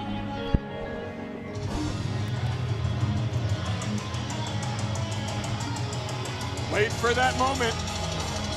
And there we go. We got Leatherface, Kevin Allred coming out to the cage right now. Now, this man is 40 years old, standing 5 feet 6 inches tall, weighing in at 168.5 pounds with a professional record of 11-20-0. This guy's been in the game for a long time. He is currently training out of Fight City MMA. What do we know about Kevin? What do we know about that gym? I mean, like you said, he's got, what, 31 pro fights, 33 pro fights or something? 31 pro fights. He's been doing it since 2016. So his MMA career can drive. Yeah. Now, so the thing about when Kevin started fighting, there really wasn't an amateur division in Utah. You went and you fought and you got paid. It was all pro. You had to be licensed. And so when he came into the game, he had no choice but to go pro. Right. So Kevin is more of a wrestler by trade, I guess you would say, but he's a pretty good MMA fighter. He's got a lot of experience under his belt, and he's been able to string a lot together. I know his last fight was a loss against Santa Cruz all the way back in 2015, so he has been on a almost 7-year hiatus. And this fight right now that's coming together is actually kind of a grudge match. I guess there was some beef between Kevin and his opponent, and let's find out what his opponent looks like. All right, we'll get there eventually. His opponents tonight, they're going to be fighting out of the black corner, standing 5 feet 10 inches tall, weighing in at 167.5 pounds, with a current record of 7-14. Doing it for Raven MMA. Make some noise for Icy Hot, Dustin Crawford.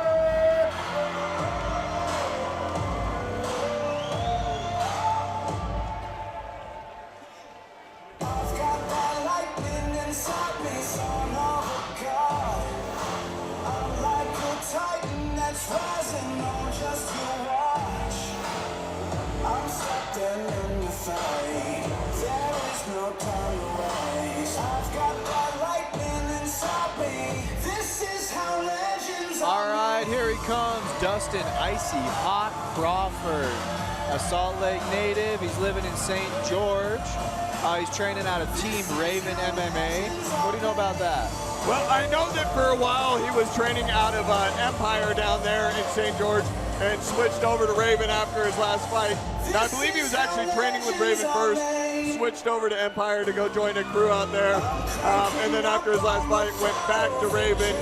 Not sure what the issues were there or if there were issues, but switched back over to Raven. So he's been there on and off for a while. I know he is another guy that's been around for a long time. He started fighting, I want to say his first fight was in 2007. He had a lot of losses coming out. He wasn't training at a gym. He was just training with his brother and didn't really have it in him to string anything together. Kind of down on his luck for a few years. Stepped away from MMA altogether and then started getting back into it, training over there at Raven and then Empire, and then now back at Raven. His last fight was the comeback fight after over a decade off. where he fought against AJ Garcia. Now, he did get a loss in a decision, but very impressive fight because all 3 rounds just nonstop back and forth, and there's no love lost. He means business here. No love lost between these guys. So after his last fight, there was apparently a bit of beef between these two. Kevin actually cornered him in his last fight. And then backstage after the fight, they had some words. And basically Kevin said, anytime, any weight. And Kevin's been basically at the gym dropping from around 220 to get to this fight, while Dustin, who's traditionally a 155er, actually has put on quite a bit of muscle to get up to this weight class. Yeah, and he looks like he didn't just burger cheat his way up there. No, right? no. Like He's been doing. He's had pounds. Yeah, he's had a trainer and a dietitian and everything to get to where he's at right now, so that they could meet at a decent weight class, so that they could come in without any disadvantage. And again, no love lost. This is a grudge match from back in the day, and I'm excited to see how this thing goes. Ooh. Right at it. Dustin doesn't waste any time throwing a fury of punches. Allred backs him up with the check hook and a kick. Again, I wouldn't be surprised to see Kevin go for a takedown, but no, Dustin. Wow, Dustin just holy moly overwhelms Kevin with a looked like that knee to the solar plexus dropped him, and they just overwhelmed him with strikes, and Kevin wasn't in it. Just tapped his way out of that to strikes. That was a good win for Dustin Crawford. Oh yeah, he's got a crazy look in his eye, man. But he's still in the fight mentally. Yeah. Takes a second for you to calm down, and you just saw that with the bow. He's saying, okay, I'm good. Well, maybe you didn't on TV, because right now you're seeing Kevin Allred. But Dustin's in his corner, kind of calming down, getting his composure. And man, that was a phenomenal win for Dustin Crawford. Oh yeah, I'll be sure to be nice and smile at him when I interview him, so he doesn't get mad at me. Look at him go. No, Dustin's a good guy. You know, their beef that they have with each other, that is entirely individual. You know, Dustin, like I said, he's been around for a long time. I've had nothing but good interactions with him since he started. You know, he's had his ups and downs in life, and I'm happy to see him come out and get this win tonight. Me too. He earned that for sure. All right, let's take it to the cage and make this thing official. Yes, sir.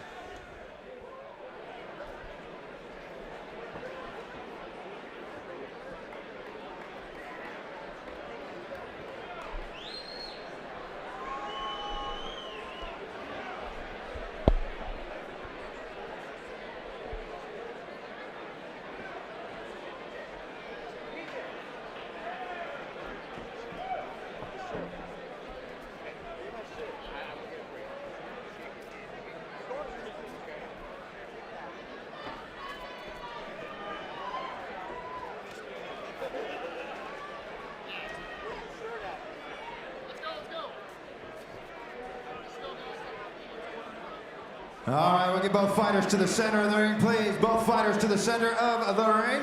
Do me a favor, gang. Make some noise for both of these, would you? Your winner, 17 seconds into round number 1 by a TKO. Out of my corner, Dustin Crawford.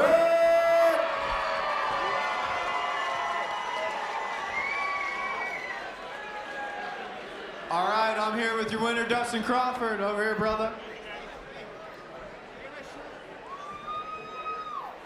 Get him a shirt. Hey, 17 seconds. You put him away quick, man. Didn't waste a lot of time. How you feeling? I feel amazing right now. Amazing. Yeah. Anything out of that fight you didn't expect? Is that what you trained for? I honestly wanted to go longer, man. I was ready for more. I'm fucking ready. Yeah, I see you. You're moving now. You're looking good. We're happy for you, man. Any shout-outs you want to give? Absolutely. You know what? First and foremost, I want to give a shout out. I'm in recovery. I got just over 2 years. I fought for the addicts out there that's still suffering today. Recovery is possible. Yeah. My mother overdosed from heroin. I fight for her. I want to thank my coaches. Raven and Travis have got me ready for this fight and pushed me farther than I ever thought I could go, doing things that I never thought were possible. I want to thank my fiance, oh my God, for putting up with me never being home. Never being home, because I'm always working or at the gym, taking care of our kid. I want to thank Stillfist, Pat, and Kevin, and everybody else, man, for coming out, driving all the way from Las Vegas, driving par with gas prices so high. Let's do this! Yeah! Yeah! Give it up for him! It's always a good sign when your interview goes longer than your fight. One more time, make some noise. First professional fight of the night, your winner, Dustin Crawford.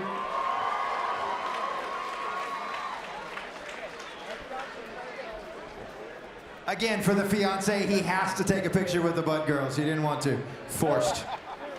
You guys ready for another fight? Did you guys know we just had one? 17 seconds, it was over. Pay attention. Fight number 11, brought to you by JSS, Jones Subwoofer Solutions. The biggest bass and the best in the audio industry. Make sure you check them out on Facebook. Longtime sponsors of Steel Fist Fight Night. JSS, Jones Subwoofer Solutions. They are bringing you another professional bout, scheduled for 3 5-minute rounds. Coming out first, fighting out of the red corner, standing 6 feet tall, weighing in at 202.5 pounds, with a current record of 8-11, doing it for No Quit MMA. Make some noise for No Quit, Andy Witt.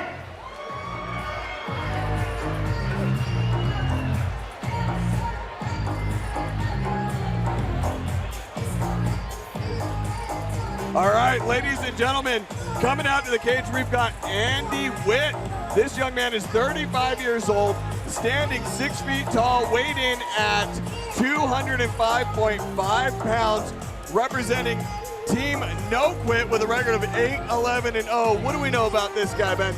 I mean, he's got a lot of fights. He's had a lot of time in the ring, 19 pro fight. Right.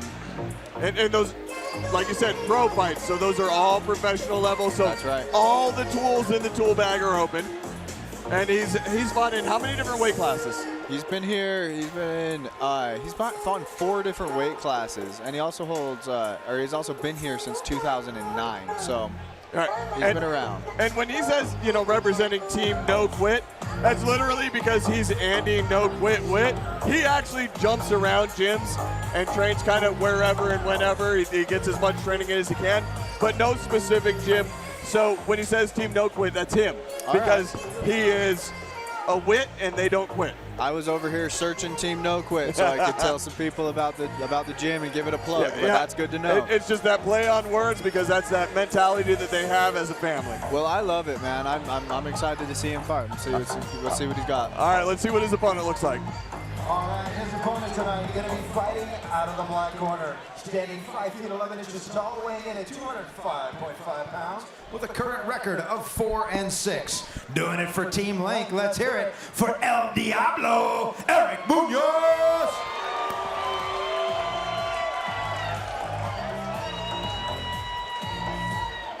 All right, we got him coming down to the cage now. Eric Munoz, he's 48 years old, weighed in at 205.5 pounds. He's coming in here with a pro record of 4-6, and he's 5'11", fighting for Team Link.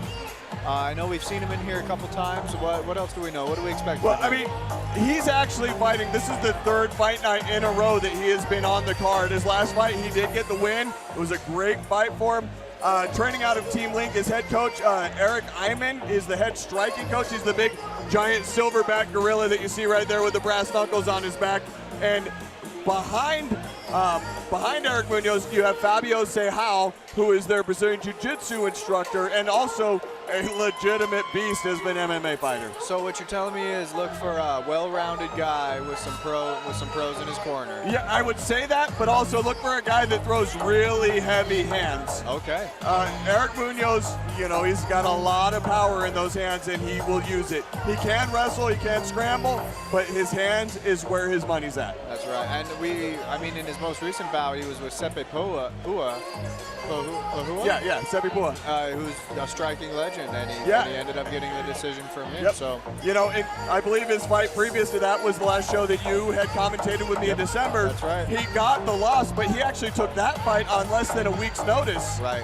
And that just kind of speaks to the caliber of a fighter or a warrior that Eric Munoz is. He'll take a fight on last moment because he just wants to get in and bang. Right. These last few fights, this fight and his last fight, he's actually been constantly training, not just, you know, going into the gym here and there. He's been prepping for these fights. He's been in fight camp. He's been getting ready.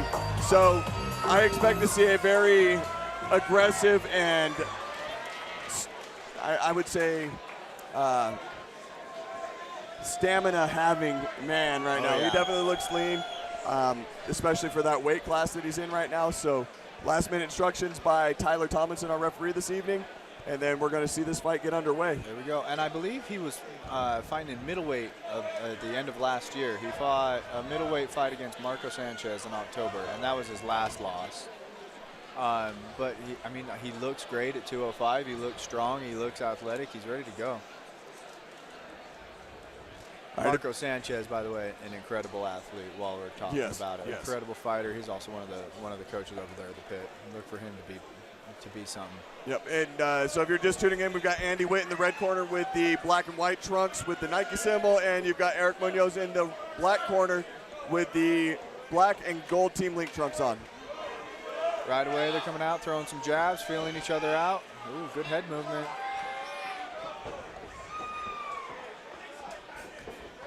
Oh, wow, he is loading up. Yeah, and that's what you expect to see out of those Team Link boys.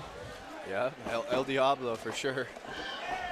Ooh, Andy Witt coming over the top and not able to string anything that actually lands, but I like those counter punches and the ability to come over the top there against Eric Munoz. Yeah, Eric Munoz actually has a son who fights in the Steel Fist promotion a lot of the time, Jordan. So it's cool to see. It's cool to see multi-generational fighters. It's cool to see a family. It's like a legacy. Yeah, exactly. Ooh, nice hand by Andy Witt coming over with that right. Ooh, leg kick on the way in. Yeah, but he ate a left on that. Not a good trade. No.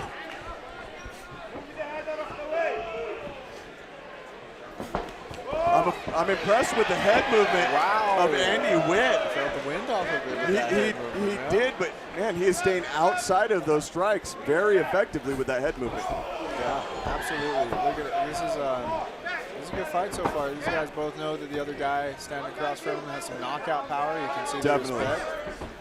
Oh. This is also, fun to just point out. This is a call-out fight. Andy Witt wanted a rematch, and Eric's always willing to fight. And so here we are. Literally, Eric is always willing to fight. Yeah, look at him. You can see it in his eyes. You can just tell.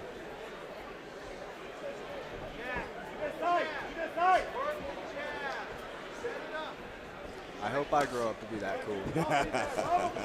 One day. You got about 28 years until you're there. 28 years, 30 more fights to go. Right. Oh, nice combo. Little overcommitted by Andy Witt, but I did like that jabbing in followed with the right cross. I would love to see him plant on it. Yep, I'd love to see the footwork to follow it, and that could have been a serious shot. Had some heat on it. The fact that he let his right leg come off the ground on that right cross is kind of what didn't allow him to capitalize on it, but he was landing very well on that kind of jab in. Yep, it's a lot like what we were just talking about with that Zach Hamilton fight. Nice takedown by Eric Munoz. Again, it's one of those dangerous ones. He did that outside trip where he drops to the side and kind of scrambles in to try and get a better position. Ended up in Andy Witt's guard, but I don't think he's in any danger at this point. No, neither man in serious danger right now. Andy Witt should have some urgency to be getting out of this. It doesn't ever look good for the judges that you're just on the back. Right. So. I'd love to see Eric start scooting Andy Witt towards the cage. It doesn't matter whose corner you're in. Scoot in against the cage, put that pressure on, start dropping some. Mush his head right into that cage. And utilize all the jiu-jitsu he has. Yeah, and you're pro, so you can drop those elbows. Yep. You can make it very uncomfortable and win fights in this position. Yep, that left arm, he was just in position for it. Now, not so much, but even just that short elbow, you just let that hand slip off the face and pop it right slice on it through. Slice him up. Yeah, that's the cutter right there. That's the one that opens the eyes. Yep. Doesn't or doesn't at least need to opens be the an elbow. eyebrows, right? The eyebrow. No shit. Close the eyes.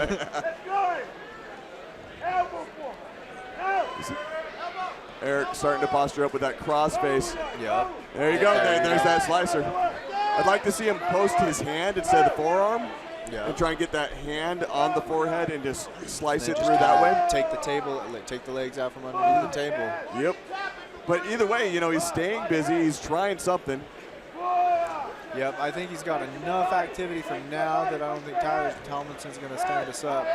No, but Andy Witt's doing a good job of neutralizing that big right arm. Yes. He's really keeping a good tie-up going. He's all the way through. He's really deep. It's going to make it really difficult for Eric to pull out. So, all right. I'm wrong. Enough. Well, and it did get a stall in the action after Andy was able to wrap up that left arm too. So those double overhooks and just held him tight. Yep. And the referee's not going to let them stay in that position for too long. You want action in a fight. Yep. Yeah, like you said, once he locked him down. Oh, nice left. Eric Munoz lands a nice left chasing after Andy Witt. Yeah, now he's got him on the fence in a tight clinch. Let's see where we can go. Way to work the with the lateral drop. That was beautiful. Boom. I'm happy to see him rotate all the way through instead of just dropping to the side because that, again, it's a sacrifice type takedown. You're sacrificing your body to get that takedown, and if your momentum's not all the way in it, you're going to end up on the bottom. Oh yeah, I have Ramsey. Nice shots, right in my corner if that was me. Yeah, rotate through. Yep, it's a big one. Don't do a lateral drop. Yeah. Eric, you know, great job, man. That was great. That was great. Can't argue Eric, with that. I think that Eric getting that takedown, I think building up to that, it was a pretty even fight. I think Eric getting that takedown at the end of the fight and then ending in a dominant position and landing those short strikes before the end of the round. I think that was enough to secure that fight for him. Or secure that round for him. We got 2 more rounds. Got so 10 more minutes of fighting potentially here. Oh, that sounds horrible. I mean, fun for us, but horrible for the guys in the cage. Man, there's a feeling to it, though. I mean, you know. All right, so you're looking over there at Andy Witt's corner. What did you see them saying? I know I'm looking over at Fabio Ceja with Eric Munoz right now talking about changing that level and coming with that overhand right. But what were you seeing over in Andy Witt's corner? They're trying to calm him down, trying to get his breath back, which he needs. He's been on the bottom. It's an exhausting task to work up from the bottom. He needs to stay in his feet.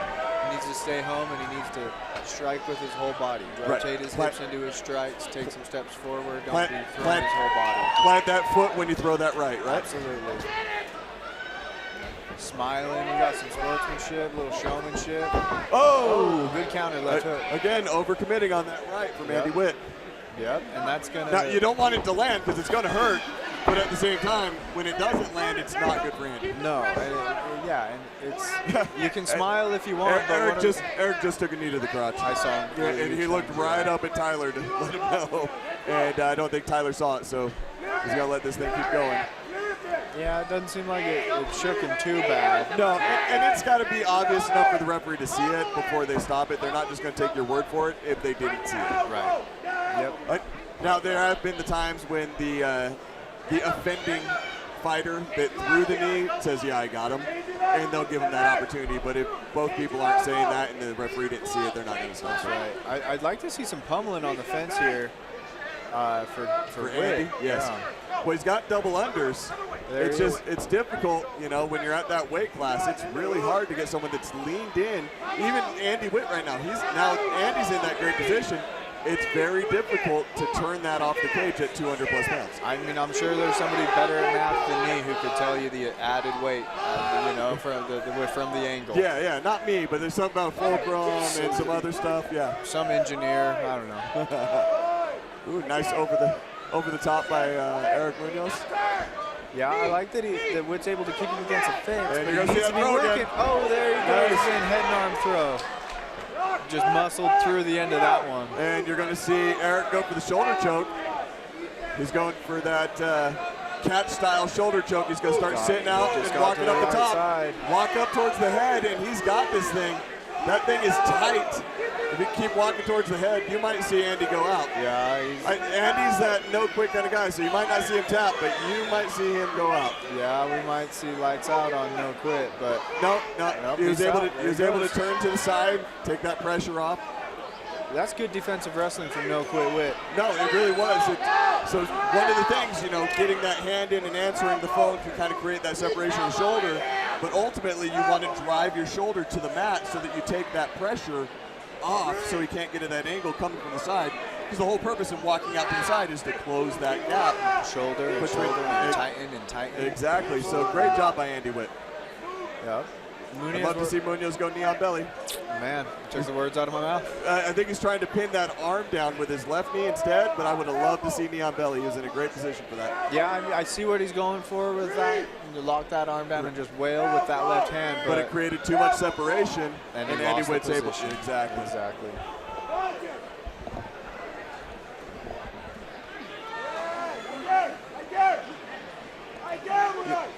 We love the you don't see a lot of guys that size climbing up like that, like Andy Witt was just doing, and keeping those hips off the ground. Yeah, working that high close guard. Here he goes back again. He's back in the head arm choke. And you're going to see a sit out for that arm lock. Oh, there you go. Big strikes by Eric This could be the end if Munoz can get those hands going. Wow, well done by Witt. There you go, back to the shoulder choke. And Andy's doing a great job answering the phone, putting that hand up by the head to create that separation. Yep. Let's see if Eric's able to take that away from him by, again, walking up the body. If he can keep that head against the shoulder and walk upwards, he might be able to close it. Yeah, I mean, we're not seeing any quit from Andy Witt, but he doesn't seem to have an answer for this jiu-jitsu. No, I mean, he's doing the right thing. I always call it answering the phone, but that position where he's got the hand against his ear is creating separation. And then if you look, you can barely see it, but his left leg is hooking the left leg of Eric Munoz, keeping him from going out to the side to close that choke up. There you go. And again, you don't want to squeeze on that. Eric did a great job of letting go for a little while to throw those shots, because the longer you squeeze, especially on a catch style shoulder choke like that, that is all biceps. Oh yeah. And the longer you squeeze, the more burnt out you are in the next round. Yep, we got 5.5 minutes left of this fight, so we don't want to lose. We don't want to lose those arms. No, you don't want jelly arms. No, you do not. Especially standing against across the cage against from someone else with knockout power. Yes, exactly. Now, this is where Eric needs to start throwing some short elbows to finish out the round. And again, I think that we're seeing exactly what we saw at the end of the first round. I think Eric's doing the right things, ending up in that perfect position to make sure he secured that round in the judge's eyes. Absolutely. I am not in charge of the scoring, but I got him 2-0 going into this. Yeah, same. I'm seeing it 100% going to Eric Munoz. Not saying that Andy Witt's not doing everything he can. I think that Eric's neutralizing it. I think that Eric getting those takedowns, those dominant positions, and those strikes from those dominant positions and attempting the submissions is literally everything he needs to do to win this fight. Well, and he's just no nonsense right now. He's out. I mean, he's not getting ahead of himself. He's not overcommitting. He's not throwing wild haymaker shots that are missing, and he's not burning out his arms on a choke that's not there. No, he's staying in it because he knows there's another round in this fight. But if you look over at Andy Witt, you see how heavy he's breathing right now, and his corner's telling him what he needs to do. I'm assuming his corner's telling him stay on your feet, keep your distance, stay on your feet. Yep. But then I'm looking over at Eric Munoz's corner, and Eric's breathing just as labored. It's just as heavy of an atmosphere around him and his lungs as it is for Andy Witt. Absolutely. And his corner's telling him the same thing. Keep controlling. Here, keep him on the ground. You're owning him. I don't, listening to it, I don't think they were telling him to keep it on the ground. I think they're just telling him to control and come over the top. Yeah, that's, even better, right? Because if he can control it on the feet and he can put him away, then that's even better. Well, when you got coaches like Eric Hyman, they want to see you knock someone out. Yeah, for sure. Yep. Seen a little bit of fatigue out of both guys. Oh yeah. Both game though, both here to fight still. Those punches might have 200 plus pounds of weight behind them, but they don't have 200 miles an hour of speed behind them. Right. So they're a lot slower. It's 20 miles an hour at 205 pounds. I do know that momentum is weight times mass. So someone pays attention. Mass times velocity. So. Ooh, again, that impressive head movement by Andy Witt. Yeah. Yep. It's just moving well, you know? Right. Well, and, you know, I could say that it's because Eric is moving slower than he was in the first round, but so's Andy. Andy's head movement was slower than it was in the first round. That's right. Oh, and Eric went for another high-risk takedown, and this one got him. Oh, there he goes. Oh, my goodness. Eat my words. There you go. Oh, my. Commitment. That's a strong man, too. Great. I love what I'm seeing out of Andy, though, tying up that leg. He's preventing. Now, Eric is in a sit-out position. You can get really heavy on this sit-out the way that he's on his hip. He's not on his side. There you go. He's not on his side. He's on his hip. Side control. Puts a lot of pressure. He's taking that knee up high under the shoulder. I would not be surprised to see him go for that arm trap again. Oh, looking like an Americana. Nope, and now he just grabs it with his fist. It's still going to give him an opportunity to land a lot of strikes. Yep. Wow. Put a few in the bank there, huh? Yep. I would love to see right now Eric Munoz take that left knee and drive it across the belly. Right. I would love to see that just because the position he's in and is as tired as Andy Witt is. I think that he's in the best position he's been in all night to achieve a good solid count. Right. He's riding really heavy, but I love what you're saying about knee on the belly. Just take that breath away from him, put a couple more exclamation points on this thing. Yeah, stay busy, and Eric Munoz is doing everything perfect right now. He's slowing down a little bit, but watch for a second. He's going to land a few more shots. He's going to do it. Oh, going for Americana. Americana on the other side. Back to the sit-out, going for that arm. You see him just keep going to that wrist. Just working, staying busy enough that we're not going to break this thing up. Every time he can land a punch, he's throwing a punch, and then as soon as he can, he grabs the arm, and he's going back for that arm triangle. Oh, it's in now, there tight. Now, does Andy have enough in the tank that he can breathe still with that pressure? Bulging out. He's making him bleed out of his eye more. He's got such a tight choke on him. Yeah, he's got the pressure on, but you can see the rise and fall of Andy Witt's stomach. So his lungs are moving, so he doesn't have the choke. But the blood choke is on, and this fight's over, ladies and gentlemen. And now see, that is one of those things we talk about is just pure muscle. Eric Munoz is stronger than hell. He had that choke on. Now, yes, we can see the rise and fall of Andy Witt's stomach, right? So his lungs were working, but the blood was not going to his brain. Exactly. So just because the windpipe's open doesn't mean that the blood's open. I saw in the eye. That's why I mentioned the eye. Yeah, the pressure is pushing out blood. You saw it change. He got locked on that carotid artery, and it bled him out. Too much pressure, and you lose consciousness. Yep. Way to go, Eric Munoz coming out and getting a big win. Don't let the judges call it, even though you could have, and you still would have won. But man, that was a great fight. Yeah, I think so. Great. Yeah, look at how much that eyeball swelled up. All right, let's take it to the cage and make it official.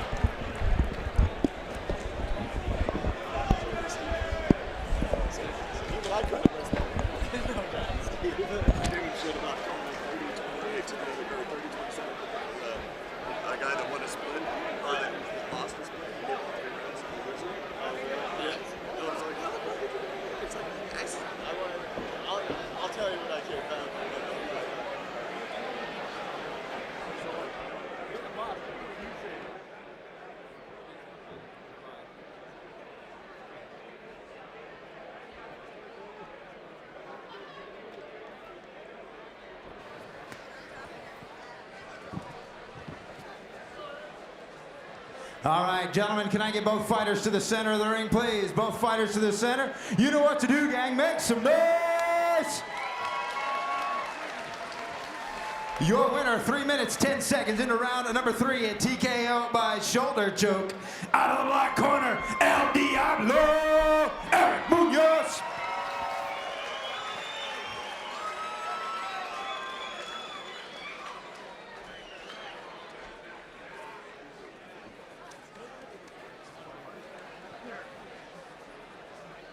I'm here with your winner, Eric Eric Munoz. Eric, dude, that was a beautiful choke, man. We're sitting over in the corner, we're watching it, commentating on it, and you could see the blood pushing out of his cut from that pressure. How are you feeling right now? Exhausted, but I mean, we've been putting in the work, so I know it could last, but man, it was tiring. You didn't want to give up.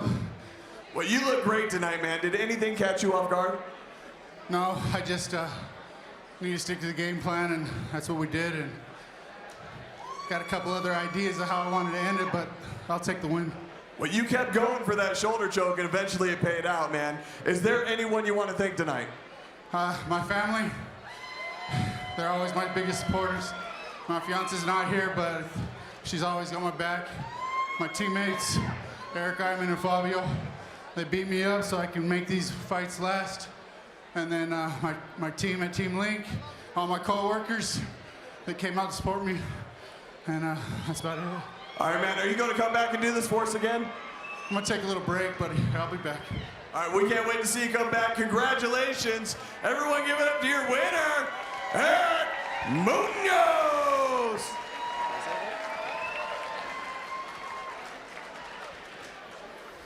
Getting his 5th win as a professional. Let's hear it for El Diablo.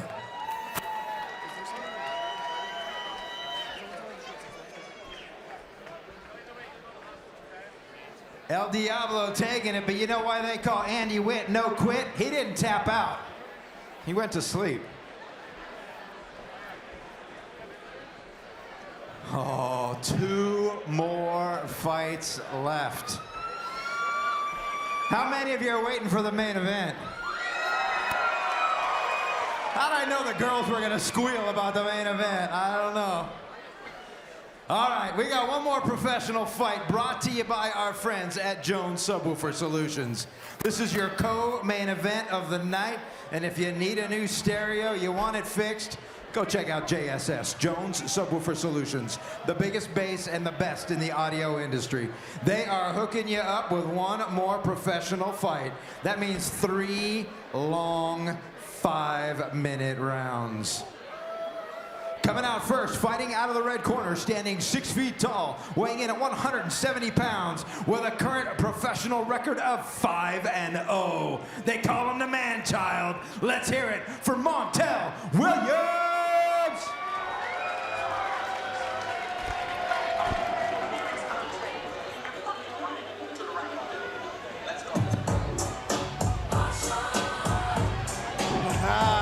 Ladies and gentlemen, we have Montel Williams coming out right now. This man is 29 years old, standing 6 feet tall, weighing in at 170 on the dot, with a pro record of 5-0, representing Extreme Couture out in Las Vegas. What do we know about this guy, Ben?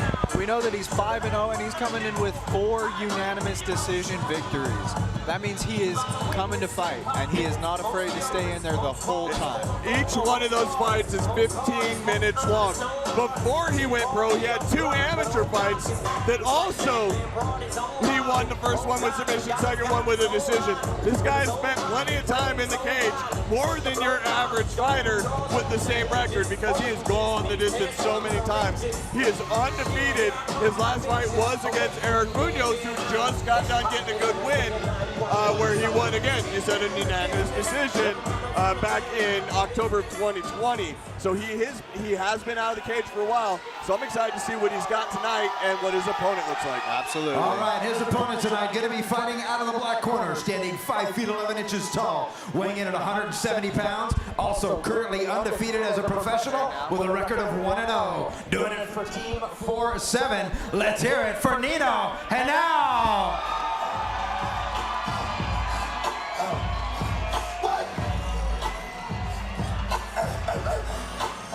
Alrighty, here he comes, Nino Henao, 31 years old, 5'11". He is from the Big Apple. He's now here in Utah. He's training at 4'7" MMA. He's 4-1. What do you know? What do you expect? Well, he was 4-1 as an amateur.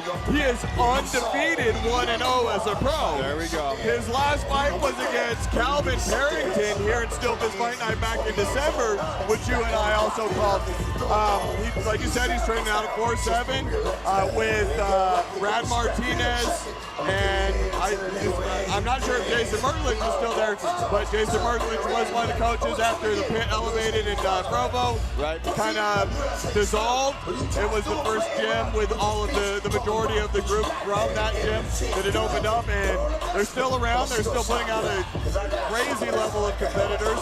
So I'm excited to see what he's got. His last fight was super dominant. He looked phenomenal with winning with strikes in the second round about 3 minutes in. So, you know, he's going against a guy that can go the distance and has finished his fights on top of that. So I'm excited to see this one. This one matches up really well on paper. Yeah, I'm like I said, I'm really excited to watch this fight. Nino is a really exciting fighter to watch. Yeah, he's got a lot of energy. He's very explosive, and he's fun to interview too. Yeah, so I mean, I don't know. And his one loss when he was an amateur came because of a cut too. So a doctor stoppage. Yeah, so yeah, it was a doctor stoppage. He'd have kept fighting, I imagine. Right. Well, and that was back in 2016. So it's not one of those losses that's going to really matter in 2022. Does anybody even remember 2016? Right. No, I don't. iPhone. If you're not sure, point it at your face. Film all you want, but please make sure your lights off. Thank you.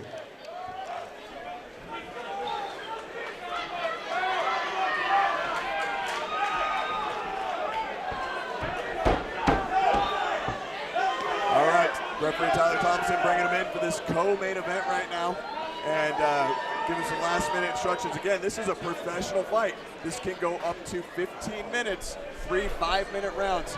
And I don't know about you, I don't like standing for 15 minutes, let alone putting everything I have into it for 15 minutes. Absolutely. I mean, we do those 5-minute rounds when we train, and it's a grueling time, man.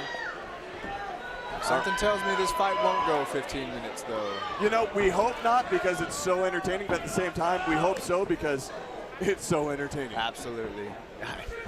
It's very well said, man. You know, I'm liking the pacing of these guys. Neither one's overcommitting anything. They're just kind of throwing a little bit out there, mostly with the kicks to kind of gauge their opponent. Some range, yep. Really well-matched guys, looking about the same height, about the same reach. Both guys are looking real game, too. Well, and they're both coming out of gyms that have a really good stand-up game, but both gyms also have a phenomenal ground game. Right. That's right.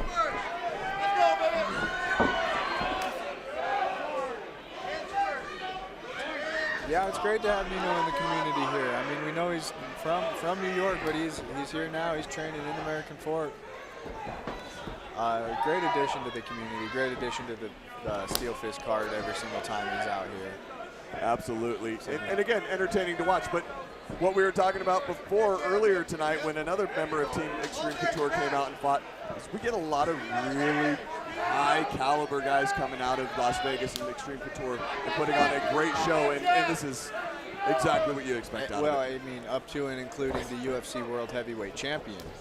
You know, we've got Francis Ngannou coming out of Extreme Couture right now. So, ooh, nice head kick attempt.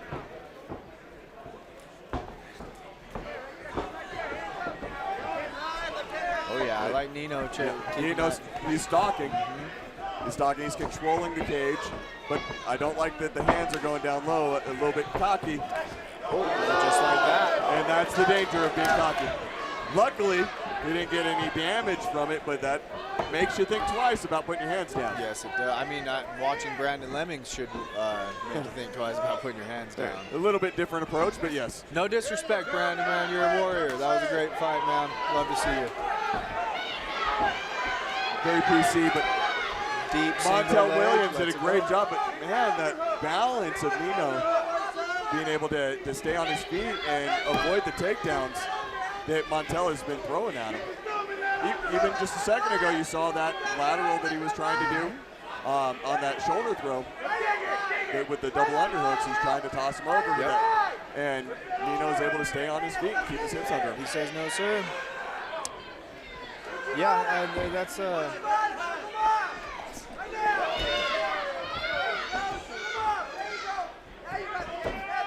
Ooh, nice toss. Nino just kind of tossing Montel off of him. ooh. Both guys miss a big right hand. Yeah, Montel seemed a little overcommitted on that, lost his footing. Sure did. I like that both guys are staying patient. I mean, you got hard-hitting guys. You got guys who have a lot of wins on their records. Sometimes you might get a little antsy when the first round isn't going the way you want it to. Well, you know Montel knows how to pace himself. Right. And speaking of Montel, you can't see it at this camera angle, but the outside of the left calf is bruised bad. Oh. He has got a solid purple spot just on the outside of that left calf. Spinning attack doesn't land anything, but it keeps that range. It keeps you guessing. Yeah, I'm eyeballing now trying to see his leg. Yeah, he's got to cut the angle a little bit. You can see it in a second. All right, right there. Look at it right there. That. Big old welt. Just on the outside of that left calf. And Nino again doing a great job. Ooh, flying knee coming out. Look out. Nino's doing such a great job of controlling this cage position. It goes right back for that leg. Yep, I made more of a reaction to that leg kick than Montel did. Well, Montel's a tough guy, and we're watching going, yeah, right. We've both been kicked in the legs. It hurts. Yeah. Oh, yeah, and it's become such a part of the modern MMA game plan. It's kind of crazy. It never was before. It's very true. On downside is, you look at someone like Conor McGregor that learned the hard way that it can also be a detriment. Right, and I mean, I don't know if I saw it for sure, but I think even Nino in this fight threw one that he landed the top of the foot on the knee. Set back tender, didn't feel great about it. Well, he hasn't lost any mobility on the foot the way he's bouncing, so I don't think he's too worried about it. And if he did, he wouldn't show us. No, and we got 10 seconds or less left in this fight, this round. We're going to see round number 2, ladies and gentlemen, but that, again, I'm loving these matchups because that is how you want to end a round. Absolutely. You never end the round without action. You always want to try and put that point at the end for the judges to let them know that you worked that round. Right, and we saw it from both men there. We saw Nino with the flurry, and then we saw Montel clinch him up and kind of take control, put him on the cage. So absolutely. So hard night for a judge. What are your takeaways from this fight? Who do you see having possibly eked out the round? If I had to give it to somebody, I think Nino landed more at the end there, and the money he's putting in the bank on those leg kicks is really gonna add up and be in his favor. But super close, and it could go any way. I don't think either fighter is that far off their game plan. I think they're both looking at the right keys to success. So. I think that Nino controlling the cage and being more aggressive and stalking and coming forward, I think might be the factor that adds up for the judges. Yep. But again, I'm not a judge and I've been wrong a lot of times. Yeah, so for sure, me too. I mean, I keep just being wrong tonight too. So. But Nino's definitely the hometown hero tonight. Yeah, he's got the crowd. He's got the crowd. Downside to fighting out of town. Yeah, absolutely. Montel coming out hot though. He's not letting it in his head. No. I like inside kick on that one. I like those that back leg coming up for that front snap. He's bringing it up high towards the head. And Nino's really going back and forth with his stance. And that's what Montel wanted in the first round that he wasn't able to do. And great job getting that takedown. That was committed. He was at the perfect angle and was able to step through, and now he's in the side control position. Look for him to either start controlling that wrist or go knee on belly. Yep, absolutely. He needs one or the other. Either would be yeah, he's going knee on belly. Yeah, he looks like he might try to slice that into a full. He's going to try to go for full mount. Look how tight he's keeping that right elbow at the hip of Nino. He's trying to set up so that he can keep control and position and slide over. Yep. So it's one of the things that's dangerous with trying to go from crossbody to full mount is you create separation. Right. And so the way that he's staying nice and tight is providing him an opportunity to try and change that angle or change that position. Locking him down. Yeah. That makes sense. And I'd like to see Nino roll through the other way here and face up. He needs to take that right elbow, bring it in across the hip. Absolutely. Fight this right underhook that he has right there. Create a seat belt and start making separation so you can advance your position. Yes, sir. I don't need to tell you. Yeah, no, but you're right on. I like that we both have kind of the same perspective watching this thing. Yeah, it's oh, yep. There he goes. He's giving up his back. And now turn towards. Great job. Got half of his guard back. Yeah. Now, I say it all the time, don't turn away from your opponent. It's not always a bad move if you know what you're doing. Right. Because turning away can create that separation to drive back in. Right. And that's what he did. He turned away, wasn't able to completely drive through, and immediately turned back in where he had that separation and shrimped through and at least got one leg in. Right. And anybody who's never grappled like this, it's so about micro movements. Everything is so tiny, and the littlest space is enough to fit your whole body sometimes. Incremental victories. Yep, passing a camel through the eye of a needle sometimes. Right. But when you have people that are at this caliber that are jockeying for a position like this, it is literally a chess match in real life. Absolutely, and that being said, Montel is suffocating him right now. No, he's putting on that pressure. Yeah. He's got a great half mount. Nino's a little loose on that half guard, so he might be able to get that knee down and stand up. Yep. There he goes. That was a great job getting that knee against the cage and standing himself up, avoiding the knee. Smart move by Montel, though, throwing that knee as he's trying to straighten out.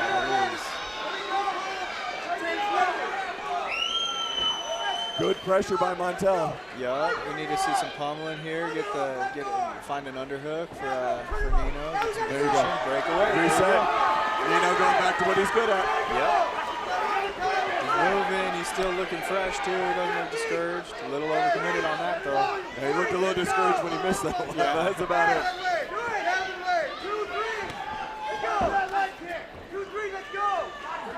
Both of these guys very confident in their stand-up game. Absolutely. As they should be. They're definitely at that level to be confident. Yeah, absolutely. Yeah, for sure. They're doing a great job. It's been a good fight so far. Nino getting some crowd love. He got his hands up in time for that head kick. Oh! Body kick of his own. Montel trying to capitalize on the slip. No, great job by Montel. You don't let someone take their time to get back up. Even if it's an accidental like that, you capitalize on anything you can in the fight.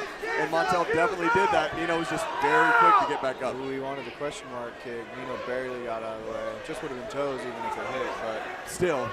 So, like you said earlier, it's one more thing to think about. Yep, it reminds you to keep your hands up, or it makes you second guess your confidence. Absolutely. Absolutely.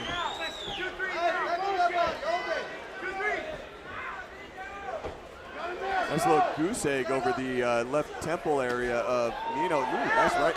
I can hear that. Yeah. More confidence building for Nino. Oh, good stuff. Crossface. Ooh. Yeah, that's great takedown defense. I love that right hook off the separation, too. Yep. Ooh, right in the guts. That's a good leg. That's a good body kick. Sticking the jab.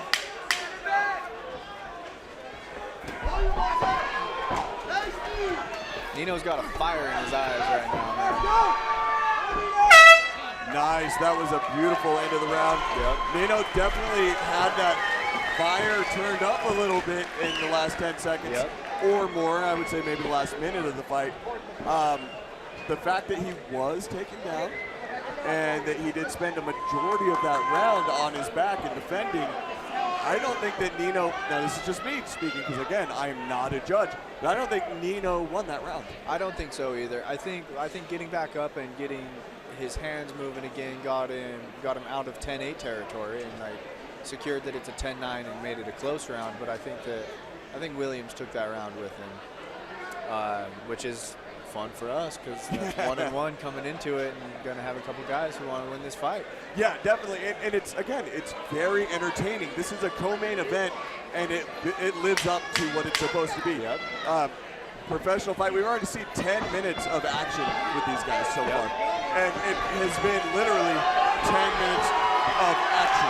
Yeah, it is not. Yeah, for sure. It has not been slow. Nino pumping up the crowd, playing up to his crew. Yeah, I like it. Yeah, we've had a couple good ones. I mean, Dana's not here writing bonus checks, but we've got a couple good Friday nights here. Well, if I could give a bonus check, I'd probably have given 3 of them tonight. But yeah, right. I don't have the money in the bank to pay that out. Nope, me neither. Mine would go to Hansa and Sosa, I think. Yeah, that was a great fight. And These guys this one is living up to it, though. Absolutely. Especially, again, being a pro, and nice level change by Montel Williams. Not able to get the takedown off of it, but definitely able to drive him against the cage and end up in a dominant position on his feet. And it's good cage awareness for Haynow, because he was able to find that cage, and he didn't get taken straight to his back like he could have. He's doing a really good job defending against those takedowns. Absolutely. Ooh, knee to the guts.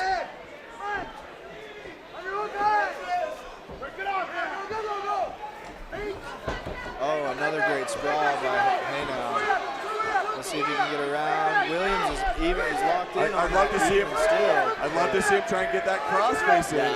Took the words off the mouth again. Crossface and an underhook or an overhook on this side.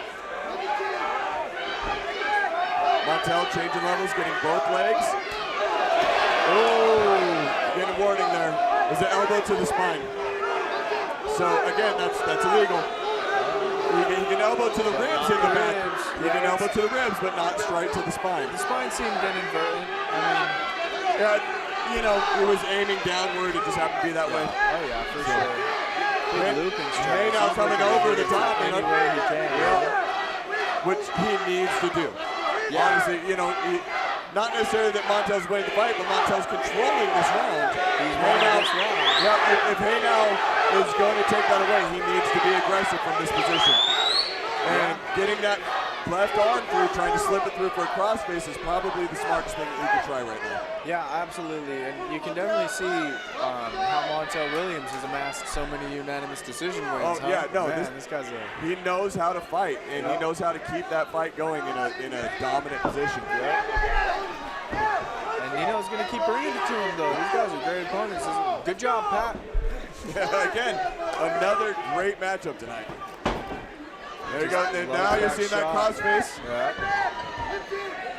There you go.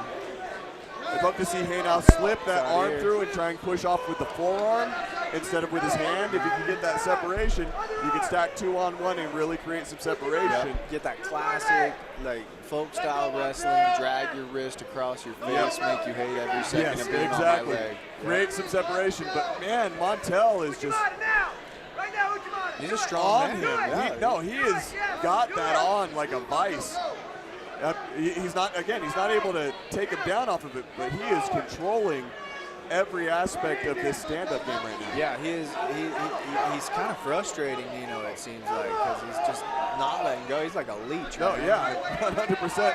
And every time Nino tries to control the head, you're seeing that Montel is just looking up and then switching over and changing his side. Yeah, it's great head position. There you go. We got about a minute and a half left this fight. Yeah, 90 seconds. Montel really commits to it, but man, Nino just stuffed that takedown and is following up like crazy right now. Welcomed him back to his feet with a head kick. I think Nino's getting tired of being shot on. I think so too.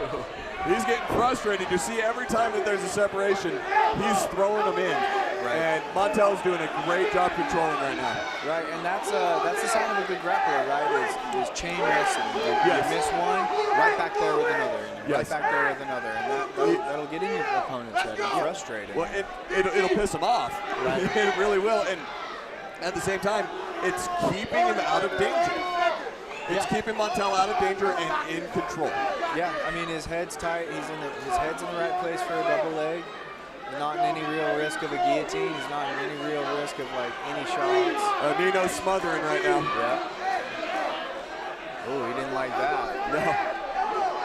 It's really hard to breathe when there's a hand over your face and your mouth and nose. We're getting a reset. We're getting under a minute left of this fight. So 10 seconds left of this fight. Expect an exchange right here. Nice right And Nino pulls that left right in the last second. In the last second. Well, this thing is going to the judges again. So many fights tonight just match up so evenly that they're going to the decision like crazy. Good job, Pat. You know what? These judges are earning their checks tonight. That's all I'm saying. Absolutely. Outstanding. But you know what? Let's take it to the cage and find out who won this fight. Yes, sir.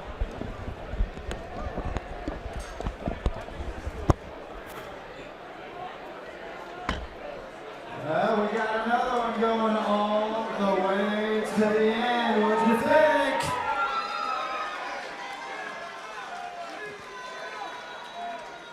I'm glad I don't have to tell you who won. Oh, crap. All right, well, do me a favor. Make some noise. Red corner, Montel Williams. And the black corner, Nino Hanel.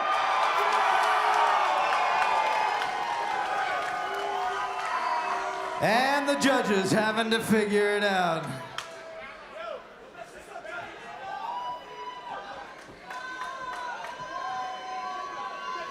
Talk to your neighbor. Who do you think got it? You're not a judge, but you can make a bet. Technical fight going on, lots of stuff going down, and two guys giving it everything they've got.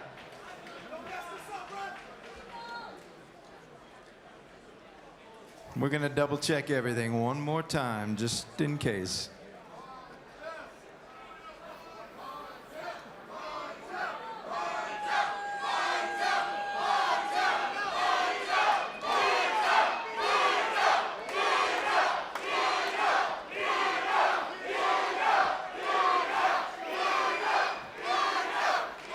I don't know, Battle of the Bands, I gotta call it a draw. I'm not calling that one either.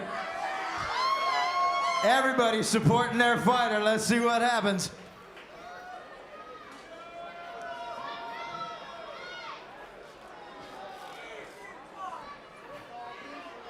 Best thing you can do is finish it in the cage. This one going to the judges. Got everybody's attention now, don't I? One more time, both fighters to the center of the ring. Make some noise!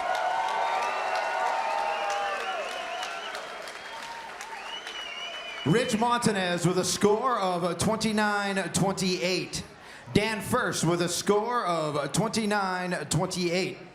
Steve Farragher with a score of 29-28. Your winner by unanimous decision, out of the red corner, Montel Williams!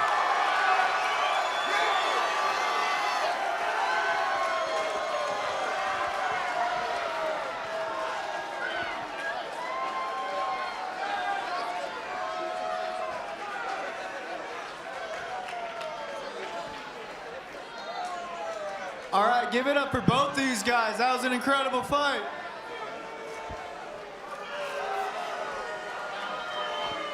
All right, Montel.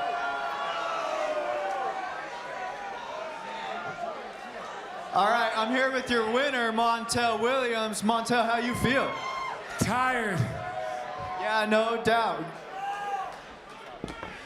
So yeah, long fight, hard fought. Both of you were coming at it. What did you expect out of this fight? Was that it? Were you taken by surprise? Yeah, he was a lot better than I thought he was gonna be. So, I guess I underestimated him a little bit. Well, yeah, he's a warrior. You're both warriors. Are we gonna see you back out here? Maybe, we'll see. Any shout outs? Fleur fucking cannabis. Froach Coin, Energy at Flows Fitness, Extreme Couture, everybody who's helped me get here. Love it, man. That's a shout out we can all get behind. Let's give it up for Montel Williams.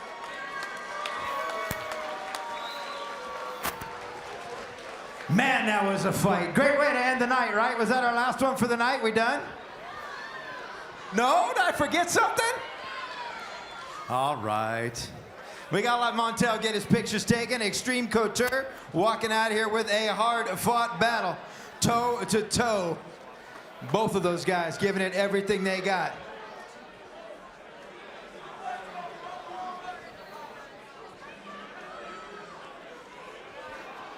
One more picture, Montel, then you're done, man. One more.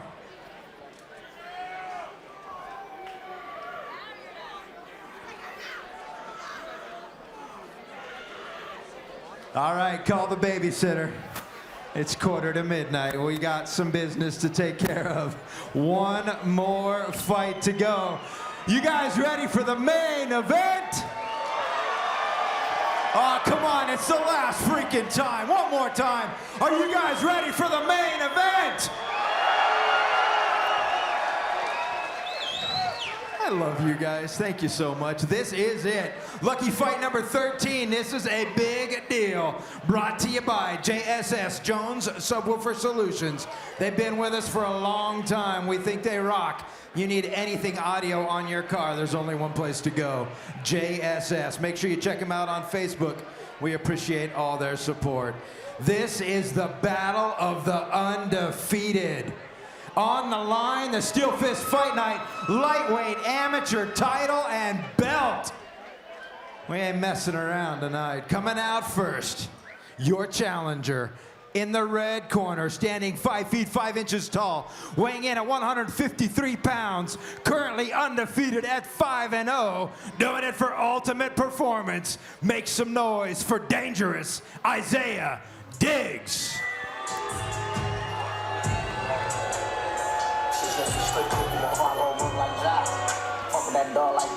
All right, ladies and gentlemen, coming out of the cage right now, we have Isaiah Diggs.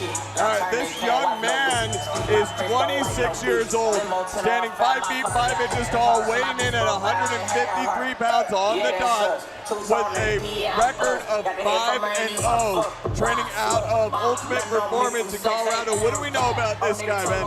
I mean, I know that he came here with a little bit of hype behind his name. He he's the 7th ranked active amateur lightweight in the United States. In the Western United States. So he's coming in here with a good number by his name. He's 25 years old, so he's a young guy. He's got a wrestling background. He posted a video on social media saying he'd fight anyone, anywhere, any real fighter, and Pat must have picked it up and brought him in to fight Cole. Well, I mean, he literally took a fight in Florida not too long ago on like 2 days' notice. Flew out to Florida to fight their 170-pound champ at 155 for the vacant title, and just destroyed the guy and took the belt. So, you know, I think that's what spurred on the, we'll take anybody anytime kind of thing. And normally he does fight a little bit lighter. I believe he's a 135er normally. So he did come up a weight class when he took that fight, and he's at that weight class right now for this fight, which I believe is actually his natural weight class without having to cut. Without any cutting, right? All right, let's look at the champion. And your current and defending champion, fighting out of the black corner. Standing 5 feet 9 inches tall, weighing in at 154.5 pounds, currently undefeated at 6-0. For One Hit MMA, make some noise for the machine, Cole Faust. Here he comes, Cole Faust, 20 years old, 5'9", the machine. He's 6-0 with 6 finishes. What do you know? What else do we know? Well, I know that he is the fan favorite tonight.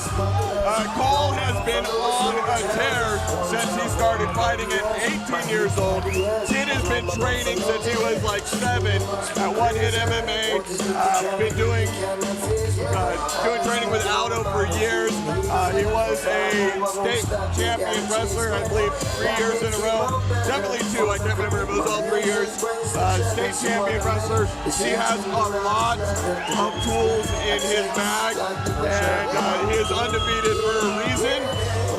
But I think that tonight this is going to be the best test that we've seen for him, because he is going against the guy that is ranked number 7 in the Western United States. I know his last fight was also a really good one for him. All of them have been undefeated. He won by rear naked choke at the beginning of the 2nd round against Austin Mansky. Before that, he was able to get another rear naked choke. He got a knockout earlier I believe against Joe Orcella. So he's been putting on a lot of damage. Yeah, 6 fights, 6 finishes. That says it all, right? I mean, And you heard the crowd when he comes in. He's a crowd favorite. He's a local from Utah. So, we were talking a little earlier about Isaiah Diggs being ranked number 7 in the Western United States. Cole Faust is actually ranked 2nd in the Western United States. So this is a big fight. If you know, while Isaiah might not be local, and a lot of people don't realize how big of a deal this is a huge deal in this fight tonight. Yeah, absolutely. I mean, these guys are training to do this. Yep. All right, Tyler going back over those last-minute instructions. All right, we're gonna see this thing happen. Let's see this thing. Your main event tonight, Isaiah Diggs, the challenger, in the red corner with the red trunk or pink trunks, and Cole Faust, our champion, out of the black corner with the black trunks. Starts with a big leg kick. Nice cage control being established by Isaiah Diggs right off the shoot. Yep. Ooh, nice right hand. Oh, 4-piece combo coming from Cole. A nice combo to kind of respond to that combo by Isaiah. Ooh. Oh, great takedown to get onto the back. Wow. Isaiah's doing a good job of locking that hand up to try and keep that choke from coming in. Yeah, he's holding it so far. Cole trying to slip in underneath. He's slipping in. Like to see him maybe throw some, there you go. Yep. Throw some shots to loosen up, but Isaiah looks really calm in this position. He doesn't look nervous. Yep, and he's doing a good job of staying on the cage and not carrying all of Cole's weight. Well, and what I'm really impressed about is that hand control. He's trying to get under the forearm to change that angle. Yep. Look at those tree trunk legs on him, man. Both of these guys have tree trunk legs. It's ridiculous. Great scramble. Oh yeah, smile from both guys. They're here to fight. Great job by Isaiah staying calm and just working against that choke attempt. Working him back into the fence too. He goes right back in. Cole was landing some nice shots, but Isaiah was really good at closing that distance so far. He doesn't seem to want any of this space. He wants to be tight. He wants to be in like a dirty box. Look at that left hand, controlling those hips. He's staying high on the thigh and controlling that hip to avoid those knees. I call it checking his boxes. You know, like when you kind of go through your list, you check all your boxes, make sure you're tight, you're not leaving anything open. And he's doing a great job of checking the boxes. Yeah, my mechanic calls it a 21-point inspection, right? 21-point inspection. That's right.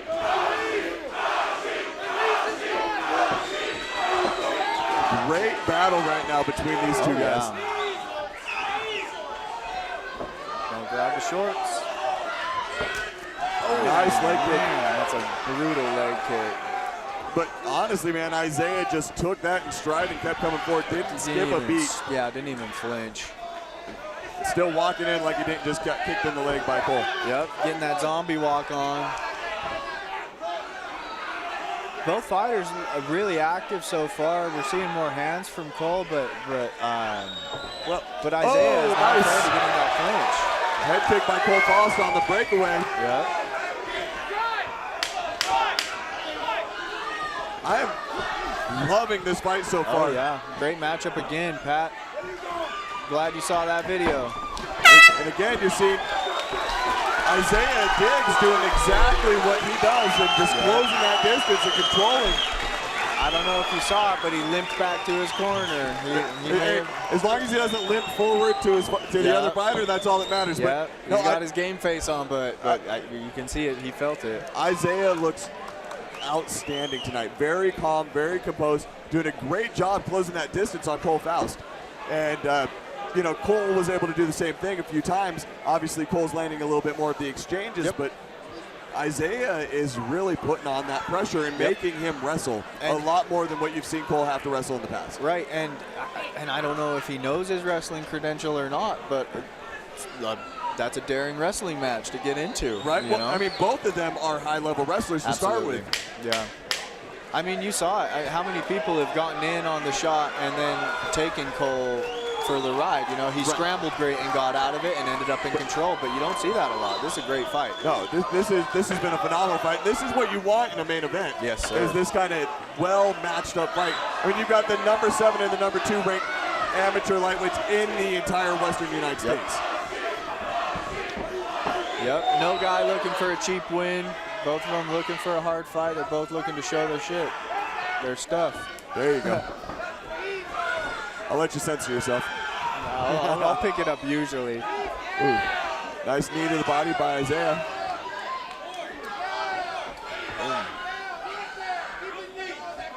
So this so far has just been the story of this fight. Just jockeying. Yep. A lot of grappling on their feet. Yep, a lot of pummeling. Yes. And, you know, grappling, when we say grappling, it doesn't always mean a ground game. Grappling is just any time that you're tied up and you're wrestling, whether it be just with arms or your whole body or on the ground or on stand-up, that's still grappling, and they're grappling for position this whole time. You go tell a judo black belt he doesn't grapple. Right? Just because he throws everybody, he's grappling. Yeah, he's grappling. And again, Isaiah's just doing such a great job of closing that distance and putting that pressure on Cole. And this could be a detriment to Cole because you've got Isaiah in a dominant position, controlling the majority of this round. Yeah, so far he has. I mean, he's eaten a few shots, but he is controlling right now. Yeah, he sure is. Oh, there you go. Leg sweep. And then Cole's able to put him against the cage. Yeah. But let's see if Cole's able to capitalize it. Again, Isaiah is just very strong in that clinch. He's been able to rotate and maintain a little control. Look at him, he kind of seems like he's going for a little bit of a fireman. Yep, a little fire. That's, I mean, if you're fast and you can pull it, it's good. It can be high risk, though, because you're dropping him on top of yourself. Well, and I've known some really strong guys that don't need to drop to a knee to get that carry. Oh, for sure. And Isaiah Diggs is built just like him. Yes. Great, you know, I want to say great takedown defense by Cole, but at the same time, Isaiah is doing all the right things to go for those takedowns. That was a great whizzer. He's dragging the head down, lifting the leg up. Cole's just really good at defending that. He was able to keep his hips exactly where they need to be. Yeah, I agree. I mean, they're both just showing fundamentals to a T. Yes. Both of them are keeping their defenses up. Isaiah landed those big knees to the outside leg. Yep. Stay busy enough. Let Tyler keep him fighting. Yeah, Tyler's not going to break them up when they're active. No, so. sir. Yep. Great, so far great fight by both these guys. Isaiah's doing a great job of just putting that pressure on, though. I can't say it enough. Yeah, I can't say enough just how good of a job he is doing at controlling this round. Oh yeah, absolutely. And he just every exchange. If Cole gets an overhook, Isaiah digs an underhook. If vice versa, if he gets him on the cage switch, it's right back. And he's being so much more active. So in the first round, he was getting him against the cage like that a few times, but Cole was able to get him to get his as well. Yep. But you weren't seeing Isaiah be as active against the cage. Now what you're seeing is every time that Isaiah's gone against the cage, he's throwing those knees to the outside leg. He's sneaking in those little short shots with his outside hand. The one that's not the underhook, right? He's doing a great job, not just slowing him down, but he's establishing control for the judges that they're seeing. He's not just controlling the pacing, he's not just controlling the position, he's also striking. He's staying dominant. Yep. And I think that, personal opinion, now judges never agree with me, right? And judges usually tend to lean a little bit more towards the champion. I think Isaiah won that round. I think so too. I think we're going into this one 1-1. But yeah, I think it's hard to argue even that he won that round. I think it's, I mean, obviously fans are going to choose who they want and decide that person won the round, but the judges ultimately are going to decide. My unbiased opinion on this one, I think Isaiah took that round. I think so too. Tyler's telling him to stay in his corner for a sec. Yeah, nice. We're not fighting yet. You know, I expected Isaiah to come in a little bit hotter, but then touch the gloves. I like seeing that. I like the sportsmanship. Yeah, I do too. I mean, we're all here playing the same game. We all have the same goals. Like Cole doing a great job shooting off his back on those punches, but whoa! Isaiah gets the takedown. Isaiah with the takedown. I don't know that we've ever seen Cole taken down in his MMA career. I don't think we have, and you know, I love the scramble. Cole's able to get right back up to his feet, start trapping on that arm, but the fact that he just got taken down is not going to be good for this round. Cole really needs to turn the angle and change the dynamic of this round if he's going to win it.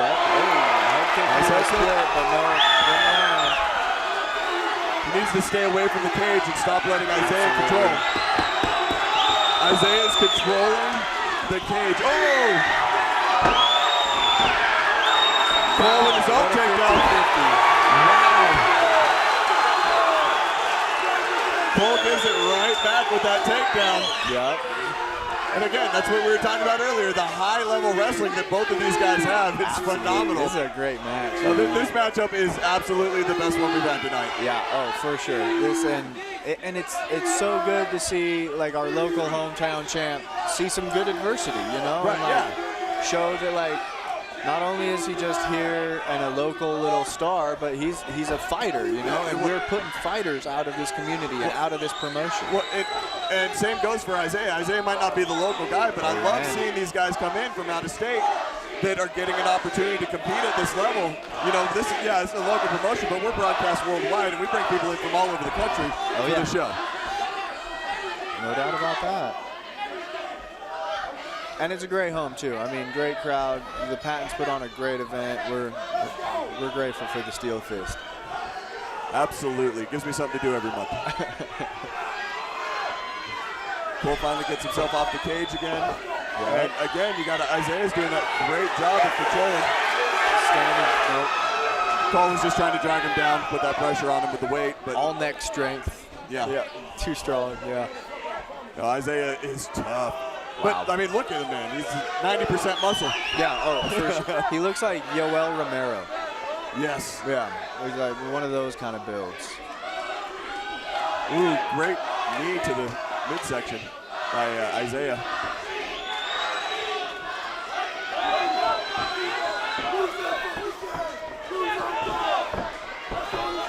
Oh, whoa! Wow, beautiful high Second takedown of the night, and that was a big one by Isaiah. Yeah, he's in half control now, or inside control. Right. Looking for some shots. We're getting into championship rounds right now. And I'm telling you, Cole is down minimum 2 rounds right now. Yeah, absolutely. I'm seeing this 2-1 right now for Diggs. So Isaiah is putting the most pressure on Cole that we have seen in any of his fights. Cole's never gone out of the second round. By a lot. Yeah, Cole's never gone past the second round. And to get this kind of work from somebody, it's something that Cole hasn't been tested with before. No. And if you're Cole and you're undefeated and you've never been pushed this far, how is this affecting you? The fact that you've been taken down twice, you ended that round in a bad position. What is that doing to you mentally? I think there's 2 sides of it. I think mentally it's like the oh crap, like where do I go? It's unfamiliarity, and then it's also physical conditioning. I mean, you haven't done a 9-minute fight, and now you're in a 15-minute fight. You know? And he's a champ and he's a killer, but it all counts. Like there has to be some money in the bank, in your cardio bank. You know, you gotta. Well, and I think both of these guys got the money in the bank for 5 rounds. For sure. And again, Cole gives up the back, goes against the cage. Right onto his bicycle. Isaiah is just doing such a great job from the get-go establishing that cage control. Yep, absolutely. Ooh, big kick to the body. I'd love to see Cole on that scramble away to the center of the cage and not put the pressure on, but control and use that reach and use those striking hands that he's got. This is path of victory for Isaiah Diggs, and he knows it and he's working it. He's fighting a smart fight right now. Absolutely.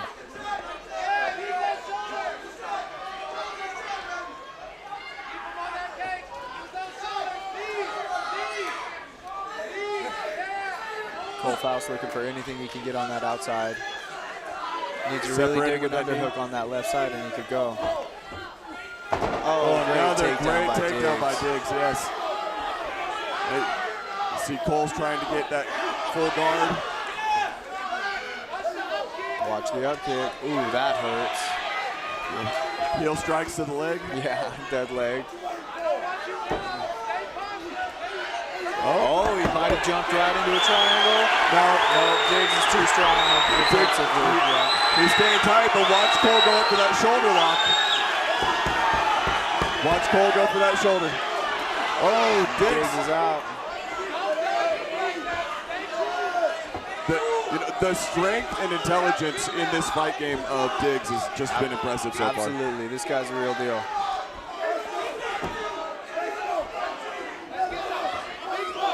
And he's not letting up the pressure for Cole to get back on his feet. Oh, Cole with the up kick to the face. Eats a few big shots. Eats some big shots, Paul Diggs. And Cole's got an opportunity now to actually climb up and start using that guard to his advantage. Open guard. He's taking some big shots. Diggs is staying very busy right now. Yeah, Diggs is no joke. That's a big ground and pound shot right there.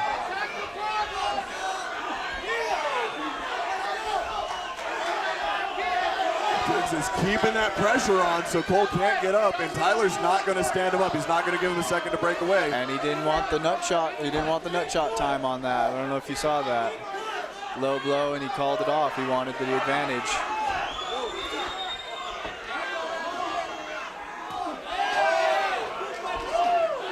Cole's eating those body shots. Ouch. He's staying composed, but he needs to get something going here. 10 seconds left. He's going for those up kicks.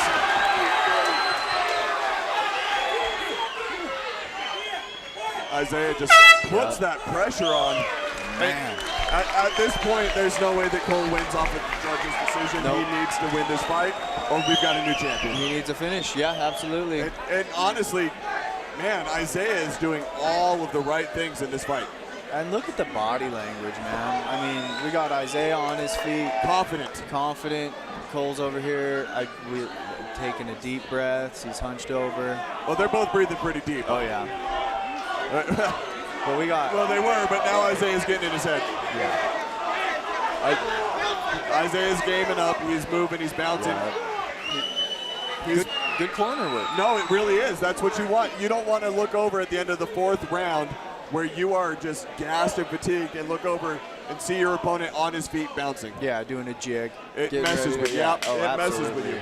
All right, and here we are. This is the championship round right here. Absolutely, and Faust needs a finish here if he's going to put him away, if he's going to take it and keep his belt. If Faust can't end this fight, Isaiah is our new champion. Yes, sir. Now, I've been wrong before. This is just the way I'm seeing it. I'm with you. We won't speculate what the judges think. We'll just make our own decisions. And again, Cole gave up the cage position. And every time, it's like right back. A lot to work on. Win or lose, if he can get the finish and take it home, that'd be great. Win or lose, he's got a lot of film to go and go check out, and some places in his game that he can work on. Nice handwork by Isaiah. Going low and then high. Yep. Now we're starting to see him play the boxing. I don't think he liked that jab, though. No, he did not. You saw those eyes get wide right away. That was a good camera angle. Yeah, that was great. Good job, cameraman. And right back to that body lock, going for the cage control. Yeah, and it's crazy how strong Isaiah Diggs is. Even with these double underhooks, he's just smashing on fast. Yeah, no, his cage control is phenomenal. Yep.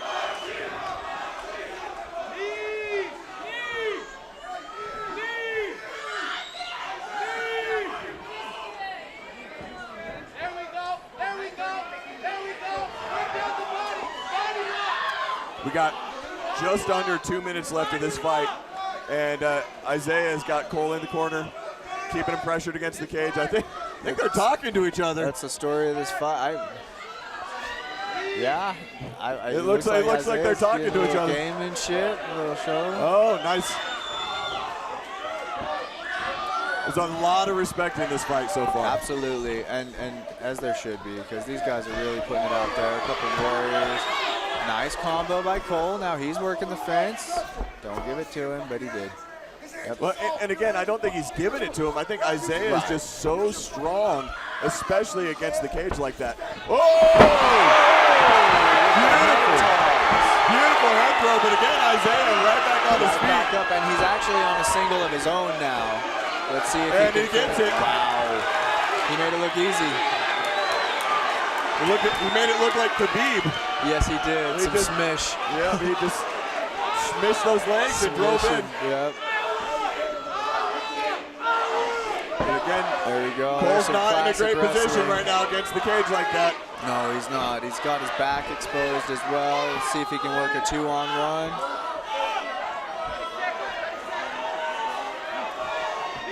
Oh, man. Isaiah is making him earn this fight no matter what. He sure is. It's no free lunch for anybody out here, man. Absolutely not. We got less than 30 seconds of this fight. And, man, Isaiah is just doing such a great job controlling this fight. Yep. They seem like they're going to pound this thing out till the last second, too. Absolutely. 10 seconds left. I think we're going to see this thing go to the judge's decision again. Oh, my goodness. Oh! Don't turn your back. Well, we've seen it end at the last second. But wow, ladies and gentlemen, what a war. That was absolutely the best fight I've seen tonight. Yeah, it ended a long time and in this cage. That was an amazing fight, all 5 rounds. Wow. No matter what, that was just a beautiful performance by these gentlemen. Isaiah Diggs coming out from Colorado and putting on a war and putting Cole Faust to the coals. Yep, to the coals. There you go. I think we're looking at 49-46. You know what? I'm not going to call it. I'm going to let the judges do it and find out whether we got a new champ or we got a reigning champ. An and still or an and new? Yep. Let's take it to the cage and find out. Yes, sir. And respect at the end. Make some noise. Out of the red corner, dangerous Isaiah Diggs. And out of the black corner, the machine, Cole Faust. Leaving it up to the judges. While we get it figured out, please, everybody get home safely. We'd love to see you back here in May. We'll do it again. And if you want to fight, join the gym. Get on the card and come fight with us.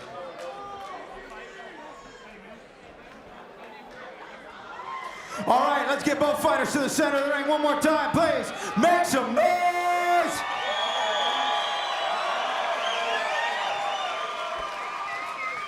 Another one going all the way to the judges. Rich Montanez with a score of 49-46. Dan First with a score of 49-46. Steve Farragher with a score of 49-46. Your winner by unanimous decision and new Steel Fist Fight Night lightweight title champion, out of the red corner, dangerous Isaiah Diggs!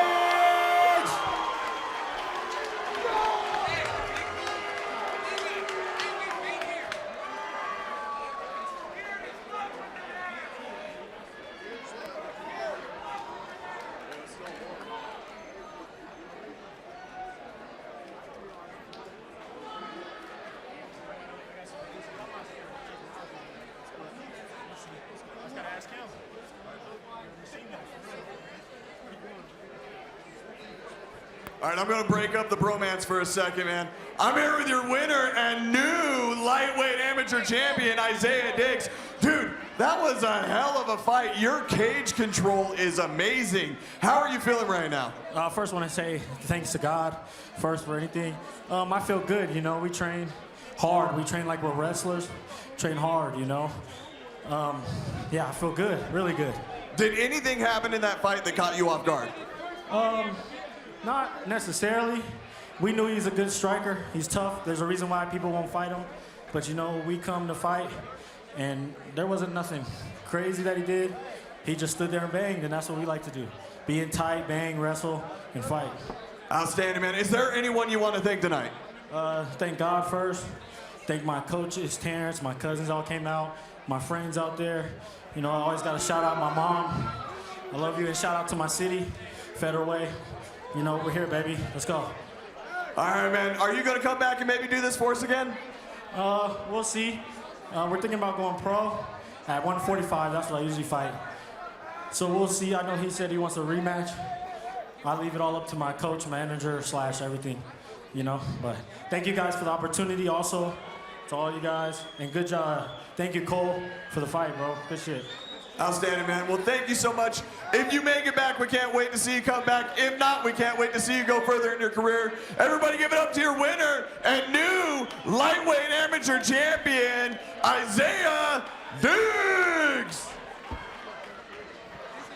Thank you so much for coming out, you guys. We love you. We'll see you in a month. Please, please, please get home safely. Watch out for motorcycles. And enjoy the rest of your weekend. We got to get pictures done, Jose, and then you're out of here, man. Almost done for the night.